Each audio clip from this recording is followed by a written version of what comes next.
A Christmas Reverie steps out on the eve of Bloomsday, the feast of James Joyce and Nora Barnacle's first blind date. It is, in fact, an epiphany piece for a midsummer broadcast. The author of Ulysses, who appears in the play as his middle-aged self, would be pleased by such swirling serendipity, and Count John McCormack, who's cast as the writer's altered ego in the only other role in this strange, stationary drama, would sing it out loud if he had an heir. And he does, if you listen to the very end. That is, Mark Lambert stars as Ireland's most famous ex-Jesuit and Jonathan White as the great tenor of the gramophone era in A Christmas Reverie, the record of an imaginary encounter by landscape artist Ian Gordon, featuring Mark Lambert and Jonathan White, producer Aidan Matthews.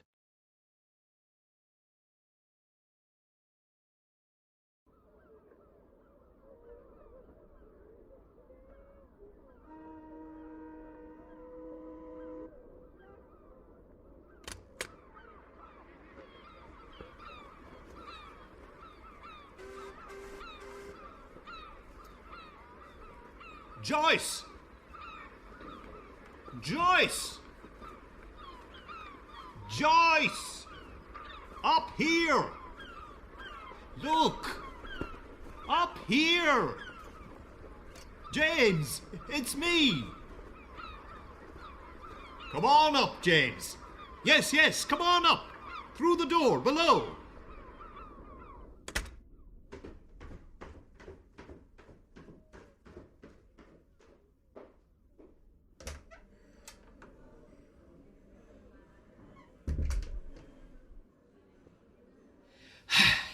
Well, John. Well, yes, indeed. I thought I was mistaken, but I thought I heard something. James. I heard my name, looked around, could see no one, but... Here I am. Here we are. What a nice surprise. As if from above. The dulcet tones. Unmistakable, a voice like no other. Waiting and waiting. Blasted, interminable... I don't know about you, but I have been here all morning. We shall all shrivel up and rot. Up on the balcony as if on another planet. But it's good and warm in here, I have to say. And no sign of embarkation. That's a dashed nuisance. Out of the corner of my eye, I heard you calling. Waving and flapping your arms. The delays. Always the delays. It's because of Christmas. Maybe it's over, but they're not back to work here. Not like England, eh? I thought I would have to come down and get you. Flapping? Like some sort of albatross? How long has it been, James? You're looking well.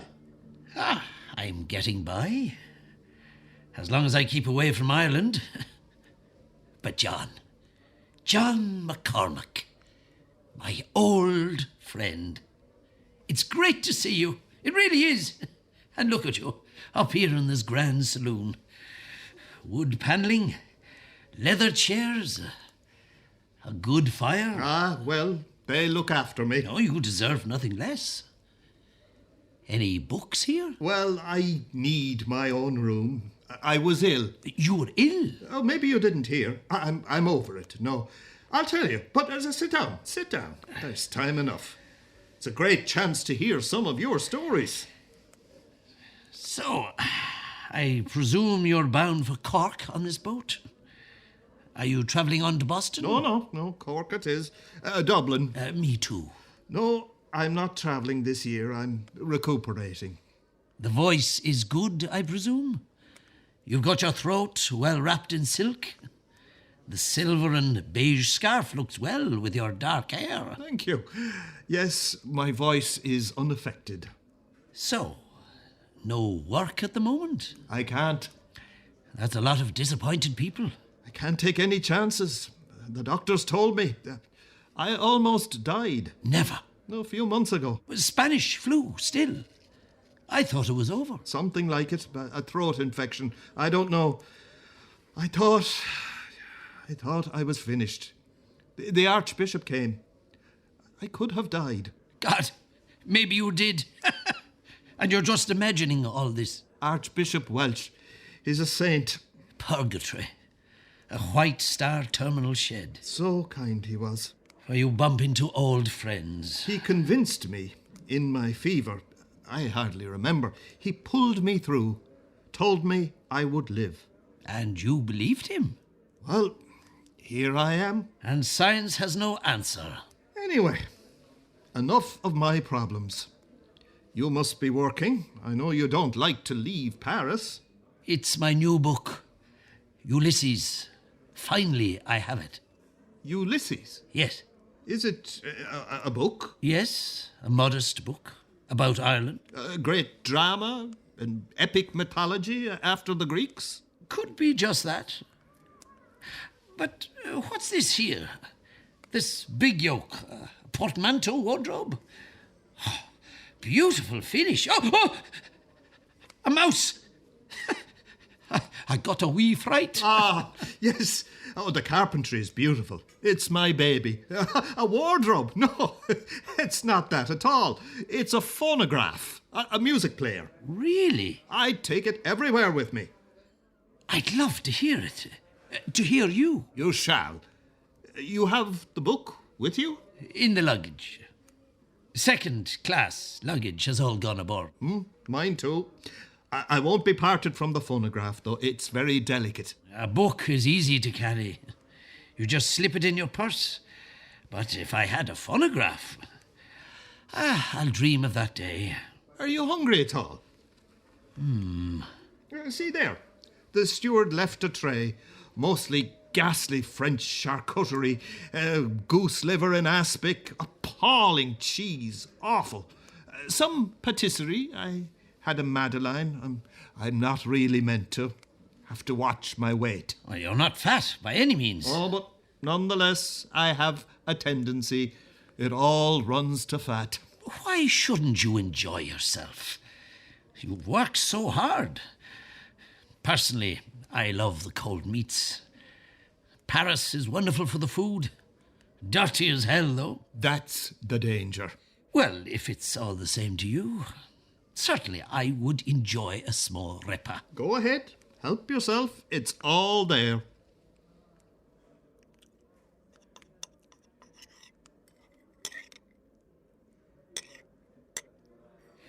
So, John, how does it feel to be a household name? You've come a long way. And now you've sung in most cities in Europe and America. I've seen your name up in lights, on billboards bigger than the Oreo sandwich or Aunt Jemima's pancake syrup hoardings. This is a bit of all right, though. Cold meat jambon. The Chateau Grignon is very nice. Tatties, bacon and cabbage I would have preferred. I can't get used to French food. So, it's about Ireland? Euripides? Ulysses. Dublin, actually. It's quite straightforward. A day in the life. I saw the most appalling billboard advertising a hemorrhoid cream just outside Saint-Germain on the train. Bishops and Doctors, is it? The book? No, just ordinary folk. Can you imagine, in front of the languid river Seine, orange lettering 12 foot high, antibacterial cream in French? Women? And tradesmen? Yes, just about everyone. All their thoughts. I didn't think workers had thoughts. They don't have time for them. Fantasies. Dream. A surrealism in the modern style? Something like that. I'm dealing with the realism of daily life, of society as a whole. But ordinary people, they just go to work, go home, sleep, that's it. Hardly. The great themes, romances, they're not of the ordinary man. They do have them, but maybe they don't know they're there. Here, let me fill your glass. Well, thanks. It's very good. My songs tell stories to transport away from the everyday care to a land of magic and optimism. I know. Yes, I agree with that, but as artists, we should describe reality. It's incumbent on us. The misery? The hardship of their lives? I would be singing to an empty auditorium. You'd have me digging potatoes. There's ways and ways. Artists, writers, musicians, there's an obligation on us to describe this modern world. Otherwise, we're just purveyors of an opiate. I don't really see it. Though I want to move away from the classical repertoire. And what about your work for the British? That was some brutal job. Oh, now, James. The war, I mean. No, don't get me wrong. You're a wonderful, wonderful singer. The best. I'm full of admiration. I'm not criticizing. You have to go where the work is, presumably. Not anymore. At the time, it was surprising to me that those boys dying in the mud in Flanders were singing your tunes. I think it's the only thing that got them, the ones that survived, through the war. But then the Irish always did the real work for the British. It was only Christian. It was solace and succour. You did a damn good job. I love your popular melodies. You know some good writers. Keep the home fires burning. Now don't. While our hearts are yearning. Tum-ti-tum-ti, tum-ti-tum, tum-ti-tum, tum-tum. Keep the home fire... Damn! Now I've splashed wine on my trousers. Here's a napkin. Thanks. You know, I haven't heard you sing since the Feis Ceoil. The Feis Ceoil. Yes, when we met. The Feis Ceoil in 1904. You could have won. Ha! Don't be silly. That's banana oil. No, you could have. If you'd done the sight reading test. If ifs and buts were... I say, will you let me hear this damn machine? Surely I will. That's funny. I had it unlocked when I got in here. Now, where is the key? I was checking the register setting. The soprano loudspeaker can damage easily and it all has to be fastened down for transportation. There's a coil I carry separately in my valise. Machines. You obviously know how it all works. It's the latest. American. No more wax cylinders. This is for cast discs. They don't deteriorate. The steel needle vibrates from the grooves and the sound is amplified through the horn. Damn, where is that key? I'm admiring the marquetry and all that leather work. It must have cost a packet. Would you believe it? The inventor is paying me to take it on my tours. Then it gets to be seen everywhere. He's paying you? I'm not meant to say. Well, obviously I pay him a heck of a lot to do the technical work. The recording. It's a very complicated process. Can take up a lot of time. Sometimes we have to do the whole thing twice. You can imagine. I have to sing into a sort of funnel. I wear a contraption. I don't believe he has successfully recorded an orchestra yet. Technically, gathering the sound must be complex, especially for a large orchestra. They refuse to wear the contraption. How silly. I'm only a simple lad from Athlone, but the first time I had to don the white tie and tails, I felt just as incongruous. But great progress is made nonetheless. How about a spot of fresh air? I can't seem to find the key anywhere, but it'll turn up. Follow me. All right.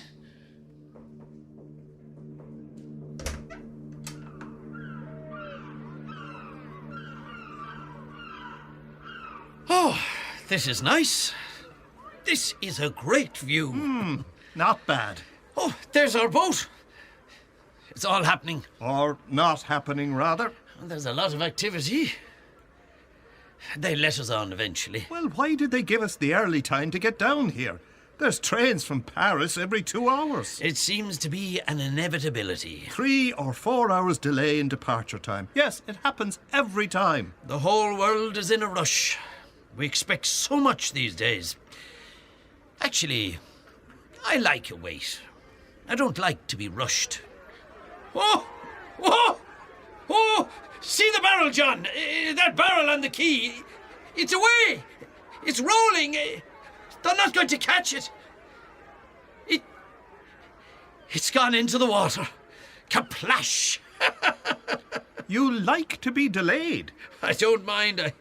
I do some of my best thinking in these situations. And then there's bumping into old friends. Every cloud has a silver lining, I suppose. Since the war ended, the shipping companies have got very lazy. They know we're dependent on them. Would you care for a cigar?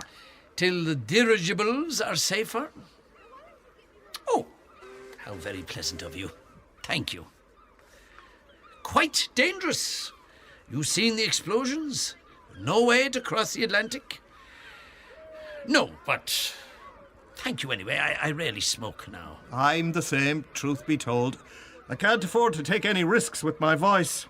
I used to love a King Edward. I keep one in my pocket. Here. I love the smell. So good.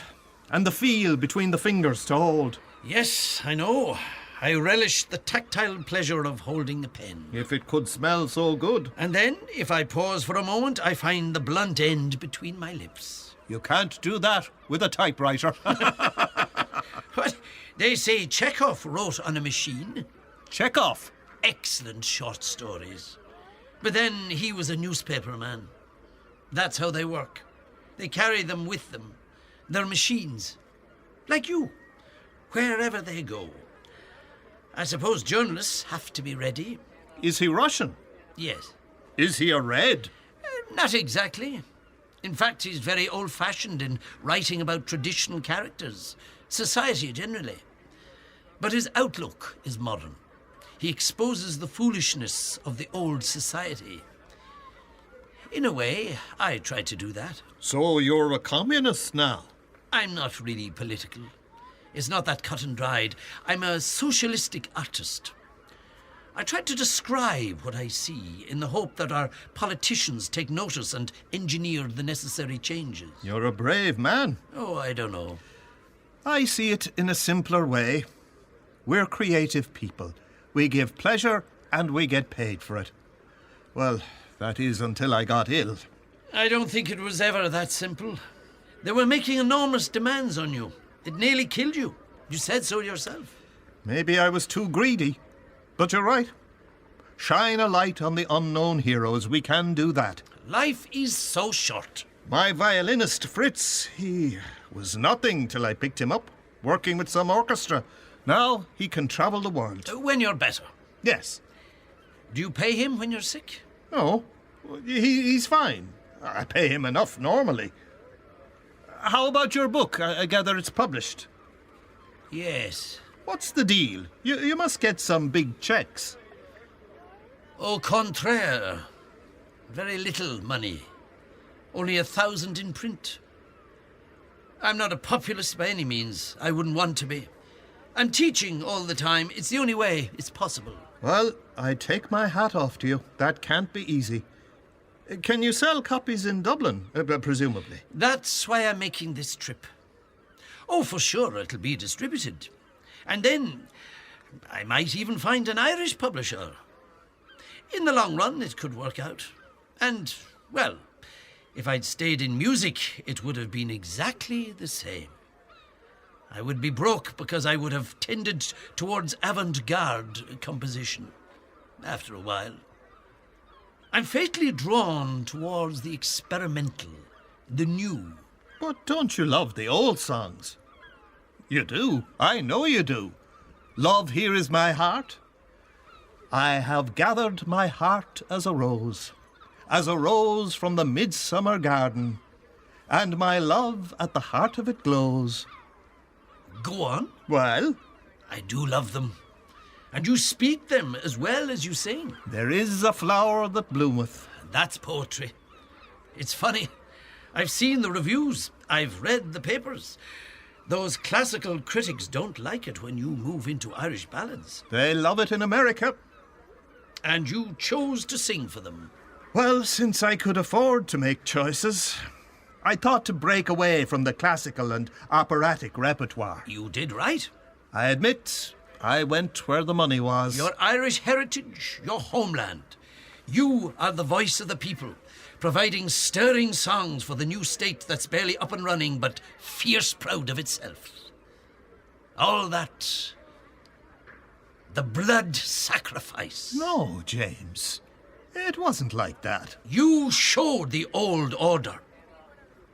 Just like Russia, the revolutionary proletariat seizing control, creating the songs, the music. James, it's not like that. The art, the culture of the common man. Out from the art galleries and the opera houses, into the workers' factories and the collective farms. I'm proud of you, John. I suppose I played at the Minnesota Harvest Fair 2 years ago, all right. I know you. You were never interested in the money. Anyone who's heard your voice knows that you sing purely for the love of the music. You probably can't sing for me now, here.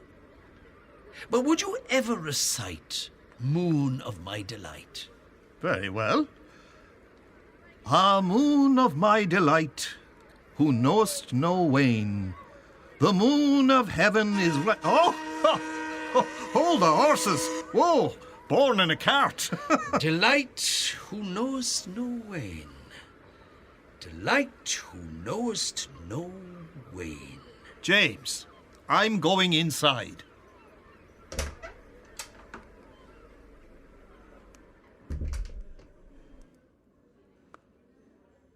Well, it's obvious nothing is going to happen for a while.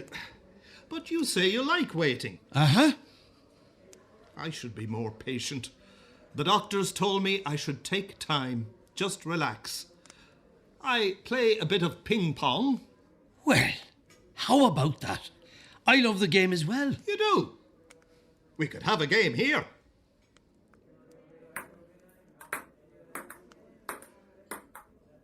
Ha! You'll see. You think so? Hey, Ho! do you remember Julia? Temple Oak. Land of Dreams. Now, are you ready? Carlingford. Black Label. Rough. Missed. Your machine is like a notebook. Oh, For sound. ping. Ping pong. Says it all. Popping up like peas. Flinging it back.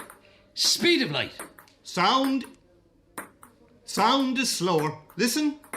Ping. Like a drop of water. Dry as ice. The steward. No. Last week. Silent type. The ticket office. You have to watch them. Couldn't get in the door. Like this. Oh, you devil. Again. Again. 40-15. At least. And letters as well. Plenty of fans, I'm sure. Was it hot? Inside. When I got in the door. Sorry, you were saying? The ticket office. I don't bother. I wouldn't, but the ice. Not much fun? Your serve. Up against it? Julia had brown hair, didn't she? Probably. That was some weekend. Lashing rain. Gotcha. Tendinitis and sand in the wafers. Steady. Take it again, I wasn't ready. She liked you, though. She liked you more. Oh, that was close. At times. And the mother. The bat. You're holding it wrong. The pen grip. Haven't you seen it before? Do you get sick? I'm a good traveller. Shoo. Serve again. Porcelain. Like a bullet. Plates rattling. Often a full house. Marble halls. Eyes a watering. Sometimes they cry. Never ceases to amaze me. Oh! Enough! You're too good. Hard to beat. This is the therapy, thanks to the White Star Line. Just what you need, obviously.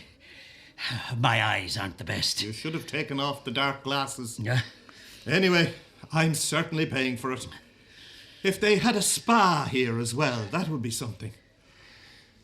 Oh, I'm puffed. But you, can you work on your writing while you're waiting?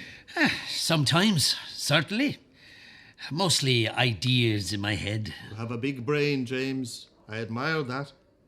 And is it just juggling ideas? The love of language, literacy. I have some little games, exercises to do with writing. Words fascinate me.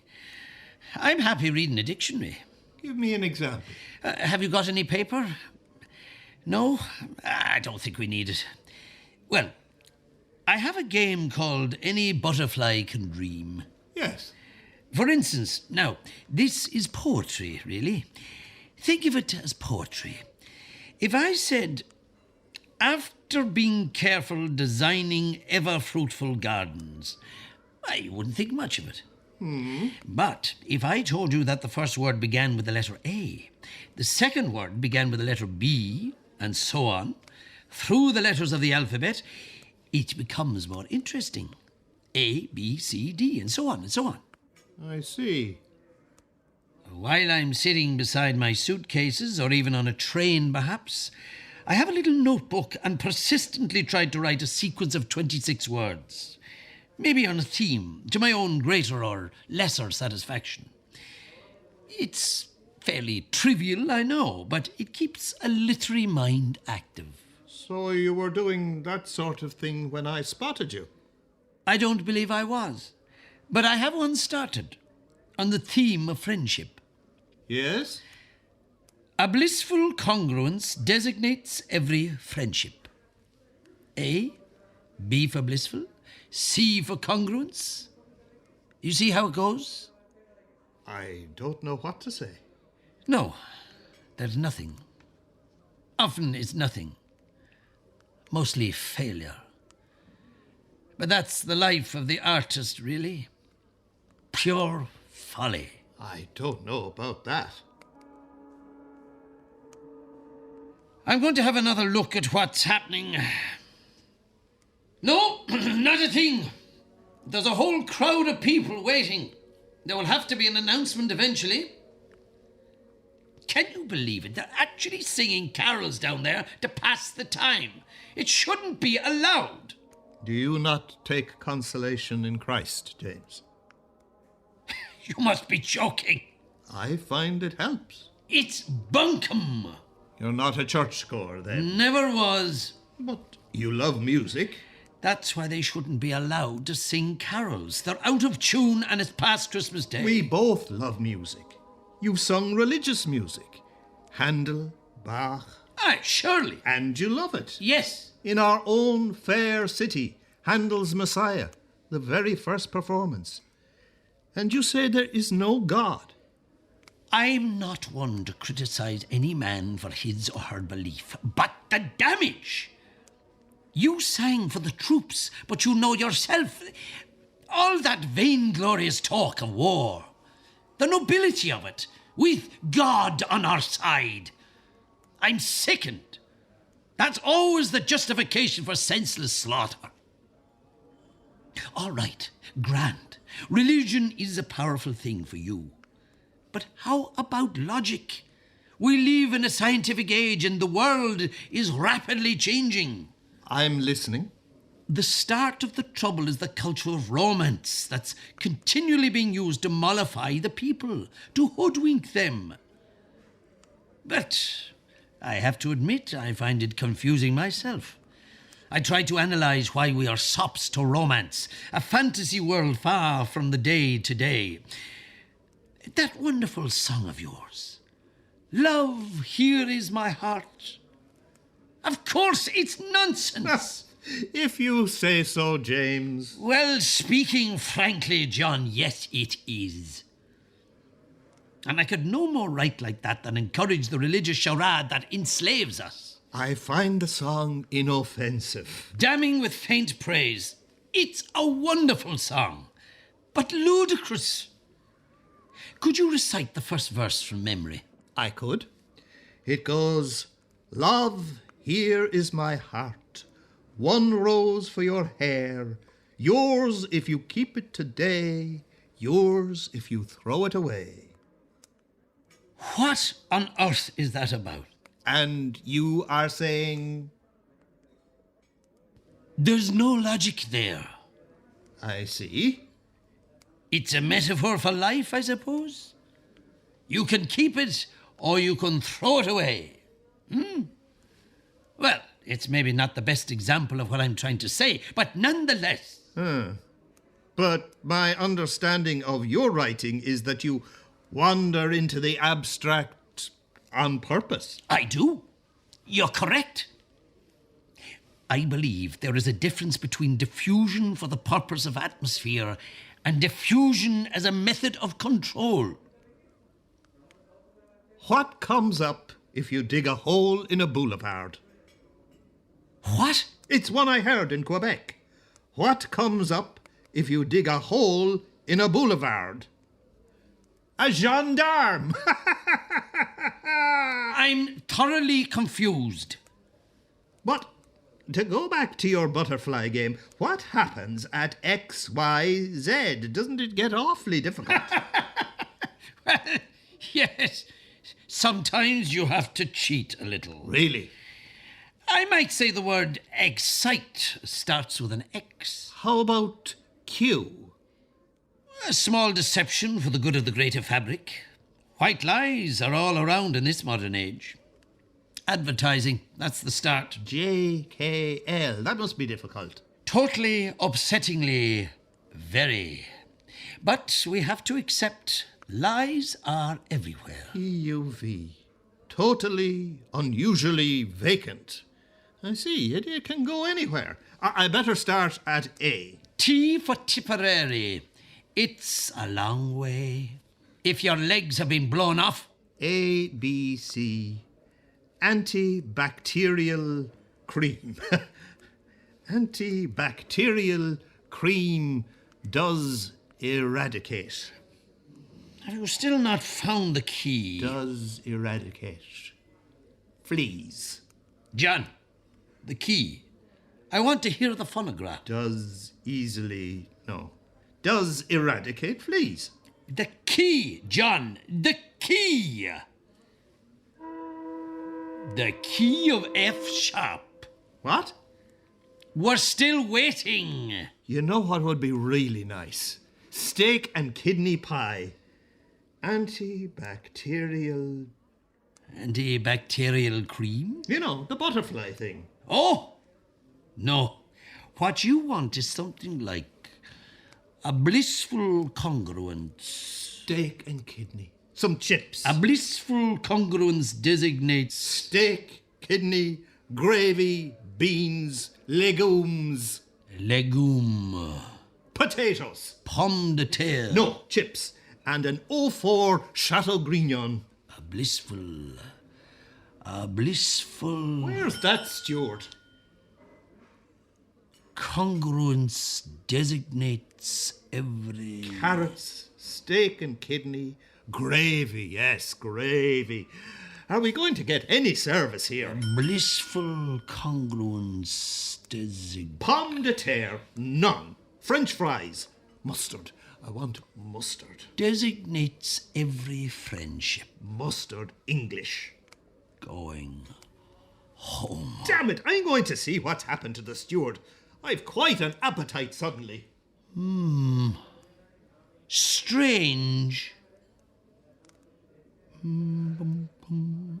At home, my dear. Pum, pum, pum. Extraordinary. There was just a young girl there, in the kitchen. She said the steward went down below, outside, and there was some sort of fight. The crowd was getting restless, a scuffle. It's quiet again now, but he hasn't come back. Any luck with the food? She says she'll see what she can do. There's absolutely no one in charge, it seems. They don't seem to realise there are basic standards. A blissful congruence. I could eat a horse.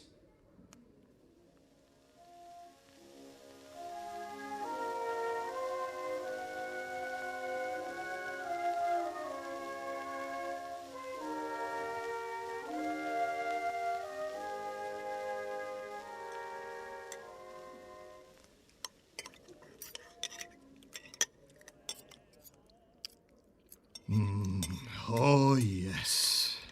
C'est bon. Enough? Très bien. C'est suffit. Thank you. I enjoyed that. I think I've got it. You have it. Again. No. I'm just saying I have it. You have what? More wine? Non, merci. Well, I drink your good health. I have the butterfly. Really? You think so? Yes. Shall I give it to you? Certainly. Oh, wait. I need my cigar. Ready? Yes? Sitting comfortably. I have it scribbled down. What's that? Ha! Would you believe? I have it. In my pocket with the cigar. The key. Good! Good! Excellent! Ah, here is my heart. Take the key, James, and open it forthwith. Now we can listen. But here, John, please be so good as to read my writing. Your voice is sublime. I'll do my best.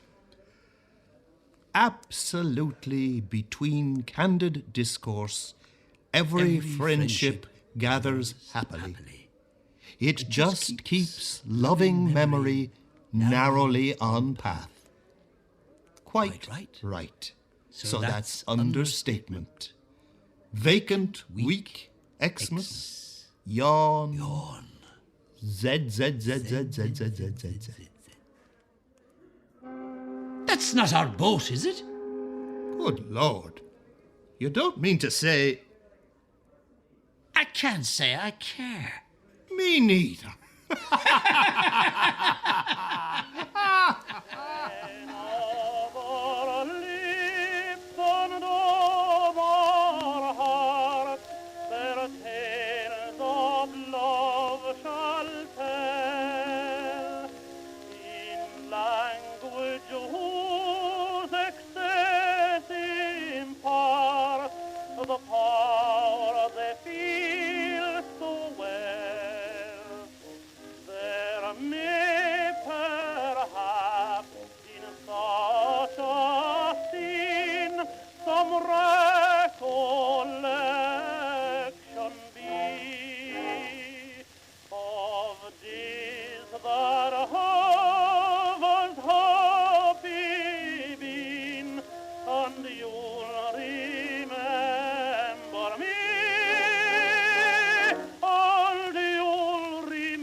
Farkham Hall at Christmas by Chris McCallum. Since the end of the First War with the Boers, the British Army had been at peace. Apart from the Second War with the Boers, Farkham Hall at Christmas follows the trials and tribulations of Lord and Lady Farkham, and all the young Farkhams, between the outbreak of World War I and Christmas 1914.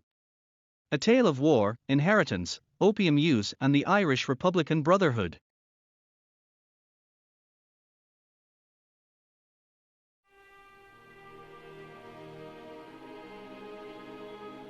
What makes the story of the Nims family, known to posterity as the Farkhams of Farkham Hall, stand out from those of the Asquiths or the Astors or indeed the Mitfords, to whom we were so often compared, is the daily record which I, Farley Nims, or as I was known to the vicar who baptized me during the bitter winter of 1892, Charlie, Farley, Ruskin, Marks and Spencer Nims, kept on a daily basis.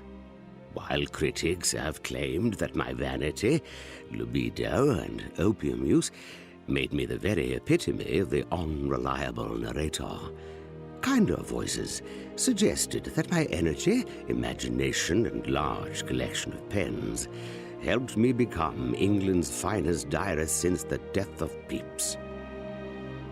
Because of my later friendship with Brian Epstein, imaginative commentators have often attempted to draw parallels between my life and those of the Fab Four. I have always felt, however, that if the story of any musical movement matched mine, then glam rock probably followed an arc closer to my own.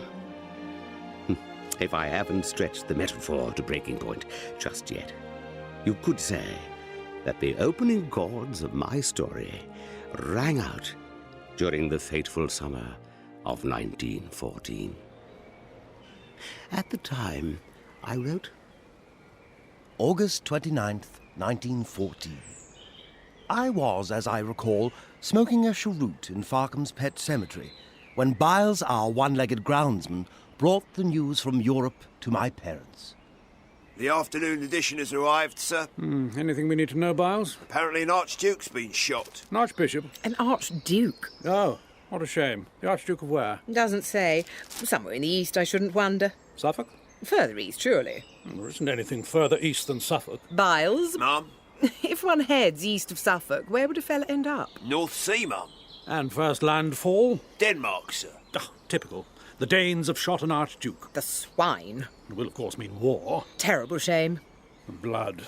The slaughter. The sacrifice. Not to mention the endless literary anthologies. Lord, yes. Collected poems. Letters from the front. An adjutant prepares. The blood runs cold. war, we were to learn, means different things to different people.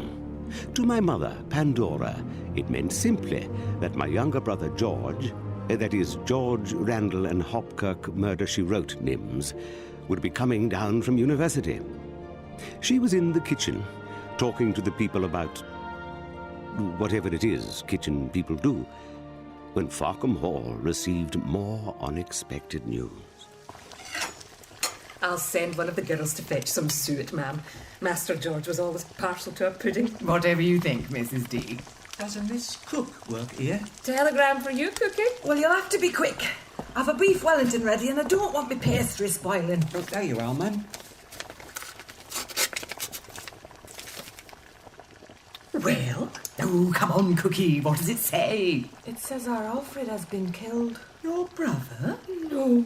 We regret to inform you of the death in action of Lance Corporal Alfred Cook, King's Own Rifles. It can't be true. Of course it can't. He's working nights in quarry. When I come to work this morning, he were asleep in big chair. This your idea of fun, is it, Sonny?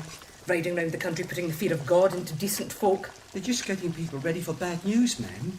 When we was fighting the bulls, they reckon it come as a terrible shock. He's right. Remember when Mrs. Coates in Brewery got told her husband were missing? He wasn't missing. He'd run off with that exotic dancer. Still a shock for her, though. Wasn't that exotic either. Turned out she ran a guest house in Wrigglesworth. Haven't you got what needs doing, Lydia? I'm about it, Mrs. Driver. So, this is all a dress rehearsal, is it? That's the idea, ma'am, yes. And what is your name, young man? I'm John Cooper, ma'am. John Cooper, clerk of His Majesty's Post Office. That's right, ma'am. You sit yourself down, young shaver. We'll see if we can't find you a plate of cold cuts. Well, you're very kind, I'm sure, but I mustn't stop. Off to tell the Bishop of Ealing who's just been strung up by the Bolsheviks. Bless you, boy.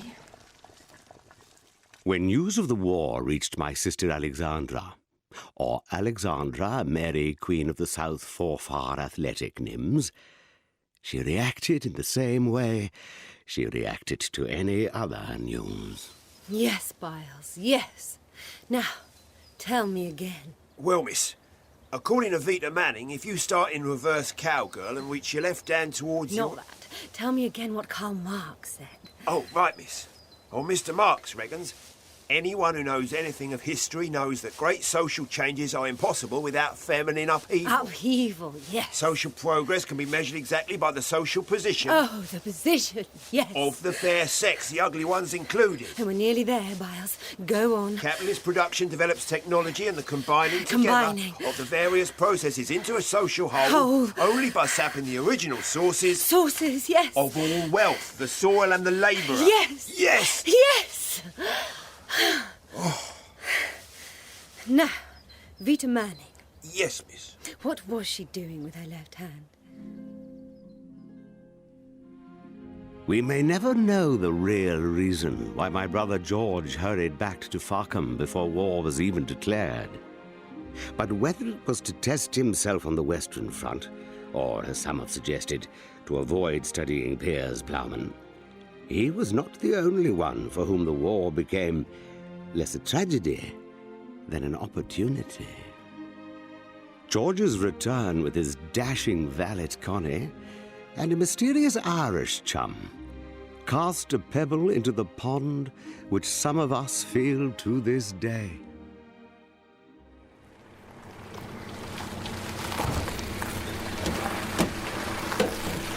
Let me help you with that, Lorcan.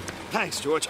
Good to be back, Connie, isn't it? Certainly is, sir. Shall I take the bags upstairs? And put Lorcan's bag in the room next to mine. Yes, sir. Georgie! Oh, Georgie! Hello, Nessa. Georgie, I'm so glad you're back. It's been so dreary since you went away. Nessa, this is Lorcan. We share rooms together at Oxford. Hello, Lorcan. It's nice to meet you. George has told me so much about you. I bet he's never mentioned me. Oh, but he has. He told everyone about you being trapped in a lift filled with sailors, and by the time they got you out, you'd... No, Lorcan, that was my older sister, Alex. Oh. Nessa's too young for sailors, or lifts. I am not. I went in a lift last summer, when Mummy took me to Derry and Tom's. Yes, and you were sick on your new blouse. Nice to meet you, Lorcan.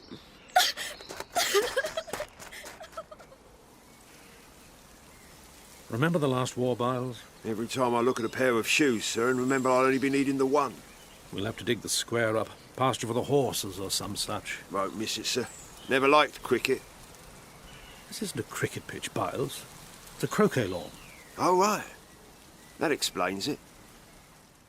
If George's return provoked excitement upstairs, then young Connie was having a similar effect in the kitchen.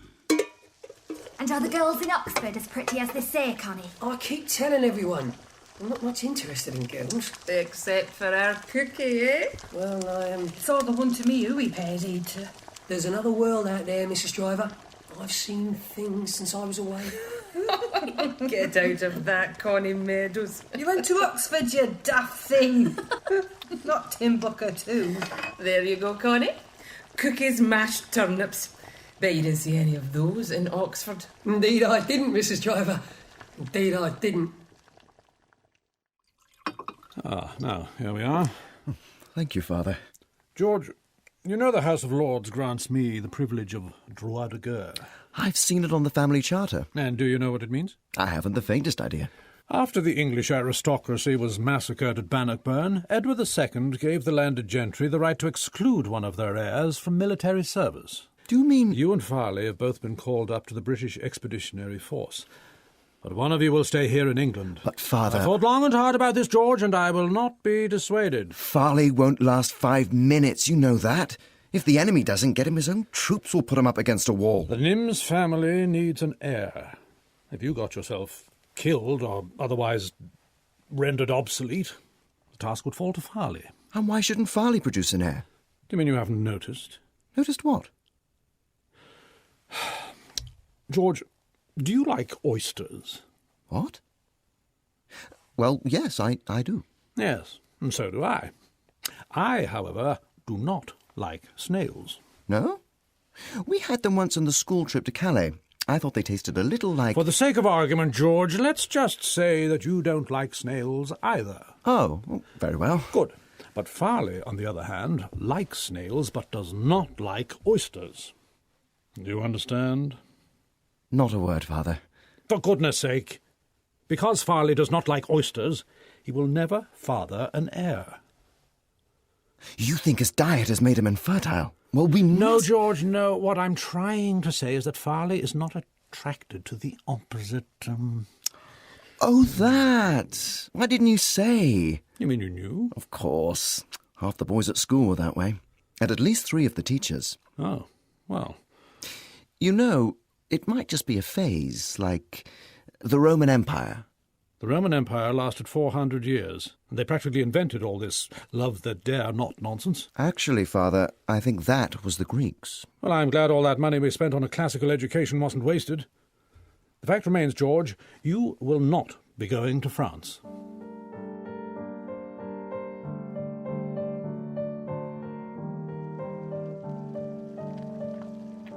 They are just trying to get your goat, Cookie. I don't have a goat, Connie. The whole time in Oxford, I did nothing but work and practice this harmonica you gave me.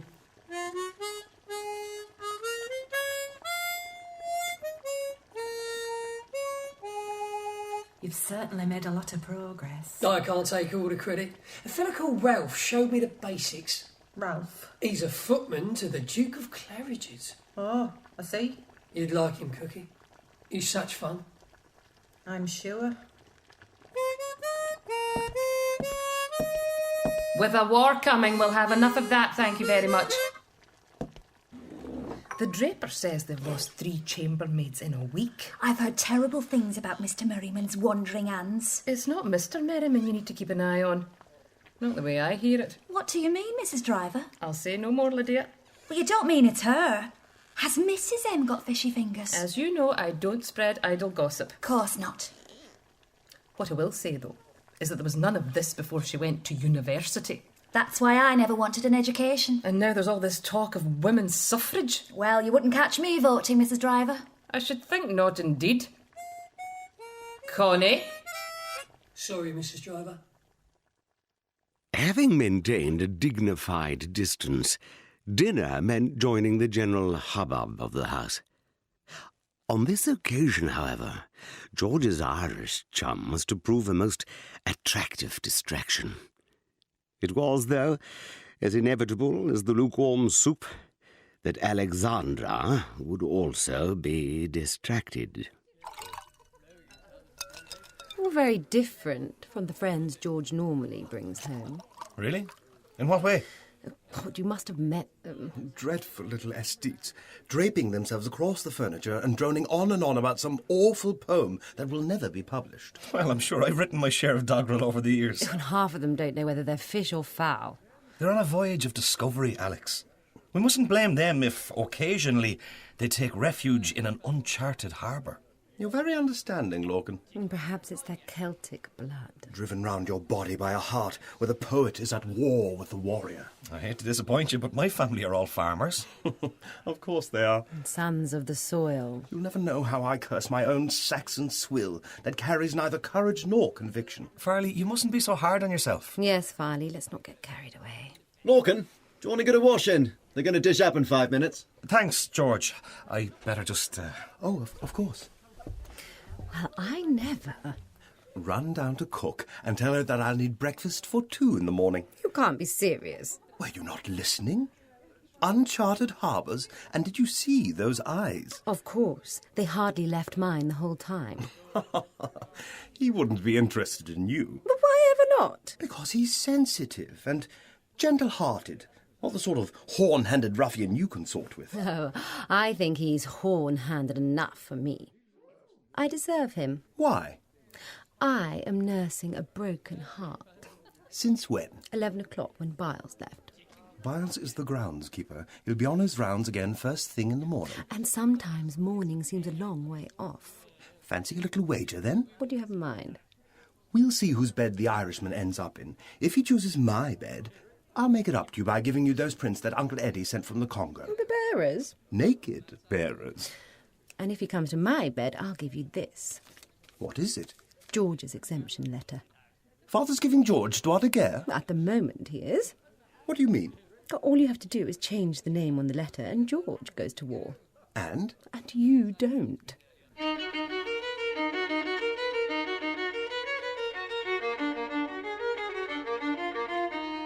Not for the first time, then. Alexandra and I spent the evening in intrigue and plot. We were not, as far as Farkham Hall was concerned, the only ones. Mr. Chalmers gave it to me. 9 carat gold, he said it was. And what did you give him? That's what we're all wondering. Mrs. Driver, why are you so unkind? If you can't see what Mr. Chalmers is after, then be grateful you have a friend who can. He's a lovely person. Why can't you realise that? He's a travelling salesman. They've been singing songs about such men and how they take advantage of girls like you for 400 years. How is he taking advantage? He wants to find his way beneath your skirt, Lydia Vickers. Mrs. Driver! And once he's been up there, he'll drop you like a hot rock. And trust me, that little pendant may not be the only thing he leaves you with. I'll not end up in the family way. I'm not quite the fool you take me for. A baby? Trust me, that would be the least of your worries. What? There's other things a man like that can give a girl. How could you, Mrs. Driver? Mr. Chalmers isn't a kind of... Cookie, where's the carbolic soap? What's the matter, Lydia? Nothing. I just thought I'd like to give my hands a really good clean. There you are, Duck. Thanks, Cookie. And have you got any mouthwash? I trust all is well in Oxford, Herr George. It's going splendidly, Hansi. This is Lorcan Brennan. We share rooms in college. Lorcan, this is Hansi Hupt. He's teaching Nessa the piano. Nice to meet you, Hansi. You are an Irishman, Herr Brennan. I am indeed, Mr. Hupt. That's quite an ear you have. The Irish are not musical race. Well, I think we... No. The weather is too damp. I went to Dublin once, by mistake. How on earth did you manage that? I am right, am I not? It is Dublin? Dublin? Yes, absolutely. The rain affects the vocal cords, and so they will not sing. Then they drink, and you cannot stop them singing. Well, I'm sure the cliché of the drunken paddy, like that of the belligerent German, may have some basis in truth, but the reality is that... Belligerent is warlike, yeah? Yes. It is true, yeah. We are a warlike people, especially those like me that come from Prussia. So will you go back to fight? If this war that everyone's... Yeah, of course. To fight and to die. But surely the idea is not to die. And that is why we will win. Because you British are not prepared for sacrifice. We will fight. And then we will die. And those of us who do not die will win the war. It would be a shame to lose you, Herr Hupt. Nessa was making such progress with the Beethoven. Well, there'll be no more Beethoven heard round here. Remember when we were at war with the Russians, Biles? Yes, sir. Someone burnt down the local brothel because they thought the girls there were Russian. Turned out they weren't Russian at all. Turned out it wasn't a brothel. And the Little Sisters of Forgiveness were a good deal less forgiving than you might suppose. I heard 'em talking upstairs, and I reckon they'll take volunteers first. But how many of them are there going to be? The working man in this country isn't as foolish as he once was. He is still pretty foolish, though, isn't it? In the War Office, we'll have no choice but to bring in conscription. Well, you know what they say. Love will find a way. You think? Yes, I do. And I also think that you've eaten enough. Cookie, I'm starving. Trust me, love may find a way, but there's no harm in giving it an helping hand. Hello? I got your message and... Everything satisfactory, Mr. Brennan. Yes, thank you, Mrs. Driver. I enjoyed your story very much. The one about the owl throwing competition. Very amusing. Amazing, isn't it? Almost, yes. It was your father that won. He was delighted. And rightly so. He threw the owl from a pub in Monaghan, and it landed on the bank of the River Suir. A devil of a throw it was. Indeed. Seeing as the Suir is more than 70 miles away, as the crow flies. Or the owl. Did I say the Suir? I must have muddled it up. You made a mistake, sir.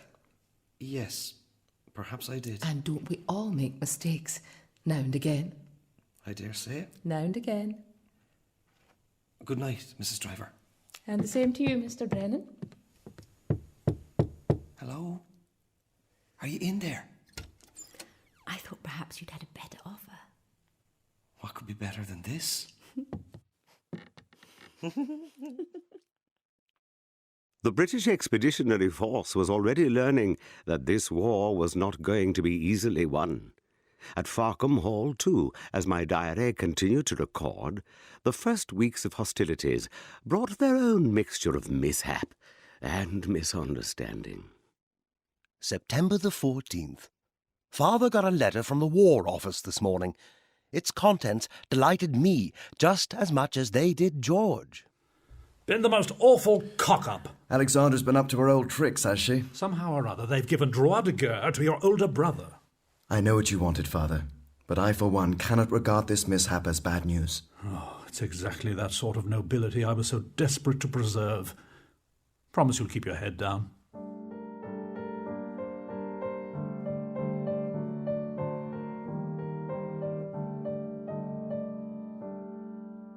Since the end of the First War with the Boers, the British Army had been at peace.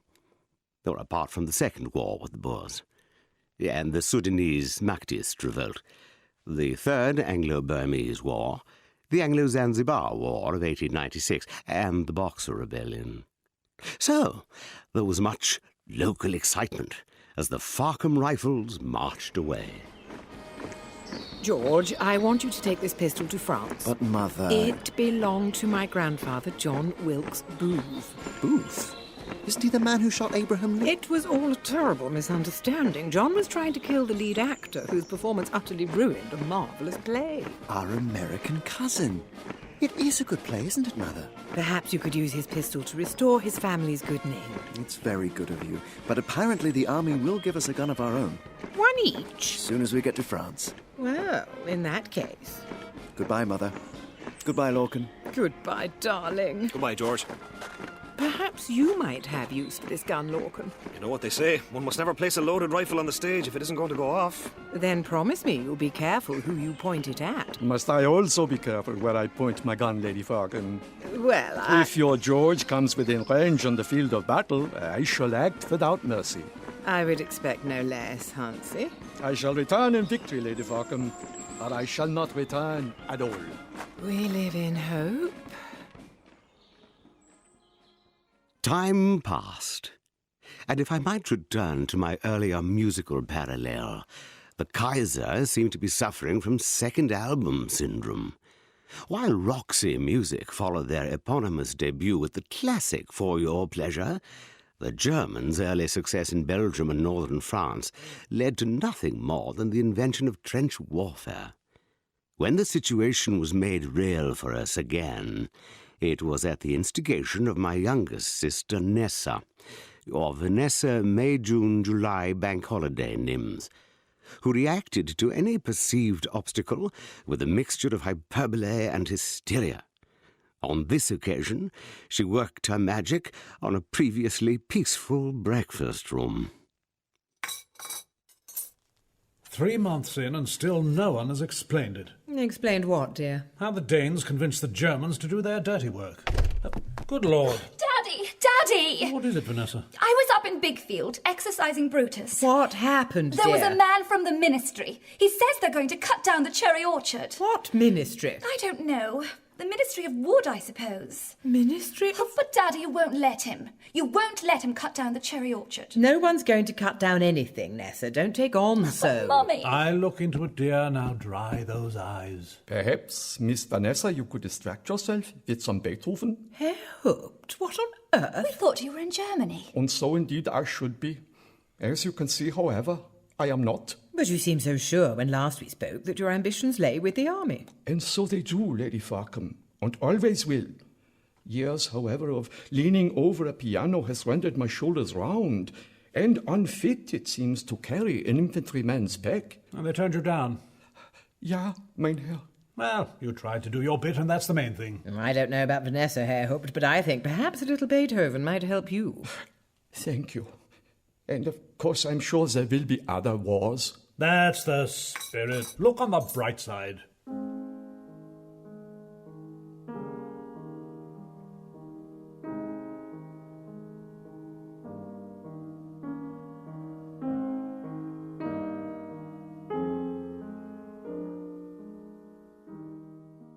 Thought you might want to see this.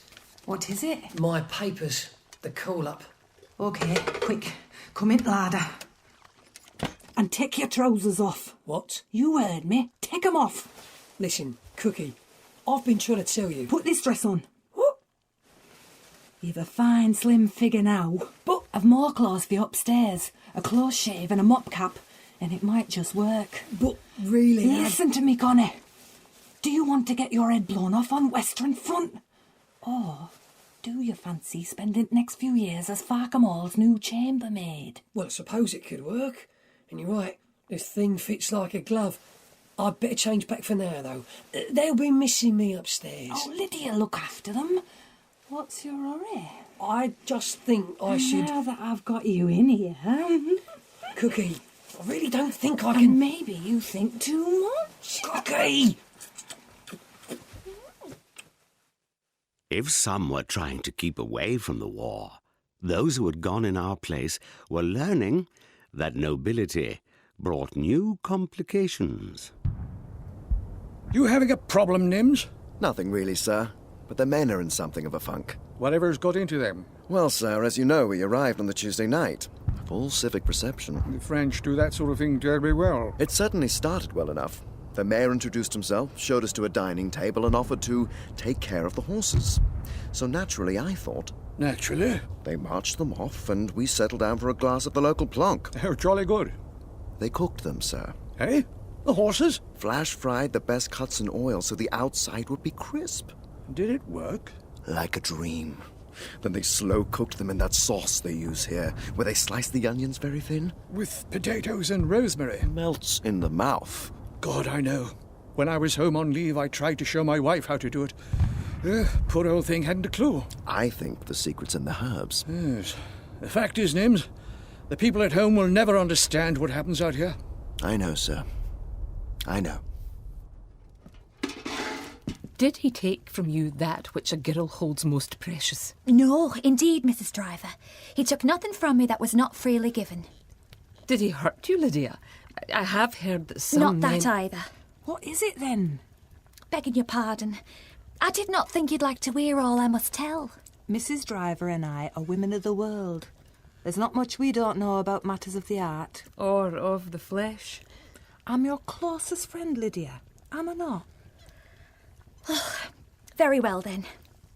Mr. Chalmers was not a man much given to a woman's satisfaction. Save us. Was Mr. Chalmers a very small man? No. Oh, no, Mrs. Driver. I would say he was, in fact, more than average. And how, pray tell, would you know what the average might be? He showed me a great many pictures. What kind of pictures? They came from France. He said they were educational. I bet he did. So if he were blessed in that area, in what way were Mr. Chalmers a disappointment? Well, let's just say that often the passengers would get off the train before it had arrived in the station. Well, bless my soul. That's easily done, you know. That's why I've always been frightened of trains. Cookie, Lydia's not talking about a real train. No? She's talking about Mr. Chalmers. Oh, so when she says station, she's really talking about... Yes, thank you, Cookie.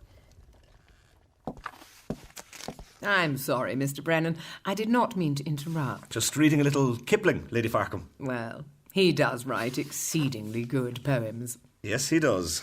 I wonder, Mr. Brennan, if we might speak freely? But of course. Is there something on your mind? It's probably nothing, but I couldn't help noticing you do not stand at supper when the household drinks the health of the king. I was not there last night. I had gone to the bathroom. And the night before? I am plagued, Lady Farkham, by my delicate constitution. And when my husband asked about your war effort, you said only that you were ready to lay down your life for your country. And so I am. But England is not your country, and George V is not your king. As I have said, Lady Farkham... No more than they are mine. Lady Farkham, what are you saying? I'm saying I'm not English. I'm an American. You don't sound very American. I'm not very good at accents. I'm sorry. But the point is, your actions. Yes. They looked to me like the gestures and evasions typical of the Irish Republican Brotherhood.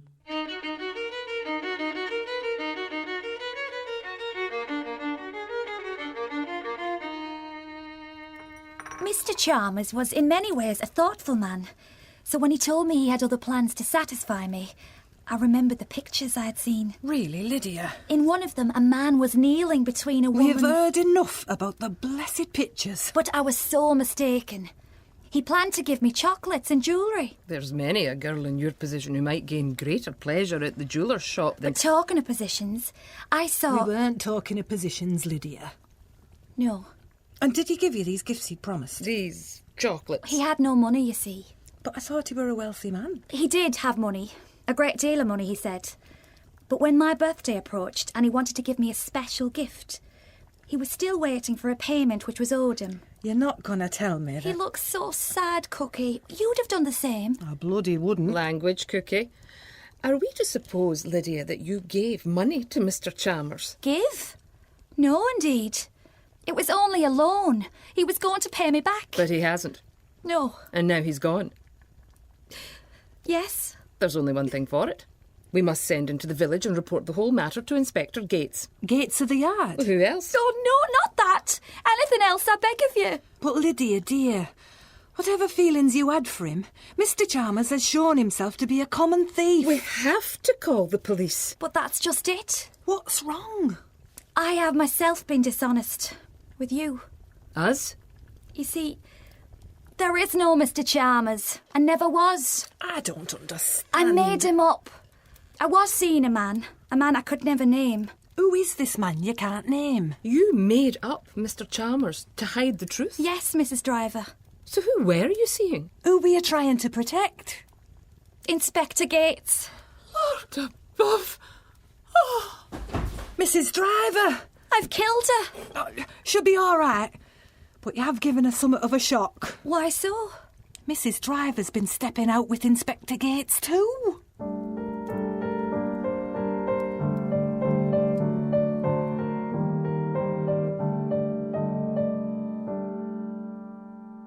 Being more of an indoor boy, I didn't realise we even had a cherry orchard until we hadn't.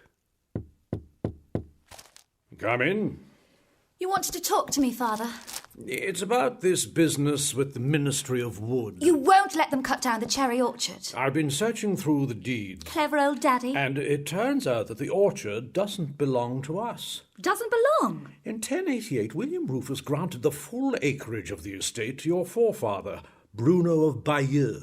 So? But the titles to the land stipulate that a band, half an acre wide, cutting all the way across the south of England, remains the property of the Crown. And that's where the cherry orchard stands? And it is this land which has now been leased to the Royal and Ancient Railway Company. No! And they've asked us to go down tomorrow for the felling of the first tree. And you're going to go? Oh, Daddy! Well, it would be impolite not to. It's true what Hansy says about this country. It's all true. What's he been saying, Nessa? Nessa? What's he been saying? The first rule of the IRB is that you do not talk about the IRB. I understand that. The second rule of the IRB is that you do not talk about the IRB. And the third rule?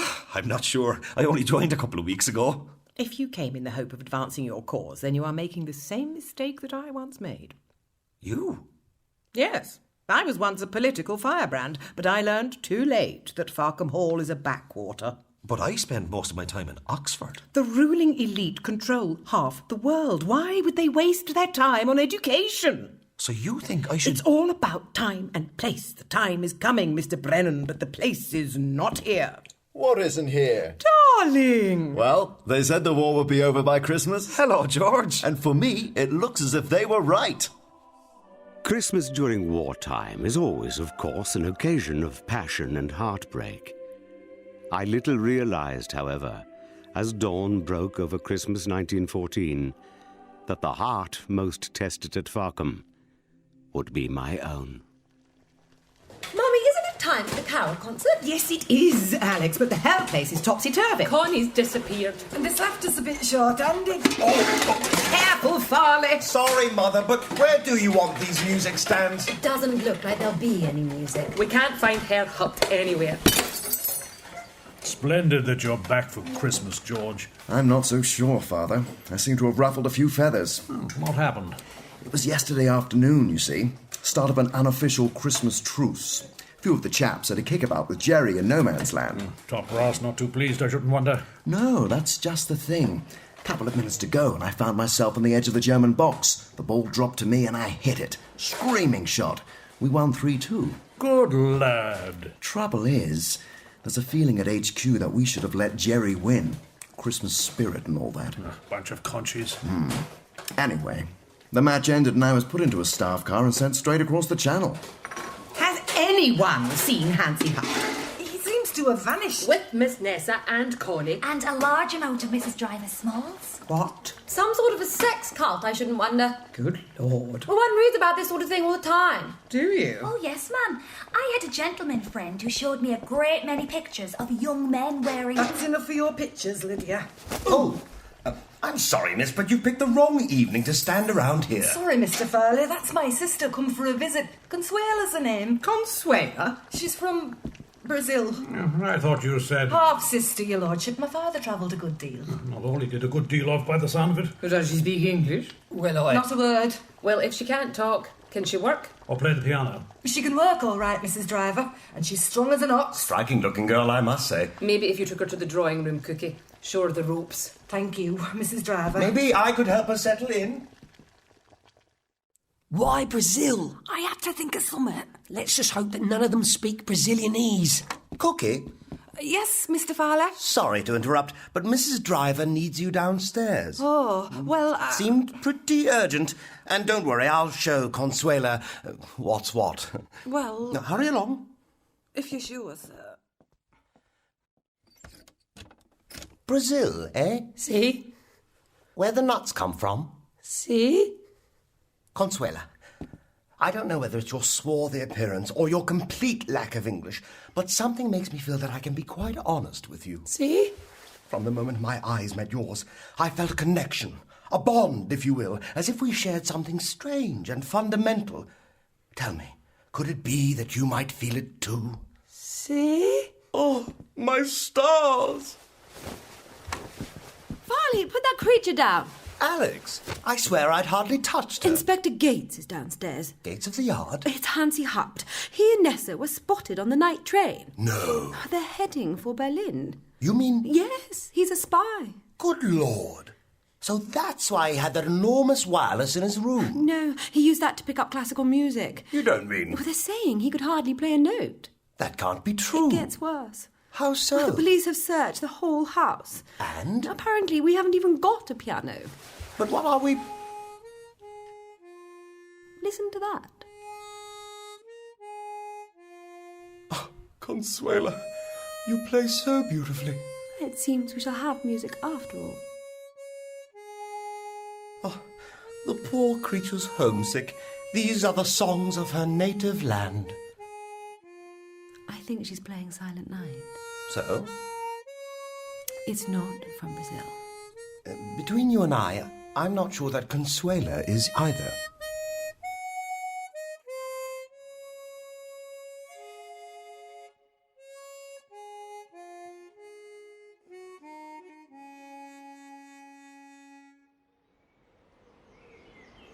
Well, after last night's excitement, it's good to get back to the business of running Farkham Hall. Here, here. Here's your axe, sir. Thank you, Biles. Stand back, everyone. Give him room.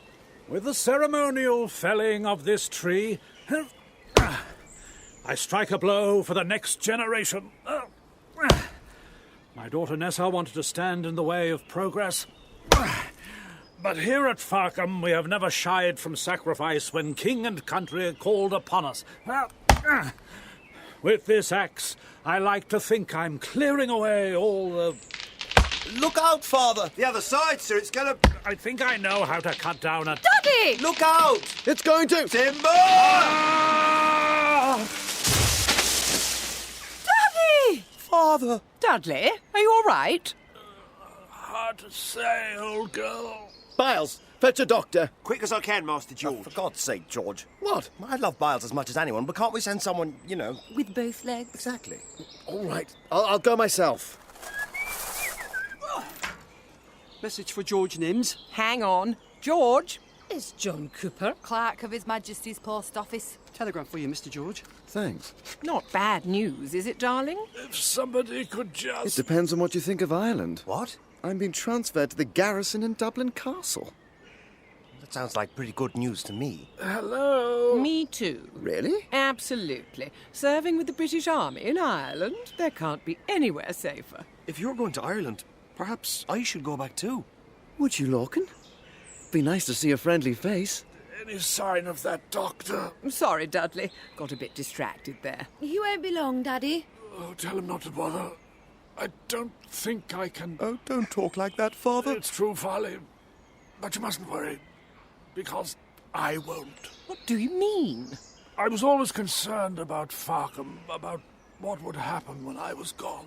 But, Daddy, you're not going yet. But when I look at you now, when I see Farley on the arm of the house's newest guest, a strapping and fertile-looking beauty, I feel confident that Farkham Hall is in the safest of hands, and that finally I can take my leave with a smile on my face, and... Father! Dudley! No! And if what we saw on his face was less a smile, more a very large tree, we were all too caught in the moment, too moved by his final words to point it out. It was fitting, perhaps, that the best remembered part of that extraordinary afternoon belonged not to my father, but to one of his children. As we headed back to the house, Lorcan and George were already pondering their future. If I do come to Dublin with you, George, what am I supposed to do with myself? I'm sure we could find you something around the castle. Begging your pardon, sir, you could do worse than consider a career with His Majesty's Post Office. Oh, I hadn't thought of that. They've a fine HQ in the heart of Dublin, sir. I saw a picture of it once on a souvenir ashtray. Yes, maybe that is a good idea. It's all about time and place, Mr. Brennan. Time and place. Hansie Haft was the only one of us with any real foresight. There was another war. But we were to see that one out in sunnier climes. His Majesty's government sent Connie, who we still referred to as Consuela on dress-down Fridays, and I to the Bahamas, hoping we might curb the behaviour of the Duke and Duchess of Windsor. We failed utterly. But when the war ended, Connie's failing health and my own aversion to trades unions and rain made a return to Farkham Hall little more than a pipe dream. Today the place is run as a boutique hotel by Martin and Ron, two dear pals from South London. Regular guests have included Rock Hudson, Elton John, and recently my dear friend, Billie Jean King. So, to those who suggest that the age of glamour and indulgence has gone forever, I say simply 2 words. Farkham Hall. You have been listening to Farkham Hall at Christmas. Originally recorded in 1985, it was broadcast again in tribute to Connie, Consuela Meadows, the noted poet and interior decorator who died last week.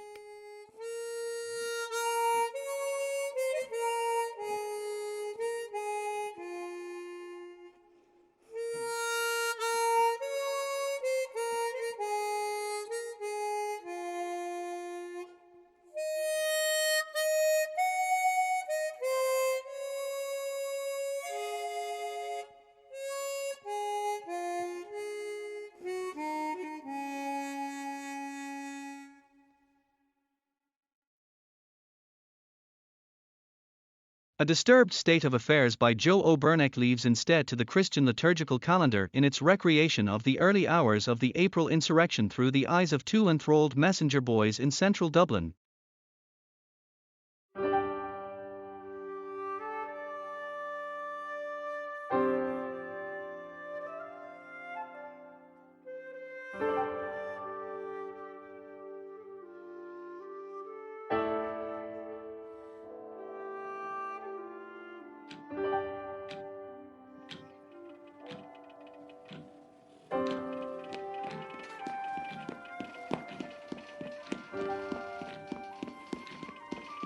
What time do you call this, Williams? Well, you're not supposed to be back here by 10. No. You said 5 past, and it's only 2 minutes past. Oh, did I now? Right, get this telegram off to Charlotte Street, Williams. And no slacking, boy. Any tips, Mr. Doyle? My uncle was asking. Your uncle shouldn't be backing horses with the size of the family he has. He'd be able to feed them better if he got more winners. I'll be off with you. That telegram can't wait. It's 10:03 now. Be back here by 10:20.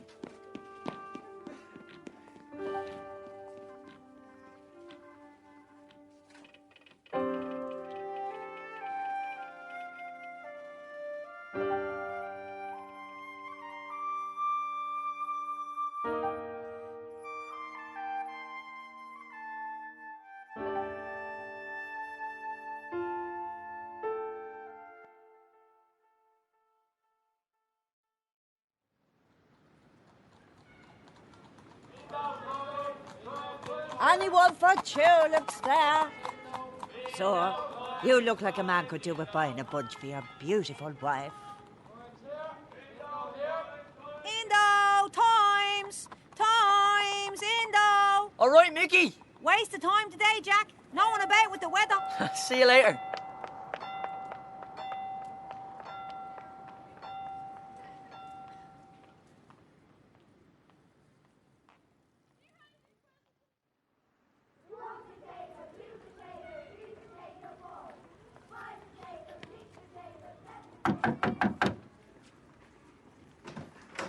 Telegram.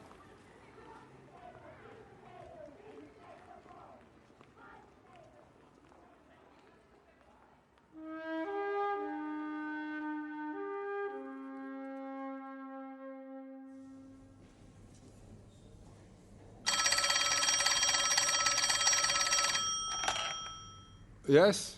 This is Tower Street Fire Brigade. No, Mr. Byrne's not here. He's off today. Who shall I say wanted to speak to him? Jesus, Byrne. Will you pay your gambling debts and don't be having people come and phoning us up here?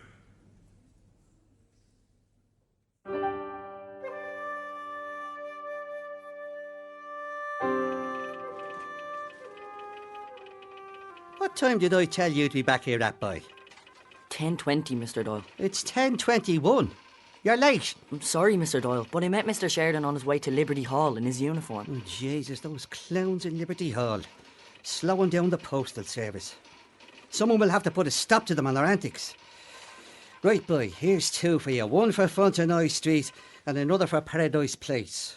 Any chance of a break, Mr. Doyle? And which bone would you like broken? All right, Mr. Doyle. Any tips? I know you. You sell my tips, don't you? I wouldn't do that. Be back here at 10:45.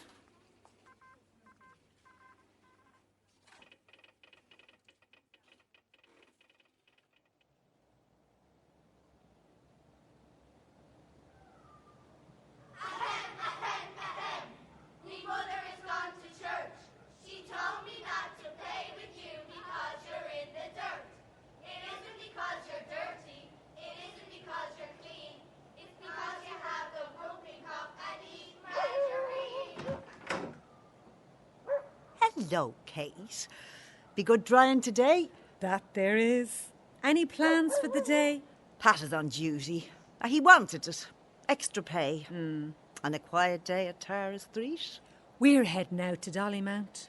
Any chance of taking all of mine? Sure, come with us. We'll see. Jack is in the GPO today.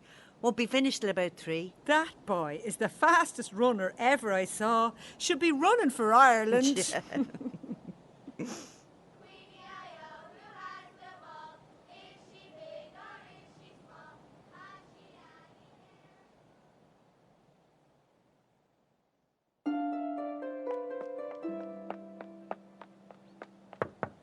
Telegram.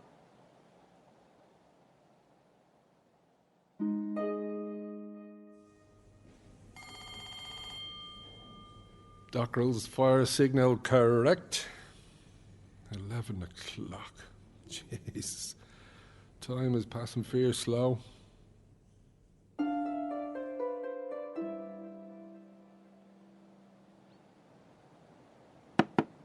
Telegram.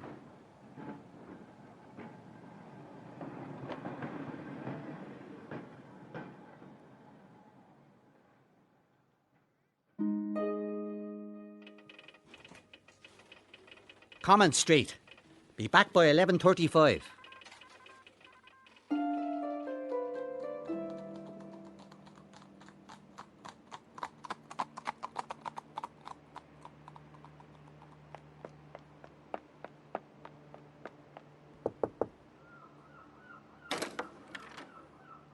Telegram. Jesus, Mary and Joseph.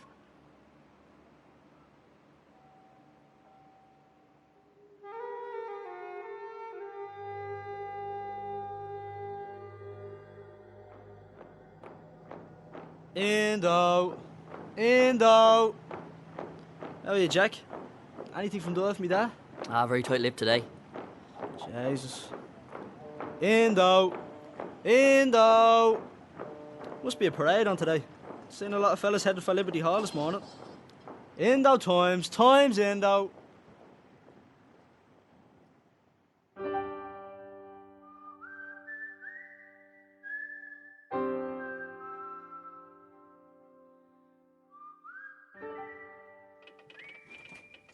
Oh, you just made it this time, Williams.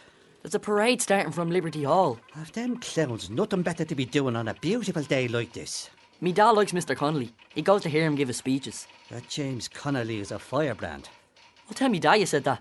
Will I, Mr. Doyle? You can if you like. Now, Mr. Norway has his eyes on all of you young gutter snipes, in case you start sympathising with them Sinn Féiners. Now, Rutland Street, and be back by 11:55. That's cutting the fine, Mr. Doyle. It's 11:40. I have to keep the Irish Postal Service on its toes.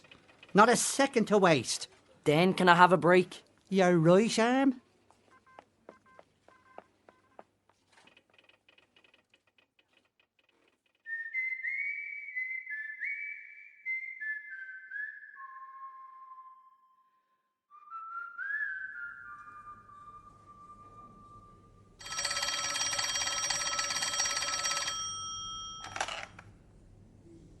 Yes, Tara Street. You have the right number. You think your husband had a heart attack? Yes, right away. Cadogan Road, number 72. That's out near Fairview Park, just past the Tolka. OK, men. Cadogan Road, number 72. Heart attack, the woman thinks.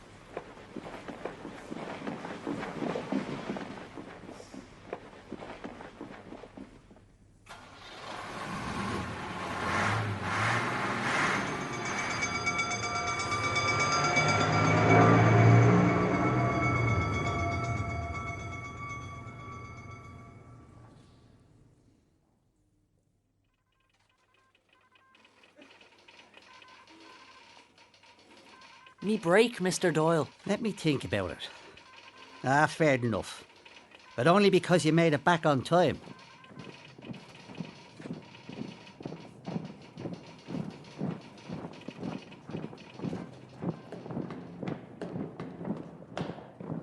Just look at that awful crowd.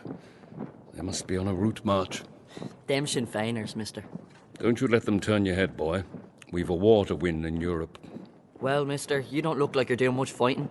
And you here in the post office buying stamps or whatever. Don't you be cheeky. I'm home on leave from my company, the 14th Royal Fusiliers. And who are you, mister? Lieutenant Chalmers, if you want to know. And proud to serve, as you should be one day. Jesus, they're coming in here. And there's Mr. Sheridan with them and all. And Mr. Connolly. And that's Mr. Clark and Mr. Pearce and all. Stay where you are. You with the uniform. Hey, mister, is this for real? You run along, homeboy, unless you want to get hurt. What's going on, mister? Get ready to witness the Republic. Jesus, the Republic. What's your name, son? Jack Williams. And yours, mister? None of your business, boy. Jesus, they're breaking all the windows. Mr. Norway won't be too pleased with his renovation just after opening 6 weeks ago. And now these buffoons are going to wreck it.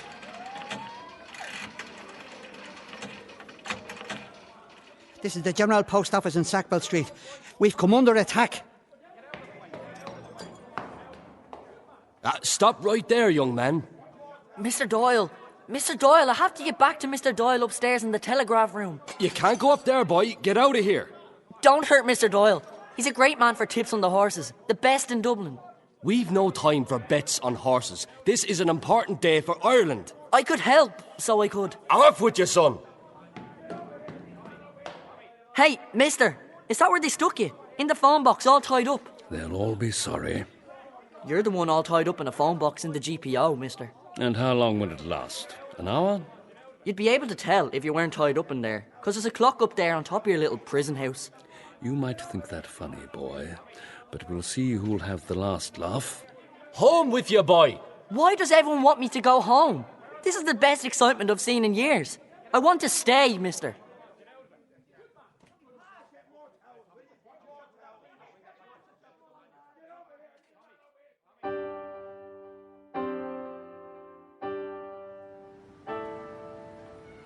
Look, missus. That's our new flag. For the Republic. That's what it says on it. I know who that is, missus. It's a fella called Pierce. My dad's always on about him. Heard him give a speech at a funeral. I know the little fella. From the tobacconist on the corner of Sackville Street and Great Britain Street. I deliver telegrams to him.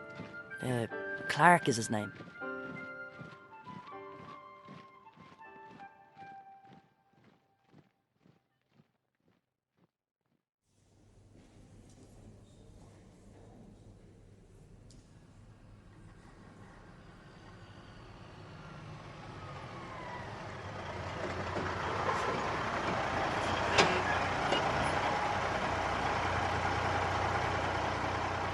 Pat, that fella wouldn't let us take him. He said there was nothing wrong with him. The wife is always exaggerating. She just wants him dead and out of the house. All right, then. We'll remember that address. Is that gunfire?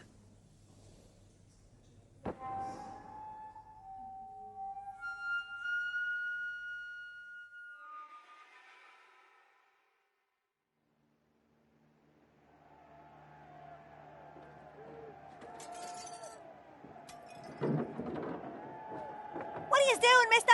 What does it look like? Building a barricade. Do you want a hand?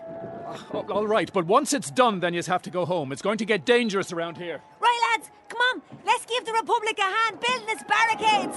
Up the Republic! You's helping, Mickey. Some crack, eh, Jack? Building a barricade so the enemy can't come up from Amiens Street. So North Eyre Street here is going to be blocked off. Isn't that right, mister? That's right, son. Give us a hand with this table, Jack.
Jack! Jimmy! Were you in there when it happened? Of course I was. Jeez. I came as soon as I heard. What did I miss? It's nearly all over now. They threw everyone out of the GPO. And this fella at that yoke there. We're a republic now. What's a republic? Come here. I want to show you this soldier I helped tie up. Me and this fella from Cork. Michael somebody.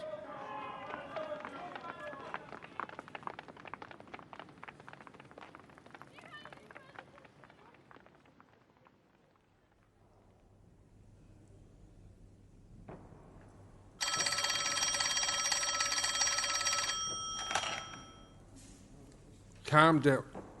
Calm down, right? Yeah. We could hear the shooting from here. Dublin Castle. Dame Street. OK. We'll send an ambulance right away. The castle. One man dead, it seems. A constable.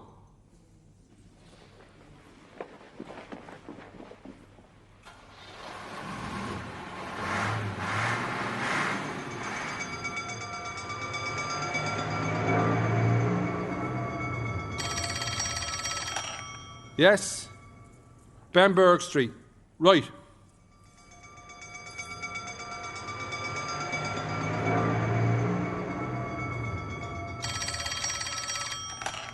Hello, yes? Kildare Street.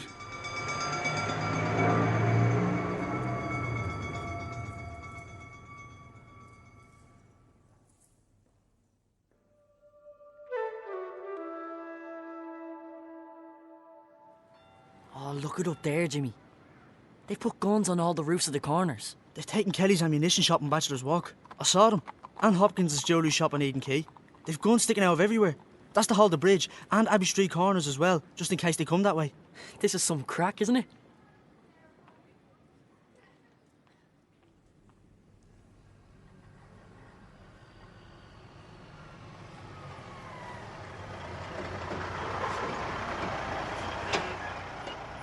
Pat, left a bloke about 30 at Vincent's, dead. Didn't have a name on him. Right, Tommy. Picked him up in Kildare Street. Gunshots.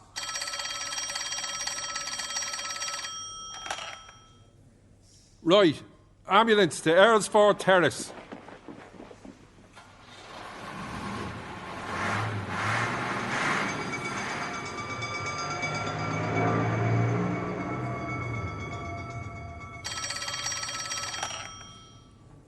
I heard you, Island Bridge. Jesus, the city's gone mad.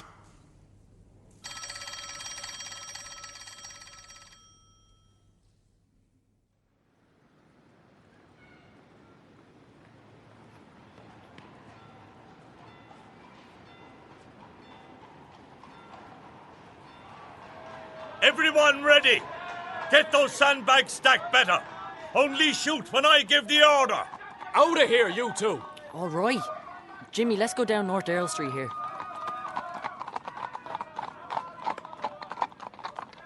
Okay, Jimmy, in this doorway, then we'll creep back up, okay? Yeah. This is exciting, isn't it, Jack? Better than running around delivering telegrams for that slave driver Doyle.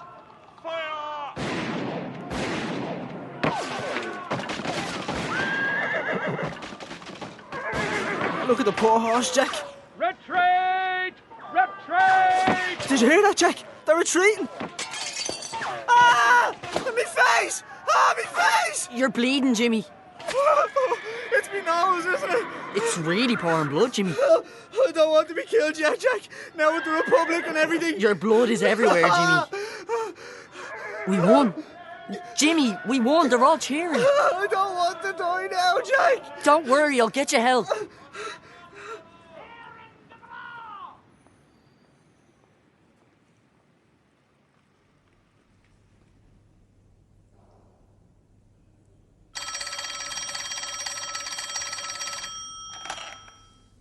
Stackville Street. North Earl Street. Right. Right, I heard you. A mounted charge. Men and horses dead. And wounded as well.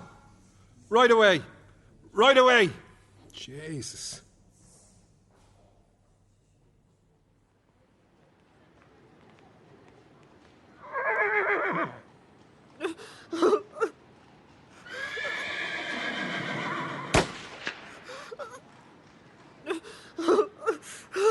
One of them Sinn Féiners is after putting that horse out of its misery. I'm going to bleed to death. Get help, Jack. Get help. There's an ambulance. Jimmy, you're going to be saved.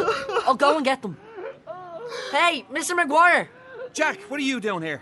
Go home, it's too dangerous around here. My friend just got hit on the nose by glass and he's bleeding to death. All right, Jack, all right, I'll be with you in a minute. Is he dead? Yes, I'm afraid so. I need to look to this soldier over here and then I'll be with you. Okay, son, okay, you're going to be okay. I'll get you to the hospital. Mommy. What's your name, son? Pat.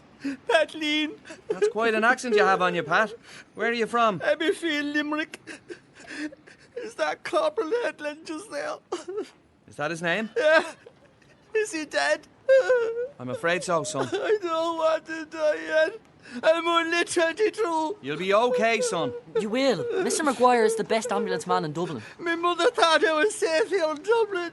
You'll be all right, you will. Okay, Jack, go on home now. You have to help me friend Jimmy, Mr. Maguire. Barry, over here. Let's get this one straight into the ambulance. And then will you look to me friend Jimmy?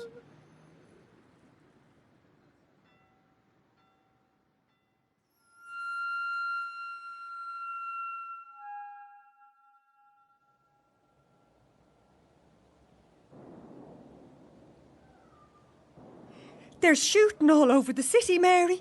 My Kevin came home and he said it was all happening down at the GPO. No. And that there's loads of dead soldiers down there all over Sackville Street. Holy God. That's where my Jack is. He's only a boy. He'll be fine. I know, Jack. He'll be in the middle of all the trouble.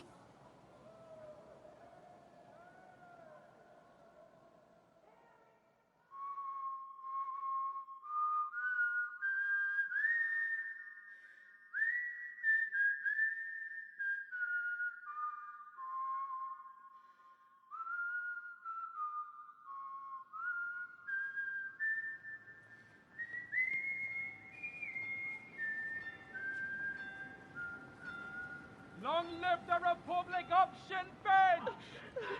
Here he is, Mr. Maguire. All right. Let me look at your son. Don't let me die, mister. Oh, it's a nasty cut, but you needn't worry. You'll be causing trouble for your mother for many years to come. We'll get you off to Jervis Street Hospital in a jiffy and they'll stitch you up. Will I lose me nose? Don't worry, son, you'll be fine. And Jack, will you run along home now? But I'm needed here to tell when there's people injured. And I can take messages for anyone that needs them taken.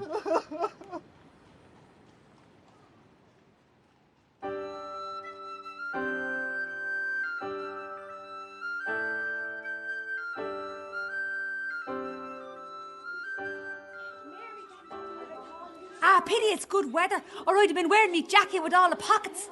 Jack, you should help yourself, or you can have some of mine. Let's go over and sit at the pillar there, see what happens next. Stop right there. Want a sweet, mister? Did you pay for those? We're just keeping them safe for Mr. Noble, in case any of the Sinn Féiners robbed them on him. You're looting. What does that mean, mister? We never learned that word at school. Go to your homes. You a peeler? No, I am not. But because a few ruffians take over the GPO doesn't mean the city can go to the dogs. Oh, Christ, there's me ma. Where? Going into the GPO. I got to hide or she'll be dragging me home and I'll miss all the action. Let's go across the Clearys, see what's going on there. You can hide from her in there.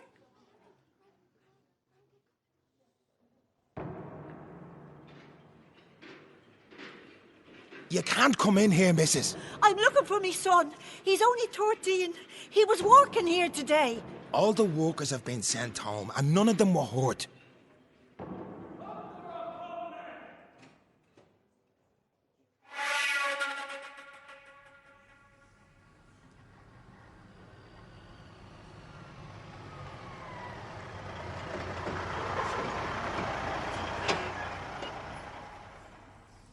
Pat, Lieutenant Alexander Wilson, aged 18, from 23 Northbrook Avenue in Jervis Street. Bad bruising from the butt of a rifle. Too young to know how to use the thing. And a young lad, James Hoare, aged 13. Plate glass window fell and nearly cut the nose off him. And Pat, your young lad was down in the middle of it all. That young lad, James Hoare, was one of his buddies. What? I better get down there. Oh, I should have known he'd be in the middle of it all.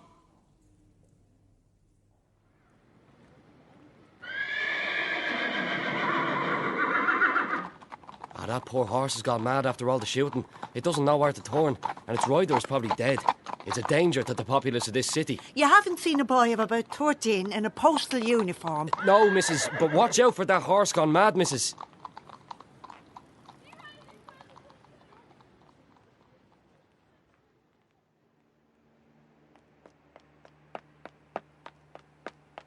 Stop there! Where are you off to? Here, Fred. Fred Norgrove, don't you recognise me? Oh, Pat, it's yourself, coming off duty. I'm looking for Jack, me boy. He was in the GPO working today. I've seen a lot of people go into Clearys, kids and all. Oh, right, Fred, thanks. This is it, Pat. This is what, Fred? The Republic, Pat. This time for certain. Right, Fred, yeah. We've been busy, that's for sure. And you'll be busier this week. We're all prepared to die for the Republic. Okay, Fred. Well, yeah, good luck. Don't miss the boat, Pat. Right.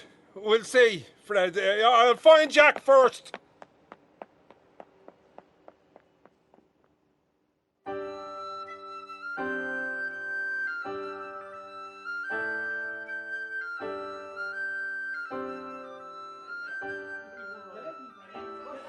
with this hat, lads. We look like right tops, don't we? I say, boy, can I have a cigar and a brandy, please? Oh, Jesus, there's me dad. Quick, hide under them bedclothes. Here, lads, any of you seen Jack Williams? Never heard of him. Well, if you see him, tell him he's to go home. And you should all as well, or you'll all end up in trouble. All the peelers has gone back to the barracks. They're like rabbits, afraid of being skinned. Yeah, well, if I see any of your fathers, I'll tell them where to find you. You don't know any of us, mister. You're Kevin Burns' boy, aren't you? I'm not. I swear. Yeah, well, I've seen yous. Is he gone? Yeah. But let's see if we can get into the GPO.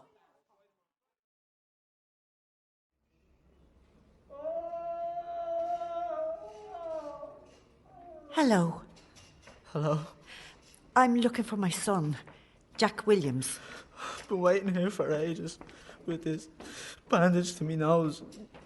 I'll die if they don't look after me soon. Did you see my Jack? Jack Williams? He was with me. Helped me into the ambulance. I'd be dead in Sackville Street if he didn't help me. It's very scary in here, missus. I just want to go home. There's all these men and they're screaming and crying. You'll be grand. They'll get to you soon.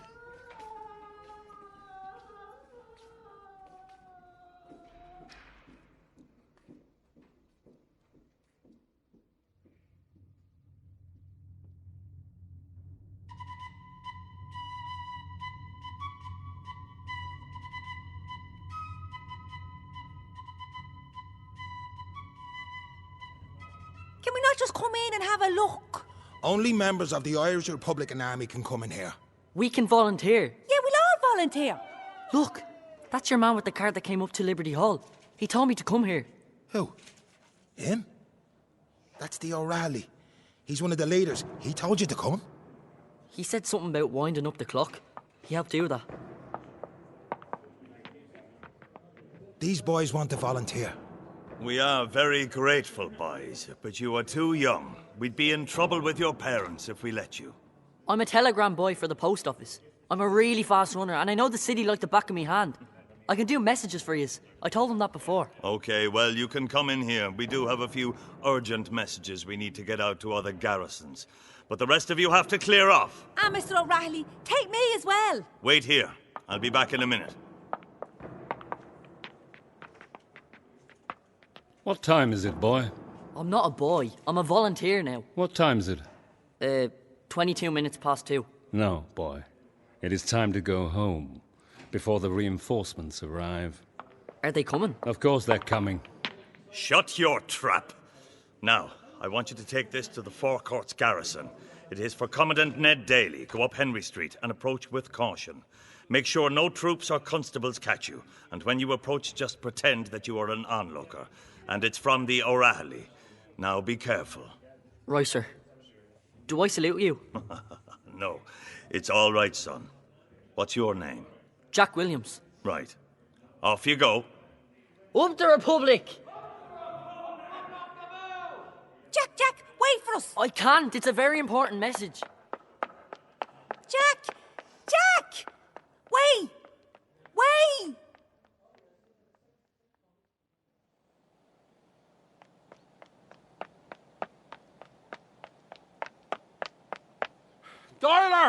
Doyle! Ah, Pat. Some shenanigans. I'm off duty now. Just came in to have a peek. If I was a betting man, and I am, I think the city's in for big trouble. I'm looking for my Jack. I last saw him when the insurgents took the GPO, but everyone is safely out of the building now. Guthrie has transferred the HQ to Crown Alley, and Mr. Norway will run operations from his room at the Dawson Hotel. Was Jack there at Crown Alley? No, I didn't see him. All right, okay, thanks, Doyle.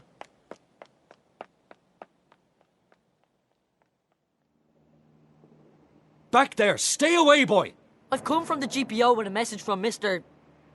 D. O'Reilly for Commandant Ned Daly. Jesus, are they sending boys into this? It's bloody dangerous round here. I work for the post office delivering telegrams. I know me way around. But keep your head down, son.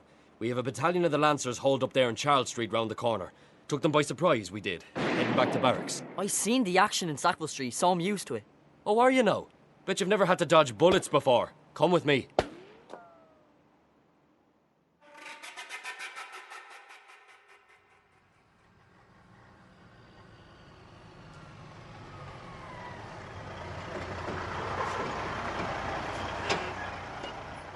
Jesus, Giffney, it's all go out there. I left 2 Lancers in Stevens Hospital. I picked them up in Benburb Street. There's a lot of action at the forecourts. A police constable to the Mead Hospital. I picked him up at St. Stephen's Green. And 1 male, identity unknown, to St. Vincent's. Picked him up at Aylesford Terrace. And the soldiers from the Royal Irish Regiment, all suffering from gunshot wounds. It's non-stop, Giffney. I've never seen anything like it. Oh, Mary, there you are. You're looking for Pat. He's gone. I'm looking for my Jack. He was in the GPO working. There was a young lad taken up to the Jervis Street Hospital, but it wasn't him. No, that was a different chap, Mary. I saw Jack in Sackville Street. Then he brought me to that chap. Jack is fine. If any of you see him, tell him he's to go home. I'll put the word out all right, Mary.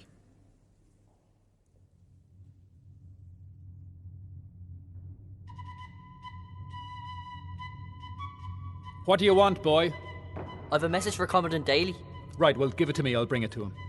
I've to give it to him himself. Just give it over. I've no time for games. I've orders and I'm going to carry them out.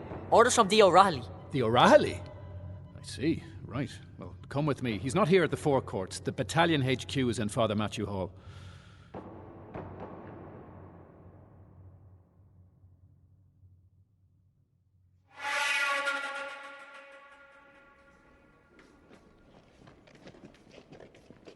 A boy here from the GPO with a dispatch from the O'Reilly.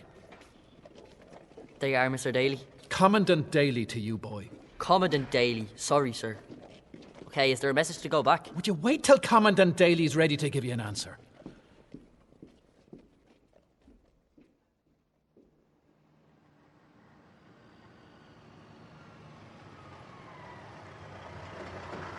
Here, Maguire! Maguire! Ah, Pat, it's yourself. Still no sign of Jack? Not yet.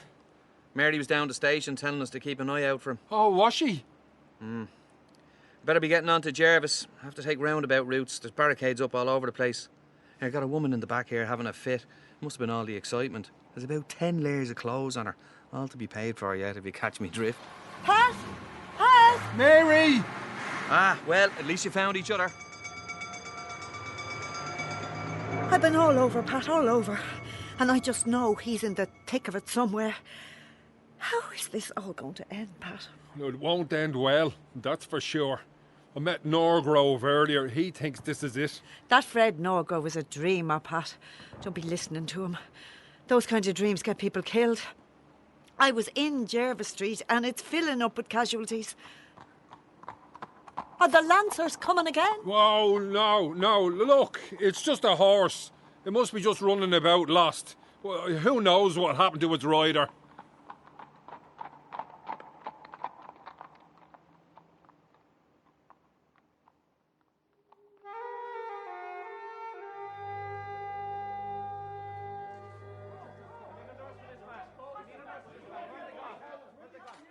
You can't go over there, son.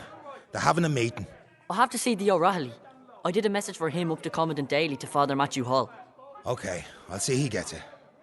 Hunt the Republic! There's no message, Commandant Daly says. Oh, you came in to give him no message. That's your message, son, huh? Yeah, sir. Well, then what did you see? Well, I ran up Greek Street, and then Volunteer Frawley took me to Father Matthew Hall, and Volunteer Hogan brought me to Commandant Daly, and I gave him your message, and he read it, and then he nodded, and... Ned nodded. Very good. By God, Pierce, even you couldn't have written something as simply poetic as that. Ned nodded. And then I went up to the barricade on Greek Street, and the Lancers that's pinned down on Charlotte Street started shooting like mad. They were going to try and break out. And then this horse came leaping over the barricade. It was mad. Well done, lads. Keep the Lancers pinned down there. Is there another message for me to take, Mr. O'Reilly? What age are you, son? 13. I think you've done your bit for the Republic now, son. You should be getting home. No, I don't want to go home. Not now. I want to be a volunteer to help make the Republic. It's dangerous, son. Very dangerous. If we need you again, son, we'll call on you. Mister, you can't send me home now. I know me dad wants a united Ireland, and I want it. And I want us to have home rule and everything. And I want us to be free and there to be no more famines. So you can't send me home now. I have to stay to help. You best be going, Jack. But we thank you in the name of the Republic for what you have done. Jack Williams, isn't it? Yeah, Mr. O'Reilly. If you need to find me, I live on Primrose Street, number 11. Up the Republic! Up the Republic!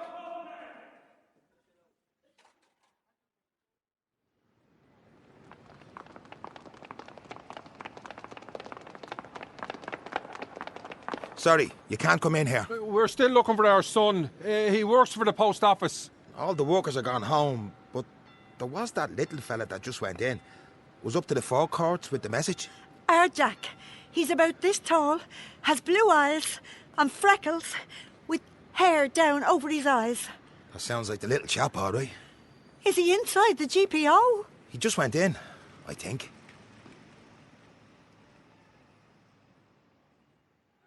Do you want to know what time it is now, Lieutenant Chalmers? Time for the British reinforcements to arrive. No, it's 4 o'clock in the Irish Republic. That's your mummy, son. Looks like she's going to get you. Give your backside a good tanning.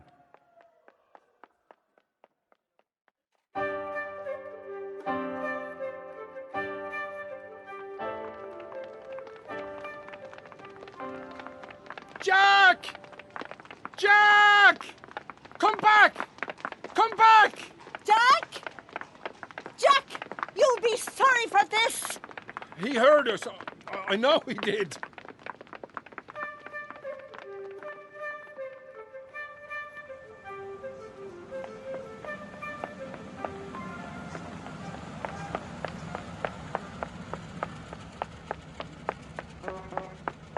Jack! Jack!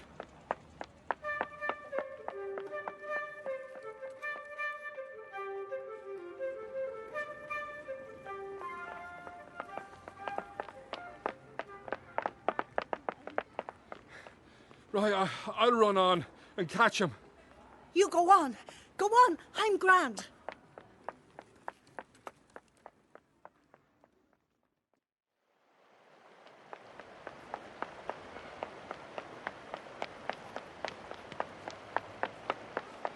Gotcha! Let me go! You can't just run across the bridge without paying the toll. It's not called the Halfpenny Bridge for nothing. Them bowsies might be up to their shenanigans in the GPO and wherever else, but you still got to pay to cross my bridge. It's not your bridge. You're just the tall man working for the corporation. Now let me go! Jack! Jack! That's someone calling you. It's a G-man and he's gonna kill me, so you have to let me go. Up the Republic! The world has gone mad today.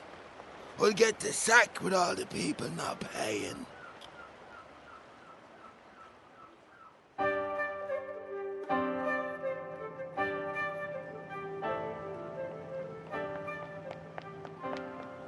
Jack! Jack! Stop! Will you stop or I'll really turn your backside for you? Stop! Stop! Da! I've a message to deliver. No, you don't. The only message is that you're going home with your mother right this minute. Well, here's your mother now. Jack! Jack! Oh, Jack. You had me so worried, Jackson. And why did you run away from us? I didn't run away, Ma. I have a message to deliver. What message? Ah, Pat, it's yourself. Noel, where are you coming from? Oh, we got a call to go to the magazine fort in the Phoenix Park. It's on fire. It's been blown up by the insurgents. But we couldn't get past. They barricaded the quays at Church Street Bridge. I tried talking to the insurgents. John Kenny, he was one of them. You know him, he drinks up in the Oval. But they don't want us going up there putting out their fire. We'll head back to the station and see what to do.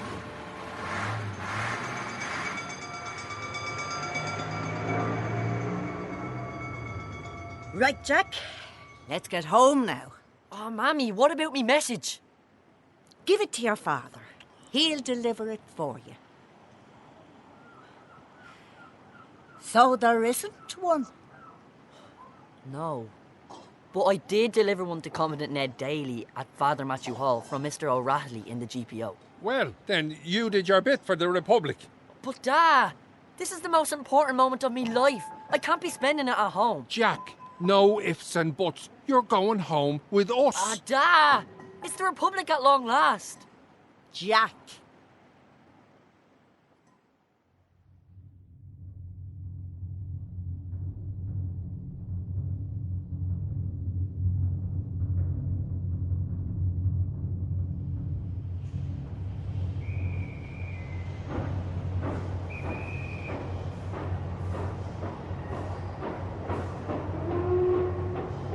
On the double, men, we are to march straight to Dublin Castle.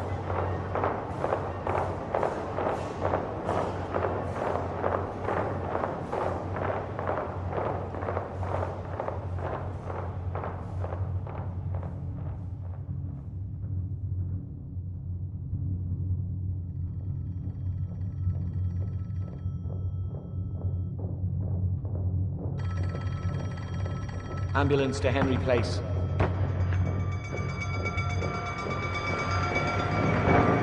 Colonel Kennard here. We're on the move now towards the castle with the party of the Royal Irish Regiment. Ned reports a lot of troop movement from Kingsbridge Station. Can I have the latest report on the situation? Fire in Cable Shoe Company on Sackville Street.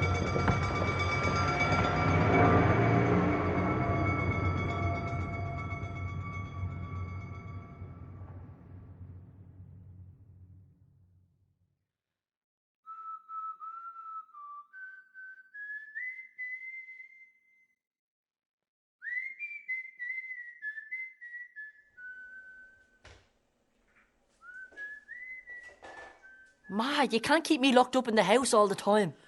Until this disturbed state of affairs is over, you're not leaving this house, Jack. But Ma, it's the Republic. It's not a disturbed state of affairs or anything like that. It's the Republic. The Republic. And I want to be part of it. You're only a boy, Jack. You're only 13. When you're older, you'll get your chance. Isn't that right, Pat? All in good time, Jack. Now off to bed before you wake your brothers and sisters.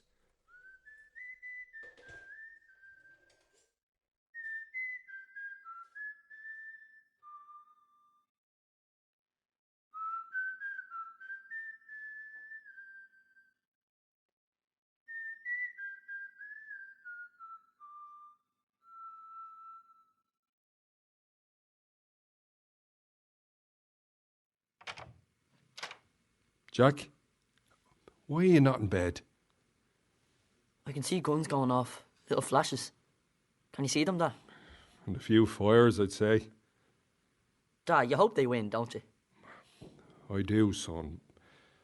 But the thing is, I know they're going to lose. Dad, don't say that. They can't win, son. Soon the British will strike back. That's what always happens. But, Dad, will they all be killed? I hope not, son. I hope not. They're very brave, aren't they? I just wish their bravery was enough. Who knows? You think, Dad? It could be. No, son, no. But you did your bit. But I want to do more, Dad. Jack, it's too dangerous. It was a very important message I took to Commandant Daly from the O'Rahilly. To Commandant Daly. From the O'Rahilly. Yeah, Dad. Well, then you've done your bit, son. You're a hero. And you live to tell the tale, because many won't. All right, Dad. All right. Tomorrow's another day. Up the Republic. Yeah.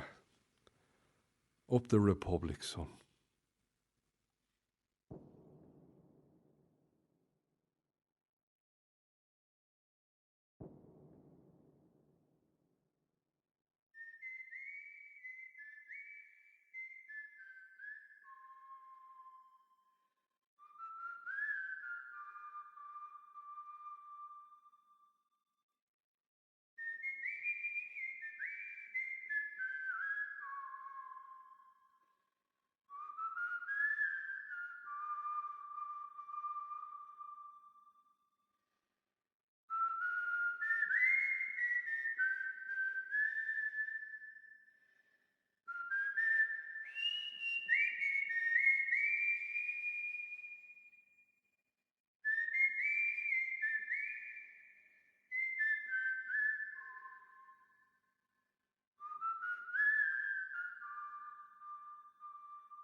People Walking on Water, written by Alan McMonigal.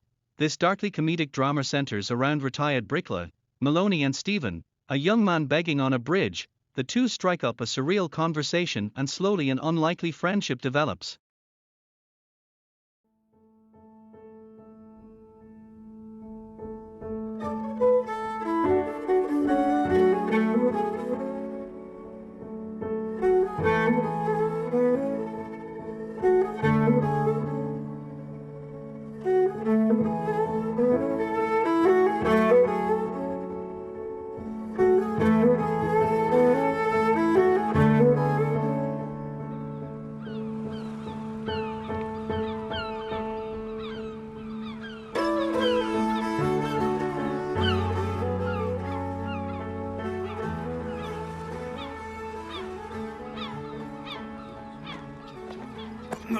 Mind my hat, you big galoot. Oh, Jesus. Christ, my money. Oh, sorry, I didn't see you there. You and the rest of the world. Well, you could pick a better place for it than the Harbour Bridge. What's it to you, Grandad? What's it to me? I could have ended up over the wall and in the water. That's what it is to me. Then you'd have a drowned man and an empty hat to contend with. Boo-hoo. I won't sleep tonight. I hope your begging technique is better than your manners. I had a hat full of coins until you and your rickety feet appeared on the bridge. Nothing wrong with my feet. These feet have covered more ground than most men speed over in a lifetime. What do you want from me? A round of applause? No, clear off, Grandad. You're messing with my earning potential. Well, just for that, I'm going to stay right here until I'm rested and ready to move on. And just so as you know, I am in no hurry. Just so as you know, it didn't turn out so good for the last man to interfere with my personal space. Oh, that's funny. What did you do to him? Beat him up with those powerful-looking arms? Pitch him over the wall at high tide? Tell me, have you looked at yourself recently? I wouldn't fancy your chances against a toothpick. And stop calling me Grandad. I'm not as old as I look. I'm warning you, don't make me have to get up. Oh, go for it, tough guy. Give it your best shot. Meantime, I'm going to admire the view. Not from here, are you? The accent, I can tell. How'd you end up in this town, then? And on this bridge? Jesus, what's with all the questions? We see the tide is in and not a stir out of it. I like coming here when the water's like this. The harbour looks so peaceful. Little ominous, maybe, like a calm before the storm, if you know what I mean. Look at the light, though. On clear days like this, it's enough to lift the spirits. Oh, Christ, not another one who likes talking about the weather. Calm down, will you? I'm only commenting on the light. That's a beautiful little harbour, isn't it? Steeped in history, this place. Christopher Columbus, before him the Normans, and before them... I don't need a history lesson. And before them... who knows? Yeah, well, I suppose I can understand why you choose this bridge to do your begging. I remember... And I don't need your approval either. No, I don't suppose you do. Is that what I think it is? Oh, Jesus, it couldn't be. Hey, get up here and take a look at this. Hey, have you seen this? Seen what? Oh, get up here and take a look. Oh, feck off and rot. I won't ask you nicely again. And I won't tell you nicely again to feck off and rot. Hey, come on, what are you doing? Get your hands off me. Get here. Come on, get up you get. Okay, no need to be sore off. There, out there. Take a look at that and tell me it isn't the craziest thing you've ever seen. What exactly am I supposed to be looking at? Oh, I haven't seen anything like this since... Anything like what? I can't see anything. Oh, what do you mean you can't see anything? Are you blind as well as destitute? Look, over there where the pier juts out, on the water. The woman in the green dress. What woman? Where? Look at her. She's walking on the water. Whatever you say. Okay if I sit back down now? Look, there's another one. A lad in a suit. If you say so. Oh, it must be something to do with the high tide. Listen to me, Grandad. High tide or not, there is no one walking on the water. You can take it from me. Oh, there goes another pair. Hand in hand, if you don't mind. Oh, Jesus. Can you not see them? No, I cannot. Fucking madman. Sure, how would you sitting down there? And you're right, by the way. Sharon, my wife, thinks I'm mad. She's been talking about having me committed. Here's hoping. No time like the present. I suppose I've given her good cause. Recently, I haven't been myself at all. I keep leaving doors open after me when I leave the house, and I forget to spring the handbrake. Do you know, the other day I didn't recognise myself in a photograph. Fair enough, you might say, but I was the only person in the photograph. Oh, Vincent Maloney, you're ready for the knacker's yard, Sharon said to me. She thinks it was the recession did it to me. It does things to people, she says, has an effect. Oh, wait till I get home and tell her about this. That's a good idea. Why don't you go now? During the last recession, I saw statues moving, and I'm not just talking about the Blessed Virgin. I saw saints having full-blown conversations, holes in clouds, halos and shining lights. I wouldn't mind, but I'm not in the least bit religious. Sharon didn't know what had gotten into me. Not one word would she listen to. What's she going to say if I start telling her I'm seeing people walk on water? I don't care. No, feck off. No, I can't go yet. I need a little time to think about this. Figure out a way to sound believable. To Sharon, I mean. Well, go and think someplace else. This is my bridge. Ho! Would you look at that? That owl one gave you something. There. You see, I've brought you luck. 50 cents. Is that your idea of luck? Oh, better than a slap in the gob. Tell me something. How much do you make? Mind your business. Go on, tell me, how much? How much do you make in a week? I'll give you €1 if you tell me. Keep your money. Not much, I'd say. Any time I'm crossing the bridge, your cap is empty. Why the hell do you be looking into my cap? And if you must know, I used to do okay. I used to make her... Used to? What are you talking about? You're not long out of nappies, I'd say. What age are you? 22, 19? Old enough. Oh, old enough. Fair enough. Well, you're not doing very well since I've known you. Isn't that a coincidence now? Yeah, well, I suppose it's the recession. Isn't it amazing how quickly things can turn around? Do me a favour, will you? Turn your head around to the water and amaze yourself somewhere else. Oh, would you look? As soon as I turn around, there goes another one walking on the water. Oh, yeah, I hope that rucksack on our back doesn't weigh her down. Have you not got somewhere to be, like a job or something? No, I don't have one anymore. I was a bricklayer. 40 years laying bricks without a day out sick. See those hands? Don't let anyone ever tell you it was God that made the world. It was us that made it. Bricklayers. Well, you've made a proper hames of it. Don't ever let anyone tell you otherwise. Have you not heard about the recession, the cutbacks, austerity? According to the experts, there are merciless times in store for us. Nobody tells me anything. Yeah, well, you should go to the library and read a newspaper. It's important to stay informed these days. That's what Sharon tells me. Sharon's my wife. Did I tell you that before? Did I tell you I'm glad I'm not your wife? And I'd say you're being a smart ass again. It doesn't really suit you. Oh, you know, there might be a hidden causeway out there, you know, just below the water level. That would explain a lot, wouldn't it? Oh, Jesus, would you ever go and take a flying... A man tried to fly across the bay last summer. You know, wearing some sort of a contraption with wings. Were you around for that? He made it too, didn't he? Do you remember? What's that got to do with anything? Impossible things.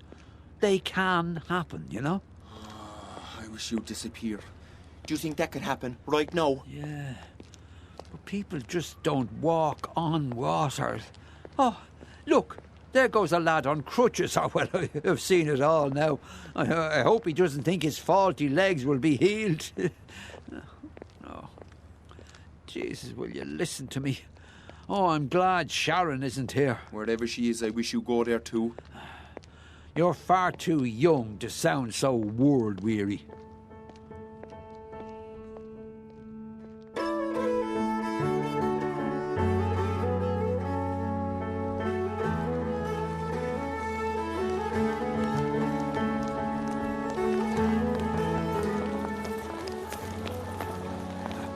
Long time no see. Not a bad day for it. Not you again. Oh, you know, I could have said the same thing to you. Tell you what, though. It's another beautiful day. Blue skies, clean air, sun. Good walking on water weather. Don't let me stop you. Ah, you're funny. You should have been a comedian. Oh, would you come here and look at this? There's a scatter of them out there. Looks like they're all heading for the open water. Not that I blame them. Nothing keeping them here. Not anymore. I hope they all get wet. I see you're in a great mood today. Business is slack, I take it. A busload of tourists passed by here 10 minutes ago, and not one of them, not one, dropped so much as a cent in my cap. My wife has a theory about Germans. I must ask her what it is one of these days. Here, I brought you something. What's this supposed to be? It's a chicken sandwich with some homemade chutney, tomato chutney. Here, take it. And here's something to wash it down. So, tell us, what's your name? Jesus, give a man a sandwich and it's open season on his privacy. Calm down. I just asked for your name. I'm not from the Criminal Assets Bureau. Yeah, well, you can't be too careful when you're in my position. Oh, in your position, right? And you have so much to protect. No, you're insulting me. Oh, no, I'm sorry.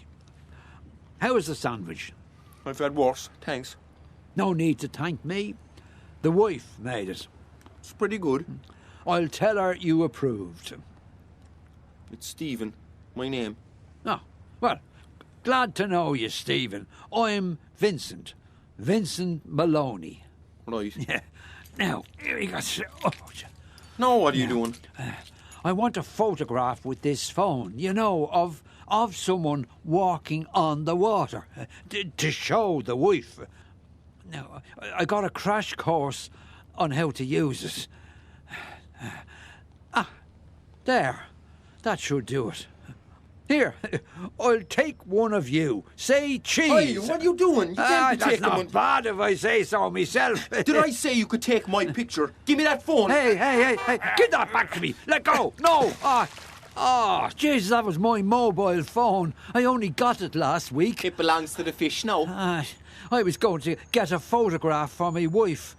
Evidence that I'm not losing it. You've ruined that idea. Does that mean you're going to leave and I'll never see you again? Please say yes. You're not getting rid of me that easily. I had a bad feeling you would say that. I can't believe you threw my phone in the water. I was starting to get the hang of text messaging. I was enjoying it too. I've a good mind to report you. Do what you have to do. Now, right now, I wouldn't call my bluff if I was in your shoes. Or whatever it is you call those things covering your feet. Hi, watch it. Hey, watch yourself. Do you see that pathway across the road over there? It's called Slaughterhouse Way. It's also a shortcut to the cop shop. Off you go now. Ask for Sergeant Grimes. He knows me well. And while you're gone, I won't run away. Promise. So where would you go? It doesn't look to me like you have a lot of choices. Choices, evidence, halos, and shining light. Would you listen to yourself? Any wonder your missus is trying to have you committed? You may have nothing going for you, young lad, but you're on the spot there. She is a worrier. And she isn't going to listen to a Holy Mary out of me when I tell her about this lot out walking on the water. I really could have done without you pitching me phone overboard. Take a chill pill, will you? I'll steal a brand new phone for you later on, okay? Then you can take photographs of things that aren't there to your heart's content. Don't be smart. Anyway, can she not come in herself? Then you can happily point out whatever it is you're seeing and with a bit of luck be on your way and stop annoying the fuck out of me. Who? Sharon? Come here. Oh, no. She won't stir. Not since... She started watching my box set of The Sopranos and she's hooked. She watched 7 episodes yesterday back to back and all she stopped for was to make a cup of tea and a mockery of me. It's the same drill every day except Sundays. She takes Sundays off to read the newspaper and Skype her virtual friend. That's how she keeps up with everything. She doesn't trust a word I tell her about what's going on. Because you're losing your mind. She is convinced I'm a basket case. Loop the loop, mad as a hatter, do lolly. Oh, I've heard it all. I feel sorry for you, Vincent Maloney, she said to me when I was going out the door this morning. She's very generous with her sympathy. I'll give her that much. I hope you're squeezing her for every drop. Oh, not that I have to try very hard. I often wish I could shake her out of it, make her see that it doesn't make any difference, all this sympathy carry on. But there's not a thing to be done about it. It's a part of who she is. Do you understand what I'm saying? Not one bit of it. Well, Sharon doesn't understand either. She understands very little. I mean, I can see it in her face when she's trying to follow the storyline in The Sopranos. But she has enormous sympathy. I'll say that. I'd say she'd even feel sorry for you. She sounds like a remarkable woman. What's she doing with you? Well, you're a codder. She collects tea cosies. You know, the things you put over teapots to keep the stuff warm. And fridge magnets. Oh, jeez, I've never seen so many fridge magnets. One arrived from Thailand the other day. And last month we got a tea cosy from Ecuador. Oh, I wonder if any of this lot walking on the water will make it to Ecuador. Oh, Jesus, will you look? Just as I say it, there goes another one. There'll soon be enough out there for a game of football. How far is Ecuador, do you reckon? If I tell you, what are the chances you will leave me alone? Slim and none.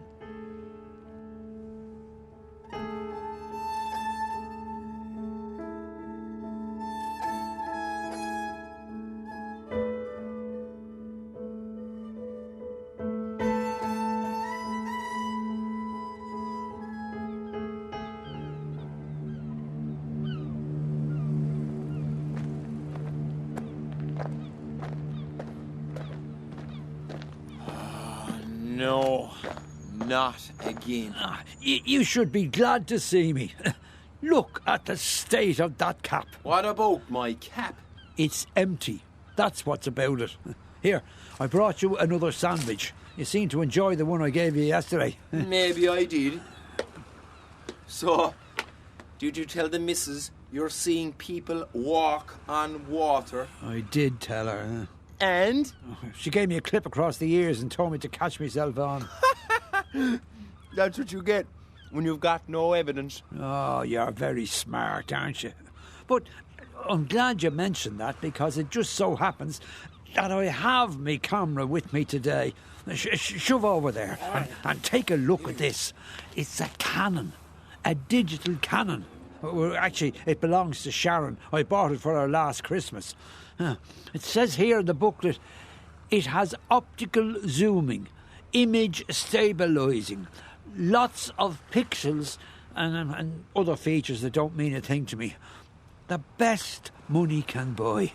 And now, if you excuse me, I'm going to set it up on the tripod and take a photograph. Don't tell me. You got a crash course. This display screen will let me know when I should take the picture, and all I have to do is press this button. Don't take one of me. Remember what happened the last time? Oh, don't worry. I'm not as stupid as I look. Not a bad sandwich. I'm glad you like it. Got any booze to wash it down? I gave you a Coke. Oh, you're generous. Next you'll be rescuing drowning puppies. Do I detect your little ingratitude, your little so-and-so? Okay, cool it, Grandad. I said it wasn't a bad sandwich. What you want? A Michelin star? Yeah, all right. I'll bring you a turkey and ham dinner with red wine tomorrow. Now, stop distracting me. I'm missing me chance to take a picture. It's a fucking... fuck, it's not taken. I could do it earlier. I know I could. Oh, blast. I don't know. You know something? Sharon's right. I am clueless. How you, Chancellor? Jesus, where'd you get the fancy shoes? How's yourself, Steve-o? Oh, some clown waiting for a bus fell asleep. I was on the bench next to him. Right place, right time, what? Not bad, are they? Nike, God of Victory. Perfect fit, comfy. Bit noisy, though. People have been hearing me coming, you know what I mean? Hey, Steve-o, who's the gimp with the camera? Chancellor, allow me to present my new best pest. Vincent Maloney. How do you do, Mr. Chancellor? He brought me the sandwich, Chancellor. Want some? What is it? Chicken with homemade chutney. What kind of homemade chutney? Tomato. Jesus, I hate those things. They're too red. Too red. Mind you, I hear they're good for the prostate. Well, if anyone should know, it's you, Chancellor. Nice camera, though. Thanks. I got it from my wife. Christmas present. It's a Canon, Chancellor. It has image stabilising and pixels. Does it now? The best money can buy. Not that we'd know about that, Chancellor? So, Vincent, does it take a nice photograph? He doesn't even know how to work it, Chancellor. I see. Want me to take a look, Vincent? Well, Ask him what he's trying to photograph, Chancellor. Steve-o wants me to ask you what you're trying to photograph, Vincent. Well, you see, Go on, tell him. What is you so shy all of a sudden? Look, Chancellor, do me a favour, will you? Look out over the wall there, into the harbour, and describe what you see. Let's see. There's about 50 swans gliding along without a care in the world. I can see the roped-up boats bobbing gently, up and down, up and down. I slept inside one of them last night, and very cosy it was too. The tide is in, the water is high, the ducks are performing acrobatics, and the seagulls are hovering. Oh, that's a beautiful description, Chancellor. You should have stuck to the poetry. No money in that either. But tell us, did you not leave something out of your description? Like what? People. People? What people? The people on the water. What? Your man there reckons there's 2 football teams worth out there, strutting over the gentle waves. Well, if he can see all that, he's a better man than me. He says it's on account of the recession. Really? He saw statues move during the last recession. This time, it's people walking on water. What do you think it's all about, Chancellor? Sounds to me like an hallucination. It happens to people suffering from existential angst or extreme stress. If anyone should know, it's you, Chancellor. There. What do you think of that, Vincent? Look, I don't think I follow. You're hallucinating. It happens during times of severe stress or angst. Now, tell us, Vincent, how are things on the home front? You know, with the missus. She's thinking of having him committed, Chancellor. What do you think of that, Chancellor? Is he asylum material or what? They've been committed for less. If anyone should know, Chancellor, it's you. Don't be daft. She does not want to have me committed. It's a joke. It's her way of... Things are fine on the home front. Trust me. I know they are. He doesn't have a job anymore, Chancellor. He was a bricklayer. Reckons he made the world. Do you think that could be it? I don't mind not working. I manage to punch in me share of time. It's the youngsters that need help, not old-timers like me. Lads like yourself. He's not poor either, Chancellor. He has cameras and fancy phones and friends in Thailand and Ecuador. I don't know what to tell you, Vincent. Well, that's a first, Chancellor. Oh, lads, come on, look. I just want to take a photograph here. That is, if I could figure out how this bloody thing works. He wants to take a photograph of people walking on water. Doesn't take a rocket scientist to figure out where someone like that belongs, eh, Chancellor? Show me that camera. Look. Do you see that button there? That turns the camera on. Now, do you see that button there? That takes the photograph. Have you got that? Yes, yeah.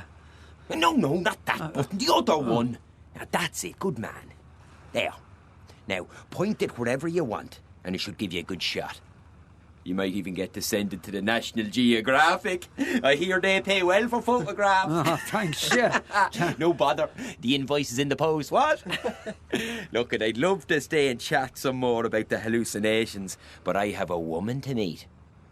Is it Eurydice Boylan, Chancellor? Oh, the one and only. She's a looker, that one. You should have seen her 25 years ago, Steve-O. Oh, before your time, huh? Look, I'm late. She'll have me for lunch. Not the worst thing that could happen to me, I'll admit. Anyway, see yous. Oh, look over there, Vinny. Some more of your mad pals trotting on the water. Good luck, Steve-O, me old pal. Good luck, Chancellor. yeah. He's right about those shoes. They are noisy. He's 1 in a million, that lad. You're all set now? Yeah.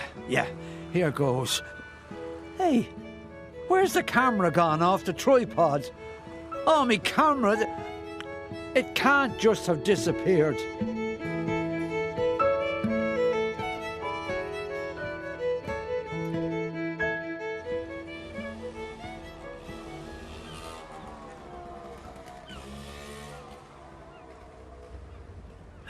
You've got to be joking. Do you ever leave this bridge? I do. Oh, when do you leave it? Whenever I feel like it. Yeah. So what? What did your wife say about the picture situation? Or the lack thereof, huh? Please, can we not talk about cameras or phones or taking bloody photographs? Don't worry. I'll steal you a brand new camera later. How goes the hallucinating? Don't ask. That bad, huh? The angst and stress must be here to stay, so. Please don't say that. At least you have the missus looking out for you. Please don't say that either. I thought you said she was sympathetic. Oh, there's always time for sympathy. Well, actually, I mentioned you. And of course, as soon as I did, she was into the kitchen and getting the pan going and making up some crazy recipe. Here. She said to give you this. She skipped some precious time with the Sopranos to put this together. That's a first, let me tell you. Tell her to leave me out. I don't want anybody's sympathy. Well, you're getting it, whether you want it or not. Like I said, tell her to take her sympathy somewhere else. Food looks good, huh? What is it? It's called kosheri. It's a recipe from Morocco. Lots of garlic and spices and tomatoes. So you won't have to share with your friend. Oh, there's a fair kick off that. Oh, I told you. You did it. It's good stuff. You want some? No, I'm not hungry. I suppose that happens when you're hallucinating, like a side effect. You really need to get in more, if you get my meaning. Get yourself a radio or something. I used to have a wind-up. Some boozed-up bastard took it off me one night and threw it over the bridge. Like you did to my phone. That radio was all I had. Well, I'm sorry to hear about that. Hang on a second. I'm going to take another gander over the bridge. Oh dear. Well? Still there. Mostly youngsters with cases. Too many to count. Every one of them heading for the open water. I'd like to see that myself. Suppose I was to take to the water right now and keep going until I arrived home. Yeah. Oh, I can imagine Sharon's face. We live near Silver Strand. and I could just picture Sharon looking out the window as I strut by and wave in at her from the water, like, you know. Oh, I'd pay a king's ransom for the look on her face. But I would just keep going. As far as Inishmore or maybe Boston even. You do that. Go on now, if you like. I'll mind your keys in your wallet. Ah, very funny. But tell me something. Are you going to talk for much longer? I don't know. Maybe. Yes. No. I don't know. What sort of a question is that? Because if you are, would you mind if I put my fingers in my ears? You know something. You're starting to sound exactly like my wife.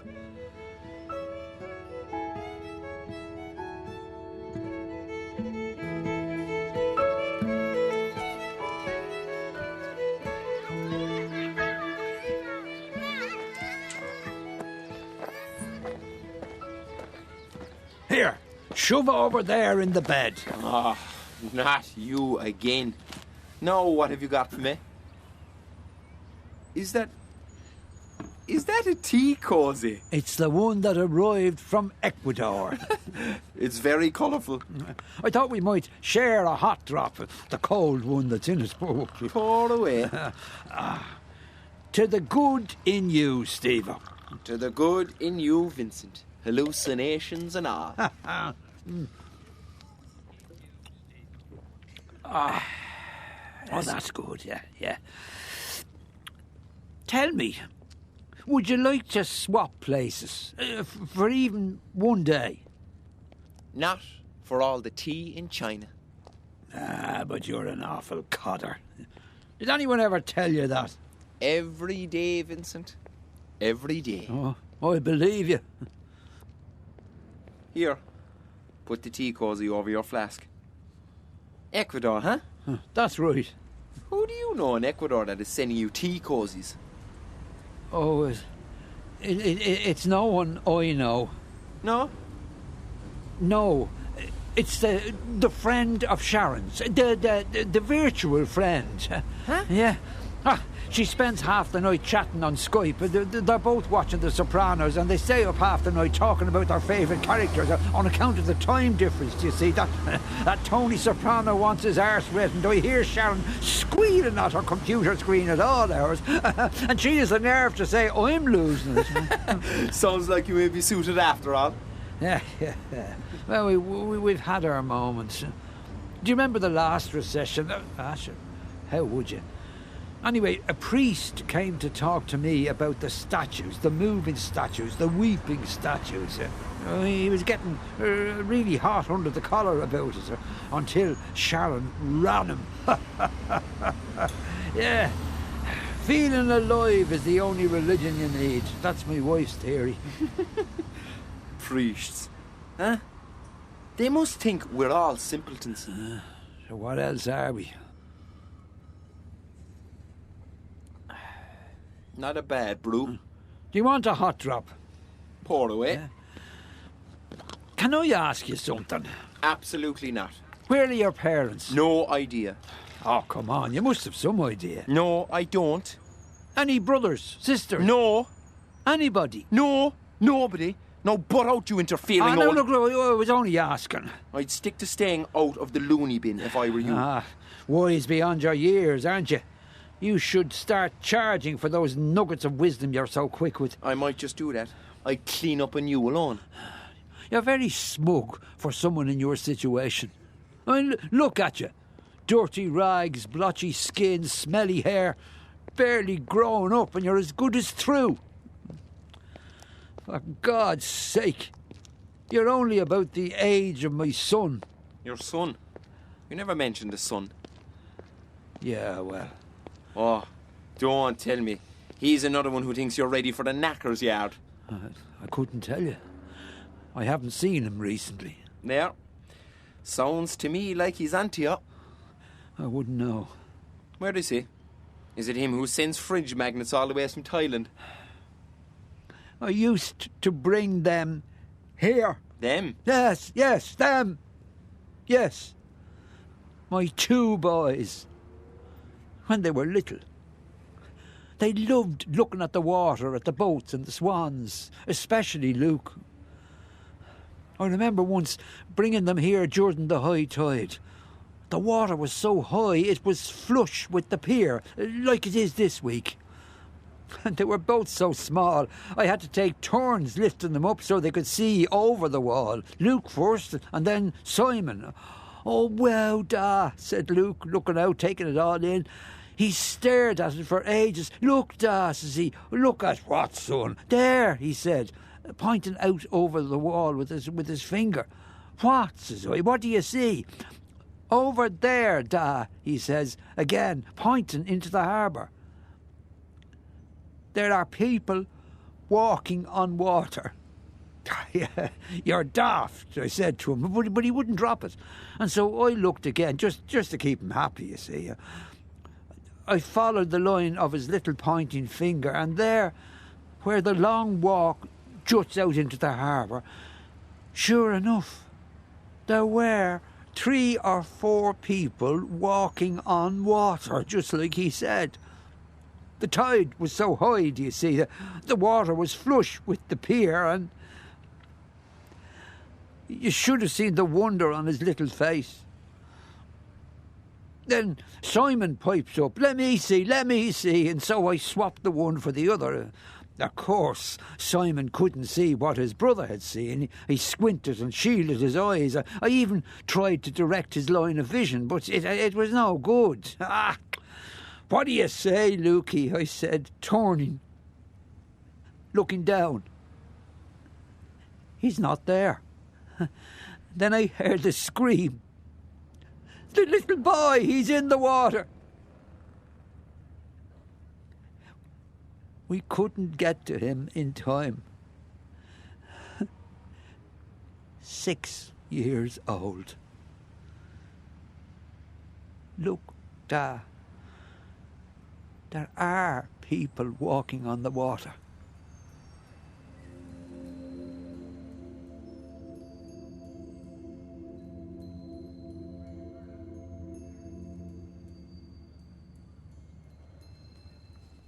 Jeez. Vincent. And Simon. Where is he now? One day, about 15 years since, he walked out of the house, disappeared, vamoosed, skedaddled. And then Sharon... You mean? Haven't clapped eyes on him since. And Sharon, she... Can't say I blame them. I wasn't exactly good company to be around. Not since little Luke. Is that why you come here? Not to pester fools like me with nothing better to do except listen to people like you? I suppose. Anyway,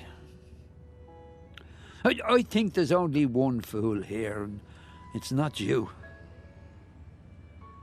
You know, if I had another chance, that's what I would do.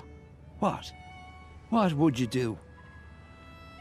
Get as far away from here as possible. Huh. Well, it's still not too late.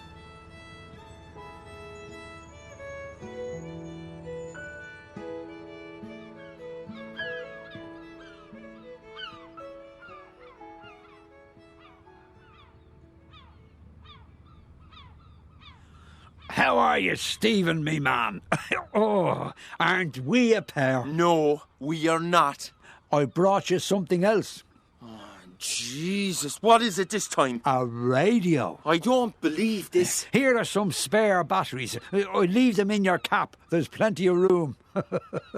And here, I made you a sandwich. Oh, Jesus, I get it. Oh, Christ, I get it. You want me to be your son? I do in me arse. Oh, Jesus Christ, on a bicycle with stabilisers. What did I do to deserve this? Listen to me. You look hungry. I'm just trying to do something for you. No, no, no. This isn't happening. I don't want to be anybody's son. I had my turn at that and I didn't care for the experience. Go away now, you hear me? Go away and stay away and stop bringing me things. I'm not a charity case. I leave the radio here beside your cap. Do what you want with it. I'm going down to the quay for a proper look at the water. Good riddance. Frickin' madman. And give me that. Hey, get back here with that sandwich. You made that for me, didn't you? That's what you get when you look a gift horse in the mouth. Oh.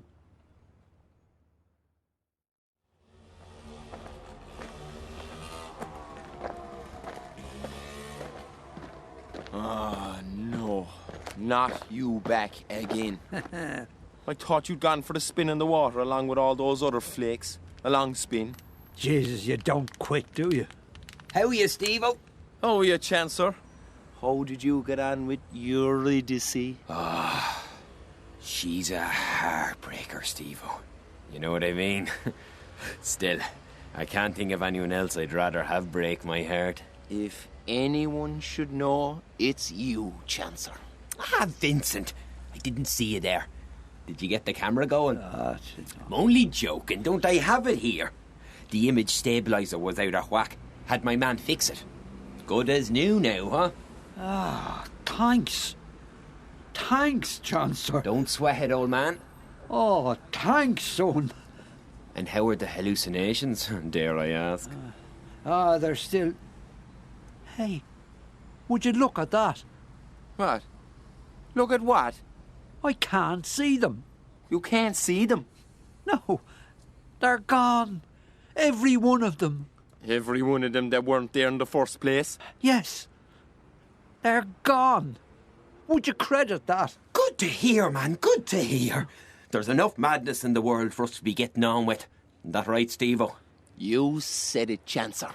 Will you join us, Chancellor? I'd like to get you a sandwich or something else, perhaps. No time, men, no time. I saw a lad at the bus stop. About to nod off he was, and has a nice pair of those Converse boots on his feet. Catch you boat next time, what? So, am I going to get to hear your story? No strings? No strings. Tell you what, if you show up with another bowl of that spicy stuff, I might tell you tomorrow. Bring something for Chancellor too. Deal? Deal.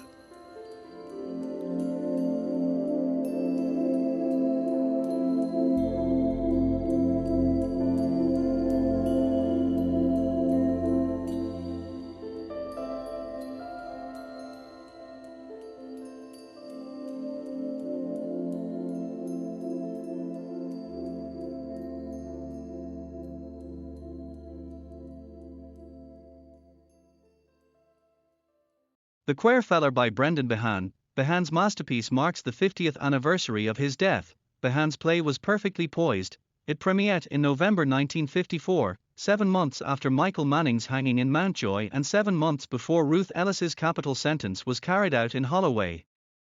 Both prisoners were executed by Albert Pierrepoint, perhaps the most prolific serial killer Britain has produced, with 434 legal stranglings to his credit. Human sacrifice itself remained on the Irish statute books until 1992.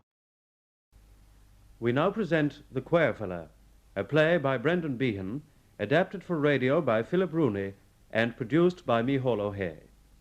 The Queerfeller.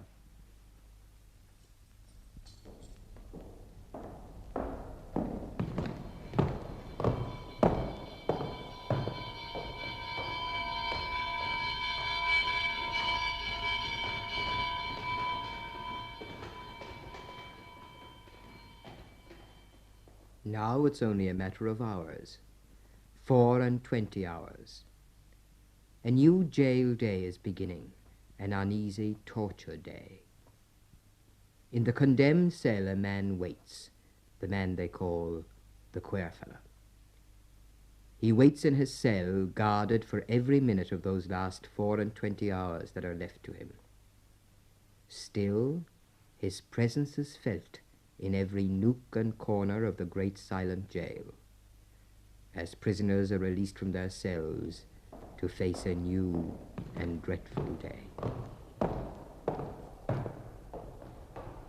Hungry feeling came on me stealing, and the mice they went squealing in my prison cell, and that old triangle in quenching his yangle along the banks of the Riot Canal.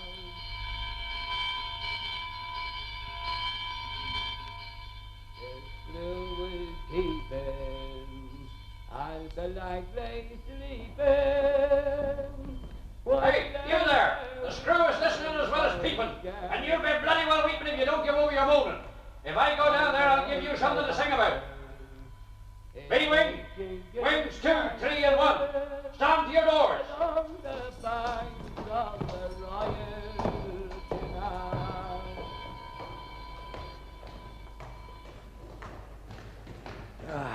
It's not a bad morning for the races. No, I don't think I can make it today.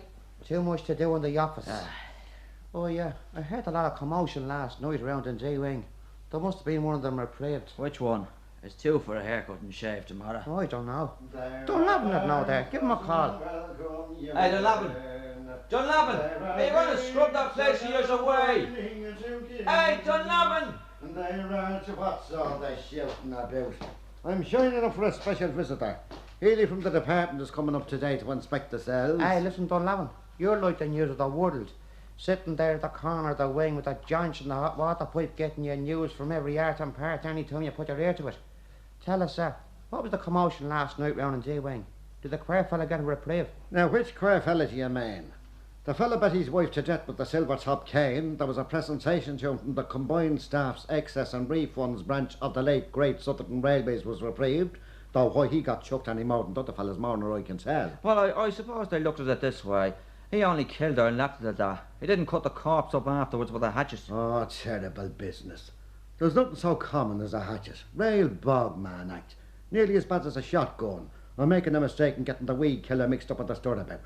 But a man with a silver top cane, oh, that's a man that's a step above buttermilk, no matter how you look at it. Well, I suppose we can expect Silvertop round soon to start his life. Aye, he'll be left in the condemned cell until this morning, and then they'll transfer him over here. Yeah, into one of them vacant cells either side Dunlavin, I suppose. Swear to God, you're right. There's a new card in the door already. Oh, it's the murderer, all right. Poor old Silvertop. Killing your wife is a natural thing, 'cause happens to the best of us. Only I hope bringing them down here won't upset the whole morning on us. I'm hoping to touch Uncle Healy today for a good letter to the Roomkeeper Society for when I get out. Healy was here at Tuesday. Oh, he's always around the day before an execution. I think he must be in the hanging and flogging section. But outside his job in the department, he's in some holy crowd that does good be stealth. They go round not letting the right hand know what the left hand do it, as the man said. So they never put either hand into their pockets in case the other had find out, so you'd never get money off of them. But they can give letters to the Prisoner's Aid and the Morning Star and the Roomkeepers. Of course, Uncle Healy is not here today as a holy man. He's only here to fix up your man getting hung in the morning. But sometimes, if you get the right side of him, he doesn't mind mixing business with pleasure, so to speak. And you can put the arm on him to get your letter for the few bob when you get out. This fellow was dead lucky to be reprieved. Silvertop, live lucky I'd call him. With 2 fellas waiting to be tapped the one morning, he was steep to get chucked. Usually they don't like reprieving one and tapping the other. So as to be on the safe side and not to be making fish of one and flesh of the other, they usually hang both of them. And of course, another way of looking at it, the minister might have said enough is as good as a feast. Gotcha, it must be a great thing to be told at the last minute that you're not going to be topped after all. To be lying there sweating and watching.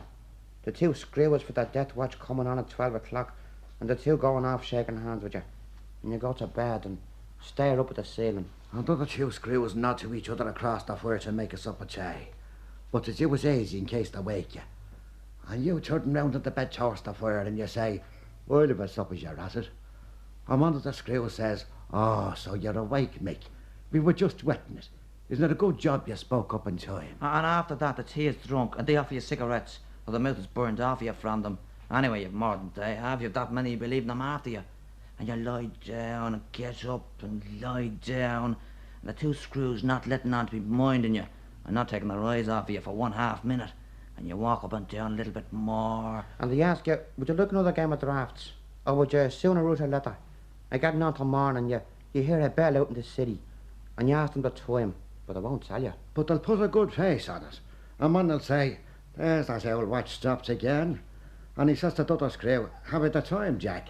And the other fella makes a great joke of it, and says, well, if I run up as far as the North City Pawn Office and ask them to let me have a look at it. And then the door is unlocked, and everyone sweats blood. And they come in and ask your man to stand up a minute, that's if he's able, while they read him something. I am instructed to inform you that the minister has, he hasn't, He has recommended to the President. And the queer fella says, did you say has recommended or has not recommended? I didn't quite catch that. I bloody hope that he catches it. Though I remember once in a case like now, when there was two fellas waiting to be chopped over two different jobs, didn't the bloody fella from the prison board, now Max Creebe's time it was, didn't he tell the wrong man he was reprieved? And he was delighted in the cell for a few hours, and then they had to go back and say, sorry, my mistake, but you're to be chopped after all. And the fella that was reprieved, I bet he was glad. Of course he was glad. Anyone that says that a condemned man would be better off hung than due on life, let him leave it to his own discretion. Do you know who feels it worse going out to be chopped? Cork, man, and Northerns. They're such hard necks. I do have to do me funny half hour for Holy Healy. I'm talking serious now. Well, tell us, Dunlavin. The man that feels it worse going into that little house with the red door and the silver-painted gates at the bottom of G-Wing is a man that has been in the nick before, when some other merchant was chopped, or he heard screws or old lags in the bag shop, or at exercise talking about it. A new chap that's never done anything but murder, and that only once, is usually a respectable man that has never been in the nick, such as Silvertop here. He knows nothing about it, except a few lines about the inquest that he'd seen in the papers. Condemned man entered the hanghouse at 7:59. As 8:03, the doctor pronounced life extinct. Ah, that's a lot of malarkey. In the first place, the doctor has his back turned after the trap goes down, and doesn't turn and face it till his screw has caught the rope and stopped it swinging. Ah, you're right there. I heard a geezer in the nick in England. He told us that one bloke lived 17 minutes on the rope, according to their own medical report. This bloke was a medical orderly in the Willie. He got brought back and done under the Official Secrets Act for smuggling out medical reports and hangings and selling them to the Sunday papers. I'll lay odds to a mate that Silvertop isn't half charmed with himself. He's not going with the queer fella in the morning. You could sing that if you had an ear to it. I suppose they'll have him over here any time now. Oh, any minute now. Hey, will you look at the time? I can't be standing here yapping to yous. I'm to hang up me holy picture and think up a few funny remarks for Uncle Healy. God, what Jimmy O.G.'s getting thousands for, I've got to do for an old pair of socks and the ticket for the Morning Star. Oh, here's that pair of young hooligans again. Why they can't send young prisoners to Barstow instead of having them persecuting decent people? What brings you fellas round here this morning? Our Screw told us to sweep all round the juvenile wing and then come round here and give us a bit of a going over too. And have you your wing done? No, but we did our wing first. We missed the moths hanging out the laundry. You can't see them from our wing like you can from the window on this landing. Just as well, maybe. You're bad enough as it is. But I'll tell you what you will see from our wing this morning. It's the carpenter bringing up the coffin for the queer fella and leaving it over in the mortuary to have it handy for morning. Yeah. There's two other orderlies besides us over in the juveniles, and we were going to toss up to see who'd come over here. But sure, they're country fellas, and they said they'd sooner see the coffin. I'd sooner have peeped at a good-looking moth than the best coffin in Ireland, wouldn't you, Michael? Oh, certainly I would. And outside that, when you're over here, there's always a chance of getting a bit of education about screwing jobs and such like from an experienced man. Hey, do you think Triplex or Stellaloid is the best for Yale lock, sir? Hey, do you carry the stick all the time, sir? If I had a stick, I'd know where to put it. Hey, get sweeping. Here's the screw. Only one more time. Here he is. It's Silvertop. I remember him being half carried into the circle the night he was sentenced to death. He has a right spring in his step this morning then. Oh, he's not looking all that happy. Still, I suppose he hasn't got over the shock yet. Stand by the door with your name on it. Later on, when you've seen the doctor, these fellas will show you how to lay out your kit. Stand there now till the doctor is ready to see you. Took everything from me. Food, books, a drop of whiskey I had, even the newspapers, and stripped me and put me into this convict rig. Even the supper I couldn't eat last night. There was rashes and eggs and that. I got up an appetite after I heard the news and said, I'll eat it now. And they said it was too late. I was on convict diet. Took me cigarettes. Have any of you a cigarette? That's a hot one. Look, it's not like being on remand or in the condemned when you're here. You see, we're convicted over here. We don't get any snout. Only a jog end you'd scrounge after a man's or pick off the exercise yard after a man like yourself that'd be allowed them for special reasons. Not that we picked up much after you. I didn't smoke much in the open air. Only at night time in the cell with the two warders. What did you do with the dog ends? With the butts? Oh, I suppose I threw them in the fire. I didn't know. You're a liar, my friend. You did know. How was it the other poor devil that got no reprieve and is to be chopped in the morning? How was it he was always able to leave a trail of butts behind him when he went off exercise? The other man has been in prison before. I didn't understand. Maybe your man here didn't understand. He did understand. I was whispered to him be the fellas from the hospital bringing over the grub to condemned cells. Never gave them as much as a match. Wouldn't even bring his dog into the exercise yard. Dropping behind for us to pick up when we came out later. At a time like that, I wasn't bothered. Me nerves in bits, passing that iron door painted red and the silver barred gate in front of it. Every time I went in and out, to exercise, up to the chapel, to the lavatory, every time I went for water, the tap is right beside it, and sometimes I used to put my hand on it and touch the bars. Listen, shall we understand. Don't we, Jonah? Yeah, of course we do. Oh, I'm sorry. Anyway, you're a lucky man you're not going through that iron door tomorrow morning. I don't know. This morning when he came in and read me the communication that I was reprieved, I could have fallen on me 2 knees and kissed the toe of his shoe. Then the 2 officers that were with me, we shook hands and they gave me a drop of whiskey. They were tired and the chief asked me if I minded them going off. Could I sleep by myself till morning? Mind? To be on my own, without being watched? I thought it was like being outside again. I lay down on the bed and slept till I was woken up by a warder. I forgot that I'd been reprieved and remembered this was the morning, and I struggled up and nearly died of heart failure. But he only wanted to search me before they'd bring me down to the reception. He was one that had been on with me before in the cell, and he was very nice and kept telling me I'd be reprieved. I'd be bound to say that. Wouldn't be much bottle saying anything else, would it? He was always so nice. I felt a button in my pocket and asked him for a light. He took it from me and said I couldn't have it, that it was against the rules. And I said to him that he was right after all when he said that I'd be reprieved, and he told me to have less talk and to get a move on down to the reception. And there they battered me and put me in these... I'd sooner be wearing that old suit, bad as it is, than the wooden overcoat the choir fella's going to get tomorrow morning. The warders are all changed this morning. Before it was, good morning, when they come into the cell, and keep your chin up, old son, and good night now, and try to get a sleep when they were going off duty. But this morning none of them would even speak to me. Anyone would think I'd done something wrong on them. There's no difference. Only yesterday it seemed as if you'd be with them for only another few hours.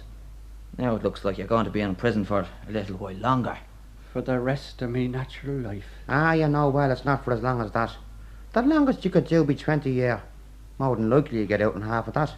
The last man to finish up in the bog, he done 11. I couldn't face it. How could I do 10 years, 11 years? You'd have to do it the same as many another one. A minute at a time. Maybe Dunlevin would have a bit of snout for this chap. Hey, Dunlevin, have you no smoke you give this chap? Hey, Dunlevin. Yes, what is it? Anyone there to name a headache? Hey, listen, could you ever manage to give this chap something to smoke? A bit of snout at all. Anything at all, Mr. Dunlevin. A cigarette end, a bit of tobacco. There's only the one brand of tobacco allowed here. 3 nuns. None today, none tomorrow, none the day after. Hey, Dunlevin, go back to hell with that. Well, listen, this poor chap here, after been smoking about 60 a day. Where? In the condemned cell. Where else? And then to be... Oh, now I have you. The fella got the good word. Certainly so, I have a butt for you. Reprieved the small hours this morning? Certainly so. The dead of Rose and appeared to many's the man said. But you'll be getting yourself into trouble standing at that other fella's door. Stand over there at 22, that's where you are. Has your name there in the little card and all your particulars. Age 43, religion RC. Date of expiration of sentence, life. Earliest possible date of release, life. There's nothing here about 20 years or 11 years or any more. It says life. And a bloody sight better than that any day of the week. It always says that. They'll consider your case every 5 years. The governor will explain it all to you later this morning. Well, maybe holy Uncle Healy out of the department to send for you and explain it to you. That's right. Now listen, go into your cell and have a smoke for yourself. Bring in your kit bag. Have a quiet burden there before the screw comes around. We'll keep Nick. Thanks. We'll be having him before the doctor with the rest of us. If Holy Healy doesn't want to talk to you, oh, here's that pair of so-and-sos again. For God's sake, shut up that squawking. We've as much right to open our mail as what you have. Leave the kids alone. You don't own the place anyway, and they do no harm. Hey, you too. You must want to sweep this bit of floor away. What brings you round here so often? If you went over to the remand wing, you might pick up a bit of snout or a look at the paper. We get a smoke in the mail every day off a Shamovar Road that's on remand. He's in over motor tours. But round here this morning you can see the moths from the laundry over the female side hanging out the washing and the exercise, yeah. Right, they should be out nearly now. Oh look, you can see them now. Hey, is the blondie one from North Crumlin there? Yeah, and there's another one with her. Oh, I don't know her. Must be a country man. Yeah, must be. What's all the barney about, Dunlevin? What's all the barney about? Oh, it's them two again. Them and their mutts. Hey, that's all I want to you, neighbour. I'd like you to know that that's my mott, and I'm entitled to be waving at her. Hey, that's the size of a Joel Egypt. It's his girl. Pay no heed to them, neighbour. When they're as long coming in there with the nick as you and me, Putting up with that kind of chat from them, there's not a wet day in the place. For God's sake, can't you give over squabbling? A man can't enjoy the last smoke he's likely to get for many a day. And things bad enough. Shut up, I tell you. Yeah, don't tell us to shut up. One more word out of you and I... Listen, leave him alone. He's the one that's starting life this morning. Oh, we're sorry, mister. Ain't we, Michael? Certainly so we are. We meant nothing personal. Certainly we didn't. Not a man gone off to Maryborough to the bog to start life. Well, you won't see a moss. Not a child. Not a dog. Not a fire. Go round to hell with that to your own wing. When you think a man would know all that for you telling it to him? We're going round anyway. No call for you to be losing your shirt. All we was trying to do was to tell the man we were sorry for him and him due for a lifer. Come on, Michael. Them young divils have too much old gab out of them altogether. I was a YP in Walton before the war, and I can tell you they'd have been quiet boys if they got the lurrying we used to get. Oh, damn the lie. You know what? I think I'll go in and have a bit of a rest. It's hard work down on Lagan. Lagan is penal servitude, isn't it? 3 years or anything over. 3 years is a long time. I wouldn't like to be that long hanging. Just think, remand and all. I've hardly been in 3 months. And I've 3 times 3 years, and maybe 6 times 3 to do yet. You only started life this morning. Only finished it, you mean? You'd have finished it surely like the other poor devil in the morning if it wasn't you for the reprieve. Oh, it's all right for you to talk. You go out of here in a couple of months. How would you like to spend the rest of your life here? We'd be back anyway. In a way, I wouldn't mind it. Would you, John Laffin? No, neighbour. I don't know whether I would or not. We're too old and bet for lobby watching and shaking down any way you could lay your head. So you'd fall down and sleep on the pavement of a winter's night and not know but you were lying snug and comfortable in the shell button. Only then to wake up in some lobby and the hard floor boards under you, and the cold and the dirt choking you, and the dry retching to come on you, and wishing it was morning for the market pubs to open, where if you had the price of a glass of cider you could sit in the haze anyway. Except God looked down on you if it was Sunday. Oh, there's the agony. No pub open, but the bells battered in your bed nerves. And all you could do with the cold and the sickness was to lean over on your side and wish that God had called you. If I were outside, my life wouldn't be like that. No, but ours would. Oh, there's the agony. No pub open, nothing but the bells. See, we're selfish, mister, like everyone else. Anyway, I find it very hard to believe that anyone lives like that in Dublin. Oh, there's queer things happens in Dublin, mister. Medical applications and receptions. Fall in for the doctor. Does that mean me? Yes, go on up there to the top of the wing at the circle and wait there till the screw tells you to go in. Neighbour, call them other fellas. Come on! Go on, the bed's here! Go on up there, you with the rest of them. Me and Dunlapin don't go up. We only wait to be rubbed. I'm going to get me chair. You can sit in it after me. To save you bringing down yours. Here we are. Well, if you go first and have a chance of a go at the spirit bottle, don't swallow the bloody lot. Remember, I'm for treatment too. Don't be such a big grudger. He'd bring a quart bottle of it. And who could swallow that much methylated spirits in the few swigs you get at it? Oh, you could. Or a bucket if it was lying anywhere handy. I seen you do it, blue stone and all. Only buns to a bear as far as you were concerned. Yeah, terrible gas, hadn't you? No sign of Holy Healy yet this morning. Oh, you've great chasing off the Holy Healy. He told us here one day, and I looking for an owl overcoat or something, that he was here only as the head man of the department. And he could do no other business of any sort or size whatever, good, bad, or indifferent, when he was on his rounds here. He don't, but I went to him outside over in that holy place where he sits of a Friday night, and asked him did he not remember me from this place. And he told me that he never asked any man about his past. You know, it's my opinion old Healy just be half jarred a deal at the time. Oh, the likes of Healy would take us up all right. But being a high-up civil servant, he wouldn't drink under his own name. You'd see the likes of him nourishing themselves at 11 in the morning with balls and malts in little back snugs and public houses round Marion Row or thereabouts. Oh, the curious he'd lose his job if he as much as breathed their name. It'd be, Mr. H wants a drop of water, but not much. Yes, Mr. Rowe. No, sir, Mr. Mac wasn't in this morning. Yes, Mr. D, lovely morning. Be fine, David doesn't snow. But education drinking, even a bit of chat about God and odd for him. But education chat, like you think God was in another department, but not long up off the bog, and they were trying to do him a good turn and be talking well about. Hey, not a bad set either if a fellow was in the way of it. Oh, it wouldn't be gargling within the meaning of the act, like you or me. Getting a flagon aside and a bottle of the Queen Mother's finest 3-star old encrusted port, 3 and 6 to 5 nagging bottle, and going up a lane and coming back down in half an hour, stouches, drunk and singing the valley and knock an hour. Here's not the crowd, Mike. The medical order will be down to us soon. And yourselves now, all except these men. You're the two for the rubs for your rheumatism, huh? That's right, sir. Owls and Bet, that's us. And the old pains is very bad with us these times. Not so much lip. Sit down now, whoever's first for treatment. That's me, sir. I'm the oldest. And as the man said, age before ignorance. All right. Raise the leg of your trousers now. Which leg is it? The left, sir. But that's the right leg you're showing. That's what I was saying. The left is worse one day and the right is bad the next. To be on the safe side, you've got to give the two of them a rub. Oh, it's only the mercy of God and naughty caterpillars over the weather that's in it. Is that where the pain is? A little lower down, so you please. Just a little down, and it's all equal to you. Oh, that's massive, sir. Oh, it's you that has the healing hand. You must be desperate lucky at the horses. I'd only love to be copying your jackets. Oh, that's it, sir. Well into me. I can feel it going. Oh, that's it. Oh, I can feel it going right into me, do me all the good in the world. Oh, that's it, sir. Thorough justice. If you're going to do a thing at all, you might as well do as well. Oh, may God reward you, sir. You must be the seventh son of a seventh son on your mother's side.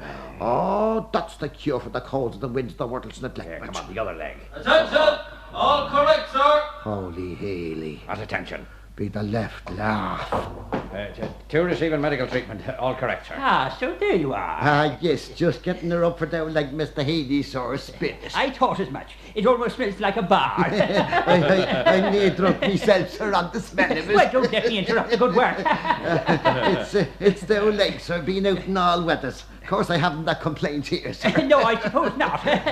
I've been inspecting your cell amongst others this morning. It's always a credit to you, I must say. Well, sir, to tell you the truth, it's a bit extra special today. We heard you were here, and I do like to keep me little places home as I can with the little holy picture you get me. Well, I'm glad to see that you're being looked after. Well, it's neither this nor that, sir, but if you could spare me a minute. Yes, what is it? But hurry, remember I've a lot to do today. Well, it's like this, sir. I won't always be here, sir, having me leg rubbed and me bit of grub brought to me. As it says in the Bible, sir, have it yourself or be without it. And put you by for the rainy day, for thou know not the night thou mayest be sleeping on the lobby. Yes, but what is it you want? Well, I've the chance of a little room up around Buckingham Street, sir. If you could only give me letter to the room keepers for after I go out and a bit of help at the rent. Well, you know, when I visit the prison, I'm not here as a member of any outside organisation of which I may be a member, but simply as an official of the Department of Justice. Yes, but where else would I be likely to meet you, sir? I'd hardly bump into you in jammets when I be outside, would I, sir? No, I suppose not. Well, you know the society offices in the square. See me there any Friday night between 8 and 9. Oh, thank you, sir, and a bet in heaven to you, sir. And the same to you. I'm to see the prisoner who was reprieved. Why isn't the warder here? It'll be Warder Regan, sir. I'll see to it, sir. You two, into your cells now. I'll finish the treatment later. I'll get Regan for you now, sir. Warder Regan.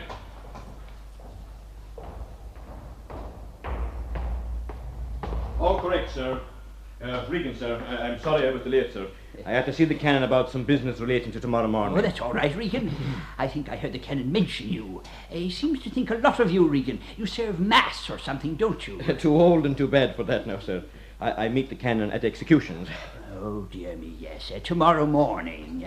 Yes. You help the canon at executions. I don't help the canon, sir. I help the condemned man, or so a lot of them seem to think.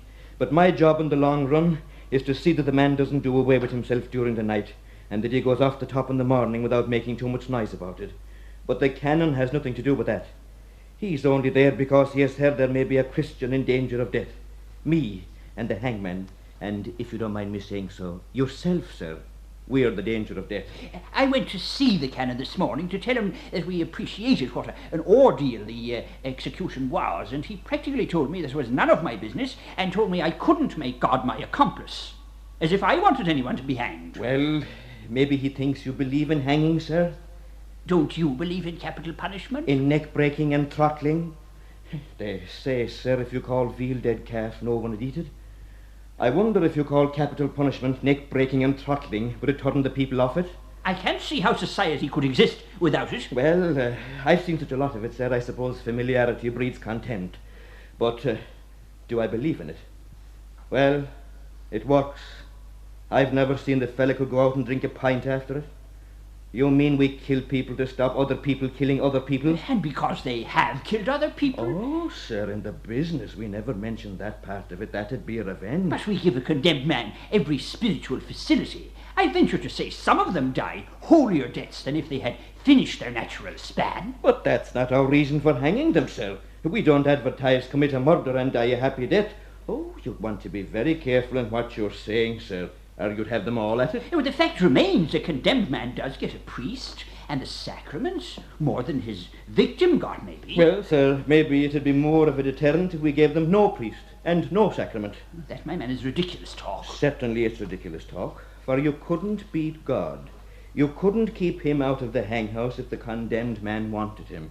He'd be there one side of the trap and his mother the other side, or waiting below to catch your man when he was dropped. And 'twas all the same if you put 10 battalions of soldiers round that hanghouse. God had come when your man called him. That's the sort of a Catholic you are. God forgive me, I'm a deal worse than that. And a deal worse than you, sir, I suppose, if it comes to that. But God is not to be made work along with us as a deterrent. He's a deterrent against every sort of sin, not only murder. And there's 9 commandments besides the 5th one, sir. At least there was in my catechism. God doesn't have to work through judges, department officials, ministers. Warders? That's right, sir, warders. Hangmen, ropes, drops, levers, traps. No, God doesn't have to use all these yokes for punishment, any more than he uses money, cars, good jobs, stocks, shares, umbrellas or county managers' hats for awards. That's what the canon says, sir. I know. He told me I likened the kingdom of heaven unto Green Street Courthouse. So, if the priest comes with your man, it's for God's sake he does it, and for your man's, it's got nothing to do with us, with me, you, or the hangman. I wish you wouldn't keep saying me and the hangman all the time. I've never met the hangman, and for the matter of that, I've never seen a hanging. I'm sure you didn't, sir. I'm sure you didn't. Not much sense in keeping a dog if you have to bark yourself. But the priest does, and it makes it easier on the man that's to be hanged, except in one little way sometimes. What way? A person so near death, and having all his troubles settled, they'd sometimes cry, sir. Not from fear of the rope, but because they see now what they might have done to please God at such little cost to themselves when they were in their health, so to speak. They could have made him a free gift of an odd little thing now and again during their life. And now they only have a few minutes to love him in. Just when they've found him, they're going to lose him to gain him for all eternity. But never again for as long as time will they ever have the chance as a human being to offer him anything here in this world standing free in their own ground. No. But they'll have that couple of minutes anyway. More than you or I'll have, sir. We won't be hanged, I don't suppose. I should suppose not, in spite of the canon's opinion of me. You don't want to mind the canon, sir. You don't want to mind him. He has a lot on his mind. Well, if you think that way about it, I wonder you stop in the service at all. I don't know. It's a soft enough job between hangings. At least, I better put up with it now, for I'm not likely to get another one at my time of life. In Rome or France or on the continent, Regan, they'd hardly take you for a Catholic at all. Well, if they were giving anything for it, I could show me baptismal certificate and me marriage lines. It's the penalty of isolation, I suppose. You see, Regan, you are what might be termed an Irish Catholic. I didn't get much chance of being anything else, sir, unless it would be an Irish Protestant. Decent enough class of people, I believe, but Protestants in England find something the matter with them. I might have been an Irish Jew, but I suppose the Jews in America find something the matter with them. But sure, none of us can help it, sir. And I suppose the lot of us, Catholics, Protestants and Jews, we all would have been born in some better place if we had known about it in time. It's hard for an educated man to keep his faith in a country like this. And it's little help he gets from people like the canon. A high-up man in the department like yourself, you don't want to mind the canon at a time like this. He takes death very seriously. And death is very close to us here today.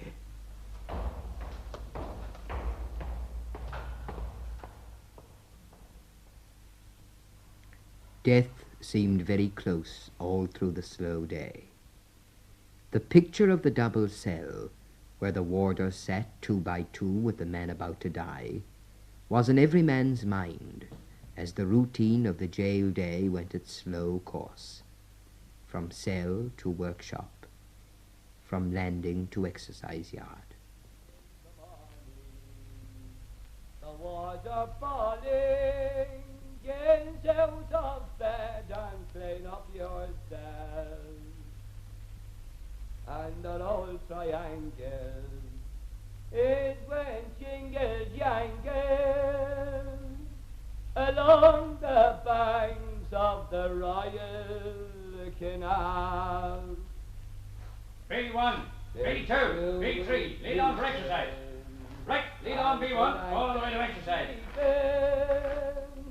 While he lay there weeping for his girl's sound. Where's the baritone? You up there in B-wing, shut up that noise. Where do you think you are? It's not up there, sir. It's one of the fellas in the base, in the solitary. He must be getting bird seed with his bread and water. I'll show him he's not in a singing house. Shut up that noise or I'll leave you weeping. Shut up there, I tell you. Where do you think you are? Right. All right, you. You can get sitting down here in the exercise yard, any of you that wants to. Oh, I'm enjoying. The head's bursting on you. Oh, I'm enjoying. Yeah, well, if you had itself, it's greed that's killing you. The sweet ordered his bottle of meds when he went looking for Regan. And to swallow the lot without asking a neighbour to help you. A small loss he caught you. Yeah. What did the screw say, Dunlavin, when he catches lying in the cell with all the mets drunk? Oh, he wanted to take me up for drinking it on him. But I got the right side of him. Tell him I was so distracted to be thinking of the fellow that's going to be chopped in the morning, I didn't know what I was doing. Now, he just told me to get up to hell out of it and hope the mets would destroy me for life. Oh, the devil to destroy. No harm in a drop of mets. Of course, the stuff they use these times would never come up to the pre-war article. Oh, that was the stuff would take years off of you. I suppose if you had a nagging of that under your belt, neighbour, you wouldn't look a day over 90. I wasn't that old the day you were born. And if you done all the time I have, you wouldn't look much younger. What time? Sure, you never done a lagging in your life. A month here and a week there for lifting the collection box out of chapel or running out of a chemist with a bottle of cheap wine. Oh, you were a hard job. I done a couple of laggings. 5 year and 7. And a bit of preventive detention on the moor in a Parkhurst. Not like you.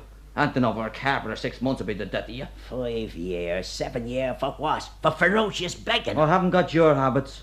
I wasn't a grasshopper or an ark for the screws anyway, wherever I was. And if you were in a lagging station, I know they'd give you. Stopping that poor devil that was singing in the chokey. He's only trying to be company for himself down there all alone by himself, not knowing whether I was day or night. And if I did it self, wouldn't the screw have heard him? And if he didn't get over in time, maybe the chief of one of the principals could come out and hear him. And maybe give him a few extra days down there. Oh, will yous give over the parties for God's sake? The noisiest battered me bared nerves is unhuman. They wouldn't do it out with the mews. An Englishman is more nature to a fellow lying with a sick head. Oh, a methylated martyr, that was I am. Myself and that man sitting there, we done time before you came up. In Kilmainham. And that's where you never were. First 14 days without a mattress, and skilly 3 times a day. None of you sitting out in the yard like nowadays.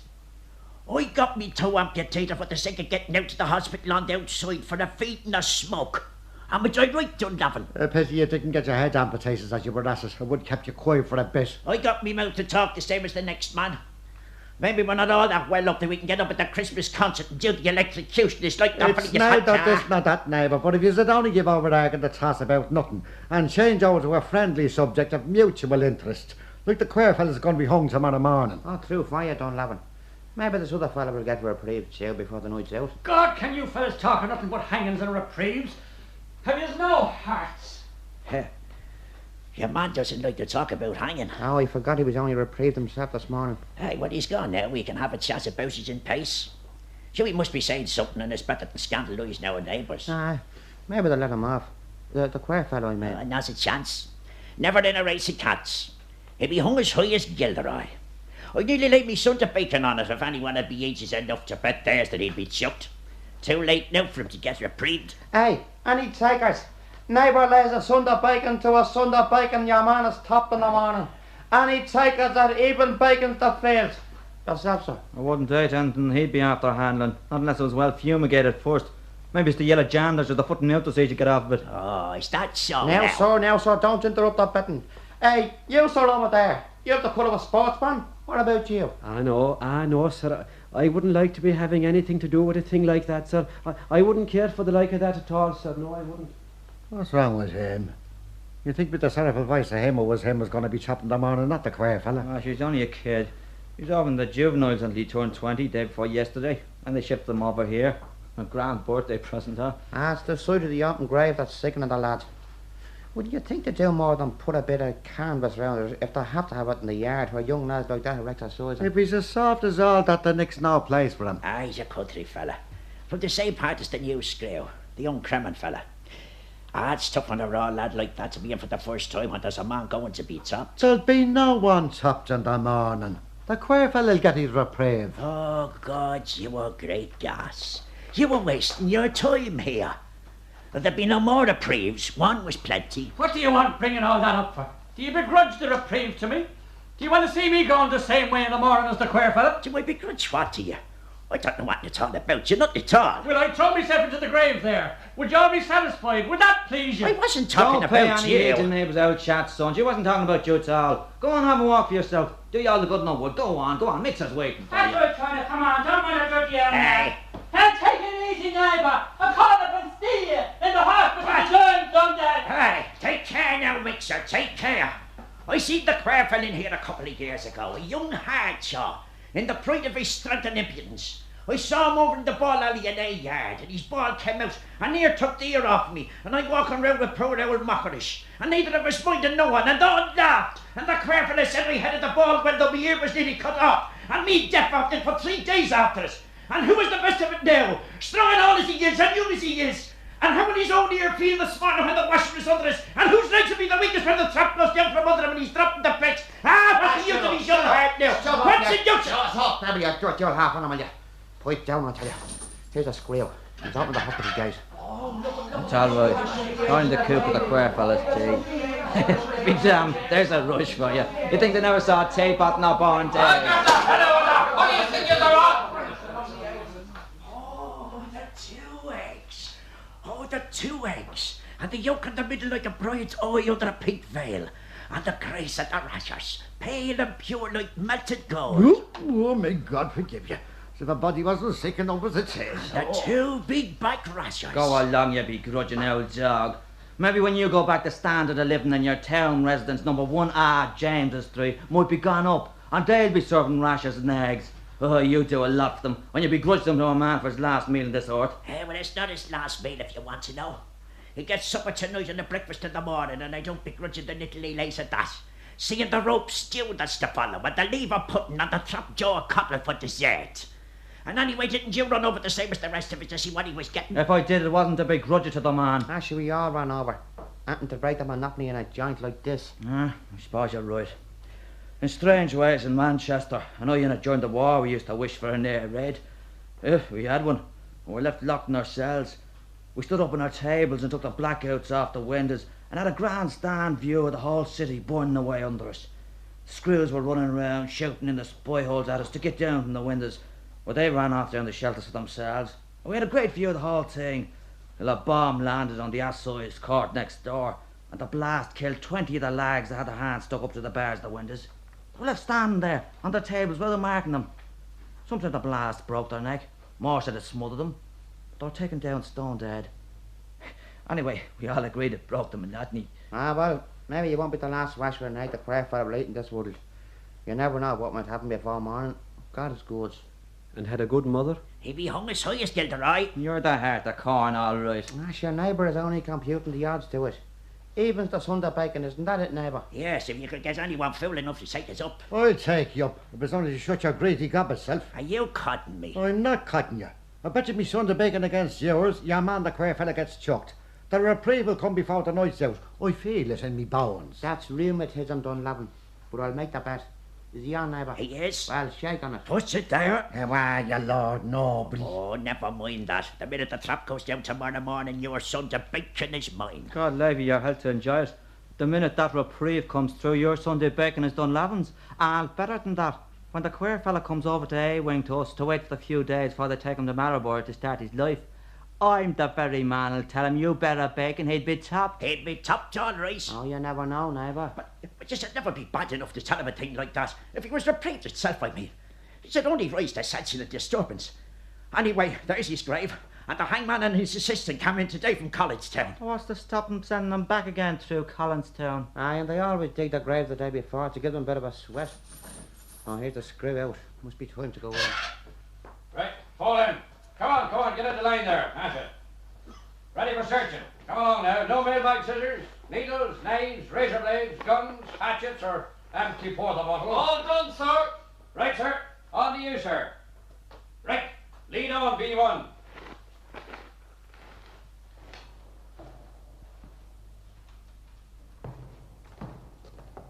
Mind them doors. Get inside and lock them doors.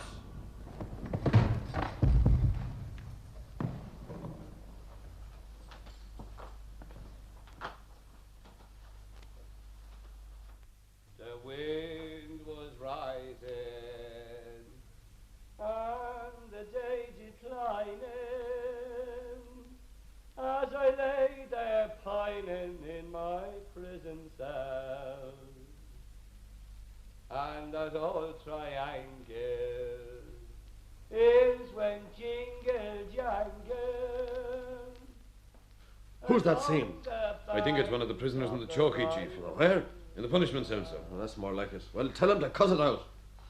Hey, you down there. Cut it out or I'll give you jingle jangle. There are 70 women. Is the queer fella finished his tea? He is. He's just ready to come out for exercise now, sir. The wings are all clear. They're locked up having their tea. He'll be along any minute. They're coming out here. They're coming now, sir. Oh, do you want him to see his grave bloody well half dug? Run in quick and tell those agents to take him out the side door and exercise him over the far side of the stokehold. And tell them to keep him well into the wall, or he'll be out of sight of the cell windows. Hurry now, and don't let him hear. That's on, it's something about another duty. Hurry! Get better Waters and Woolworths. I'd better have a look at this grave now. Well, that's all right. Another couple of feet off the bottom, and we're elected. We'll get that bottomed out tonight. Regan and young Crimmon in the working party, sir. 4 working party, all correct, sir. Oh, Mr. Regan. Right, Chief. Mr. Crimmon, take over and show them for a minute. The shovels and things are over there. They can bottom another couple of feet and have the clear to top left nice and neat for filling in the morning. Right, sir. Yes, Chief. I was going to say that while these fellows are at work on the grave, a bit of a rest wouldn't do you or the other water any harm. Why don't you just go in there to the hospital and have a bit of a rest and a smoke? It's a long old pull till 8 tomorrow morning. Mr. Crimmon. Yes, Mr. Regan? The Chief, decent man, is after giving us his kind permission to go into the hospital and have a sit down and a smoke for ourselves. That's when these fellas have the work started. He knew we'd go in anyway, so he saw the chance of being Flahuluk at no expense to the management. And here's a few fags for the lads. I got some on out that time. I'll give them some of mine, too. Don't do anything of the sort. One each is enough. You can slip them a couple when they're going to be locked up if you like. But if these fellas had 2 fags apiece, they'd not work at all, but spend the time out here blowing smoke rings in the air like evening lords. I slip in now. You give them a bit of snout and come out after me. Tell them not to have them in their mouths if the Chief or the Governor comes out. Hey. Seo cúpla tatín. Tá féin sa scrúile do leisteach gan nos bedéal nómad. Reine amach na tatíní siúd is glaci í gal. Má hagan an governor nó an chief nó an principal ná bia go món méla go bhíad. Digan tú? Take my hamáis gur mágad. Right now, go back to your work and no slacking till I come back. Yes, sir. He gave me cigarettes for us. Only he says for us not to let the governor or the chief or anyone to catch us smoking them. I never dig a grave for less. Oh, all the same, it's decent of him and Regan. Why no, should they have you dead from decency? Same Regan's like a savage there in the bag shop. Couldn't get a word to the fella next to with him. I never saw him like that before. It's this fella being chopped in the morning. It's on his nerves. Now, what's it to Regan? He won't feel a bit of it. He's always the same at a time like this. I was here when there was a couple of chops, and he was always on with them from the night before. I went with him to the hang house. They all ask for him. They see him when they're on remand or after they're sentenced. It starts off with them asking for him to be on their escort and they're going down to the court on appeal. They think it's a comfort to have him along. I suppose there's some of them thinks he'll bring them luck on account of him being good living. Good living? Who ever heard of a good living screw? Regan is. He goes to mass every morning. And is a lifelong total abstainer, I suppose. No, he's not that. He told me once, and I going out after doing 12 months, that if I kept off the beer, I need never come back. I asked him what about himself, and he said he was terrible hardened to it, and would I pray for him? When I was over with the juveniles last week, he used to tell the kids that we were maybe there to do penance for the police that took us, the jury that tried us, the judge that sentenced us, and the warders that watched us. Especially the judges, you know, they being mostly old men with great opportunity for being vicious. Well, surely you weren't taken up for nothing. Oh, the desert rose and appeared to many. I thought you were going to stop down there where you were safe smoking in your foxhole. I thought it were better and safer and more discreet to remain in concealment while I smoked. But I can't stop down there and listen to talk like that. As a ratepayer, I can't stand for it. Especially those remarks about the judiciary. I'm sorry, sir. I was only saying what Mr. Regan Well, said. he shouldn't have said it. According to that man, there should be no such thing as law and order. People could be killed in their beds. Regan says murderers are hanged for all our sins. He doesn't believe in capital punishment. Well, he must be an atheist. The man is not fit to be in the public service. I'll take it up with the minister when I go out. I was at school with his cousin. He sounds a right old hypocrite to me, the same Regan. Good living screw. There's no such animal. I've been in every local nick between here and Manchester. I done 2 lagons on the moor and at Parkhurst. I never met a screw yet wouldn't be the better of a healthy kicking from 2 active men wearing navvy boots. Some people have to be warders and police. Otherwise, what would society come to? We'd be at the mercy of every ruffian that wanted to rob and steal. Life wouldn't be safe and property could have no security. Who the hell do you think you are? A High Court judge or something? Well, I'm not a common criminal, I'll have you know, sir. Oh, no, that's right. He's a college-educated man. Oh, yeah, he's only in for embezzling. There was 2 suicides and a by-election over him. Oh, you're nearly a political prisoner, ain't you? I know one of the chief men in the department. His mother was a carrier from Cashel. The grandfather did a month for incitement during the land war. Since then, they've never looked back. A grand national family. All the boys went to Stonyhurst. Is that why you done the 5 years, sir? Oh, no. That was Parkhurst on the Isle of Wight in England. I thought maybe your man's Chinas were there too, huh? Certainly not, sir. The idea. The carriers of Cashel are most respectable people. Father Dennis will get his parish any minute. And Dr. Jerry is the leading man for stomachs in Old Munster. He's a brilliant man. He came through National with all honours. Oh, well, I came through Aylesbury Road with all honours, but there was a squad car at the other end waiting to take him off. And my sister's husband, one of the Killeens from Kilcock, was at college with him. He was a gold medalist in Irish. Oh, when I was in Borstal, I took 2nd prize in the long spit. Does he speak Irish then, sir? Of course he does. What do you think they gave him the gold medal for? And have you got the Irish, sir? Certainly. Oh, sir, Toggle and Golor Ogam, so I'm on a mock, Oh, quite. Tiggin too. Oh, that's right, yeah. The young fellas from Kerry. From an island where they don't speak much else. Oh, yes, of course. Probably a different dialect to mine. Then, of course, I've forgotten a lot of it. That young screw, criminal that's on with Regan. The one gave us the cigarettes before he went to the hospital. He's from the same place as the lads here. He sneaks up to the landing sometimes when the other screws aren't looking. And there the 2 of them to be for hours, talking through the spy hole in Irish. I think that's highly irregular. How could there be proper discipline between warder and prisoner with that sort of familiarity? There's not much harm in it, sir. He does be only giving me the news of Holman, who's gone to America, to England. He isn't long up here, sir, and neither am I. And the 2 of us to be each one as lonely as the other. Actually, it means no harm. The lad here does sing an old song betimes too. He stands up on his table, sings to the bars of the window, all in Irish. But that must be very nice and makes the night less lonely. Each man alone and sad maybe in the old cell. The quiet fella heard him singing when he was on remand, and after he was sentenced at death, he sent over word by one of the fellas in the hospital that brings him over his grub that he would listen every night around 12 o'clock for him. Well, tonight's the last. Better make a big effort, kid. Sure, God help him. You'd pity him all the same. It must be awful to die at the end of a swinging rope and a black hood over his poor face. I'd be glad then he's not being topped for nothing. They'd take a hatchet to his poor old uncle to never did him a bad turn. Figure out that was no joke. I most heartily agree with you, sir. A barbarian, if ever there was one. Maybe he did those things, but sure God help him this minute. And he knowing this night is his last night on earth, and waiting all through the night to be shaken out of his sleep and rushed to the rope. Sure, what sleep would he take? Or any of them? They're waiting to be chopped. You don't have to set any alarm for 7:45, I can tell you. Maybe he'd be thinking of the way he'd done in the poor old uncle. God forgive you, that's an awful thing to say. And maybe he didn't do what you say at all. It was proved in a court of law, hatcheted the poor old fellow. Oh, go over, dearie. You might sing it. Wouldn't put much past in the court of law part of it. But I heard all about it myself from a man that part of the country. Well, it possibly should be hung 3 or 4 times, not once at all. Oh, I seen your uncle was at school with the Taoiseach Scranny, and he might fix it up for you. All the same, when I was in remand, he was waiting to be tried. and he used to walk around the ring with me at exercise every day, and I'd be telling him about my brother that was a ranger in the Yanks army. I'd tell him about my father that was killed in the demolition of Manchester, and anyway, he was great company for me, who knew no one, only Jack Keynes had been making game of me, and I'm sorry for him now. Hey, Dad, isn't it a terrible pity about you and him? Or maybe the Jack Keynes ought to put down a red carpet for you, and every bloody country robber comes to the place. As if there wasn't anything in it we couldn't attend to ourselves. Or maybe it's the 16 medal with Bard. They ought to get the other bloody bog barbarian. Sure, we're only getting it up for you, kid. I heard you sing yourself last night, and honest to God, you're a credit to your schoolmaster or whoever learned you them songs. He didn't learn them off any school teacher. He learned them at home on the island. Faith, he's not the only one learned songs on the island.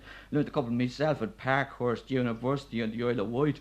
The governor's a filthy old geezer, and he should be bleeding well shot. Hey, Nick, who do you out? I've been watching you for the last 10 minutes, and damn the thing you've done except yap the whole time. I thought I could trust you, young fella. Sure, Mr. Reagan, we were only... The principal or the chief or any of the others could have been watching you, and they'd have thought it was a bloody mother's meeting. So we were only talking a minute. That's a lie, no, it's a lie, and it's not worth telling a lie about. We were caught talking at labour. Nobody minds talking at labour if you do a bit of labour in between times. All right, we were idle at labour, contrary to statutory rules and standing orders. I didn't ask to be an undertaker's assistant. Come bang me inside right now and case me in the morning. The governor can work me 3 days number 1. Much that'll worry you. Oh, you're dead right. I haven't spent longer waiting to change a library bill. Don't be such a bloody big babby. Even if you want these other fellas to know you done a legging. Where was it? At Port Leisha on the bog? No, it wasn't on the bog, but at Parkhurst and on the moor. There you are. There's the national inferiority complex for you. Our own Irish jails aren't good enough for them, but there must be Dartmooring and Parkhursting out of them. It's a wonder you didn't go farther as you were at it, to sing of the Devil's Island. You've not called to be making game of me. Aye? What are you going to do about it? Get me a half sheet for protection? Go up to the visiting committee? Maybe you'll tell them what I said about him? Well, come on, I'll pass you on up to the circle and you can see the principal and complain if you like. I'm not here to be made a jeer of, whether I've done legging in England or not. Well, who said a word about doing a legging in England? Only yourself. Thinking you were doing the returned yank before these other fellas. But anyway, you and I, we've a bit of business together.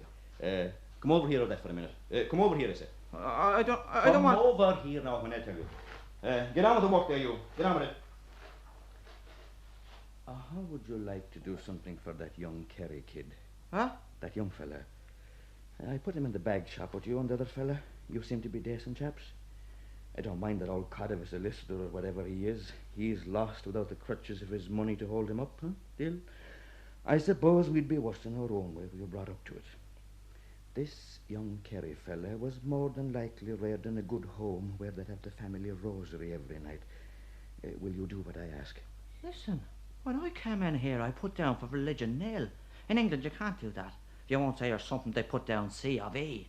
But you can do it here, and I've done it. And I'm not in the line for that sort of chat. I never saw religion in the nick do anything but back up the screws. Don't be doing the hard char, man. Think of the hard time an illiterate has in a place like this, at weekends especially. The doors locked on him, nothing to do, not being able to read but look at 4 bare walls. You'll do something for the lad. Not I after telling you I can't. Sure, I knew I had only to ask you. I said to myself the minute I saw you that you were the one man I could rely on to look after him. This young Kerry fella, he's only a couple of weeks over the age to be with the juveniles. Now, some of the lags here, they might forget that. I saw letters from his poor mother, and the life is worried out of her, thinking about him and praying for him and telling him not to forget his 3 Hail Marys every night. So I knew you'd do the best you could for him. And get that bit of work a little more advanced when you go back. Myself and Crimmon have a long night in front of us, and we don't want to be out here for the rest of the time. Get back and do a bit now, and don't forget what we were talking about there. What's he on about? I never seen a screw like that before. Neither did anyone else. He's made from piety. And I over with the juveniles, he told us that the Blessed Virgin knew us better than the police or the judge or ourselves, that we thought we were terrible sinners, but that she knew us to be good boys, only a bit wild. Maybe he was near hand right. No, I think it's about time we got another few inches off of this hole. If they're delayed tomorrow morning, they'll make an excuse of it for not giving us the 2 bottles of stout and a couple of fags we're entitled to. Aye, and if that so-and-so Cronin will be on. Regan is on CCJ and so is Kremen. Kremen isn't what? Condemned cell duty. That the queer fella took some fancy to him and asked for him. Of course, they all asked for Regan. But it'll break that young screw up on him only a wet day on the job. They're on the last watch now, 12 to 8. Till death do us part. They all ask for Regan, do they?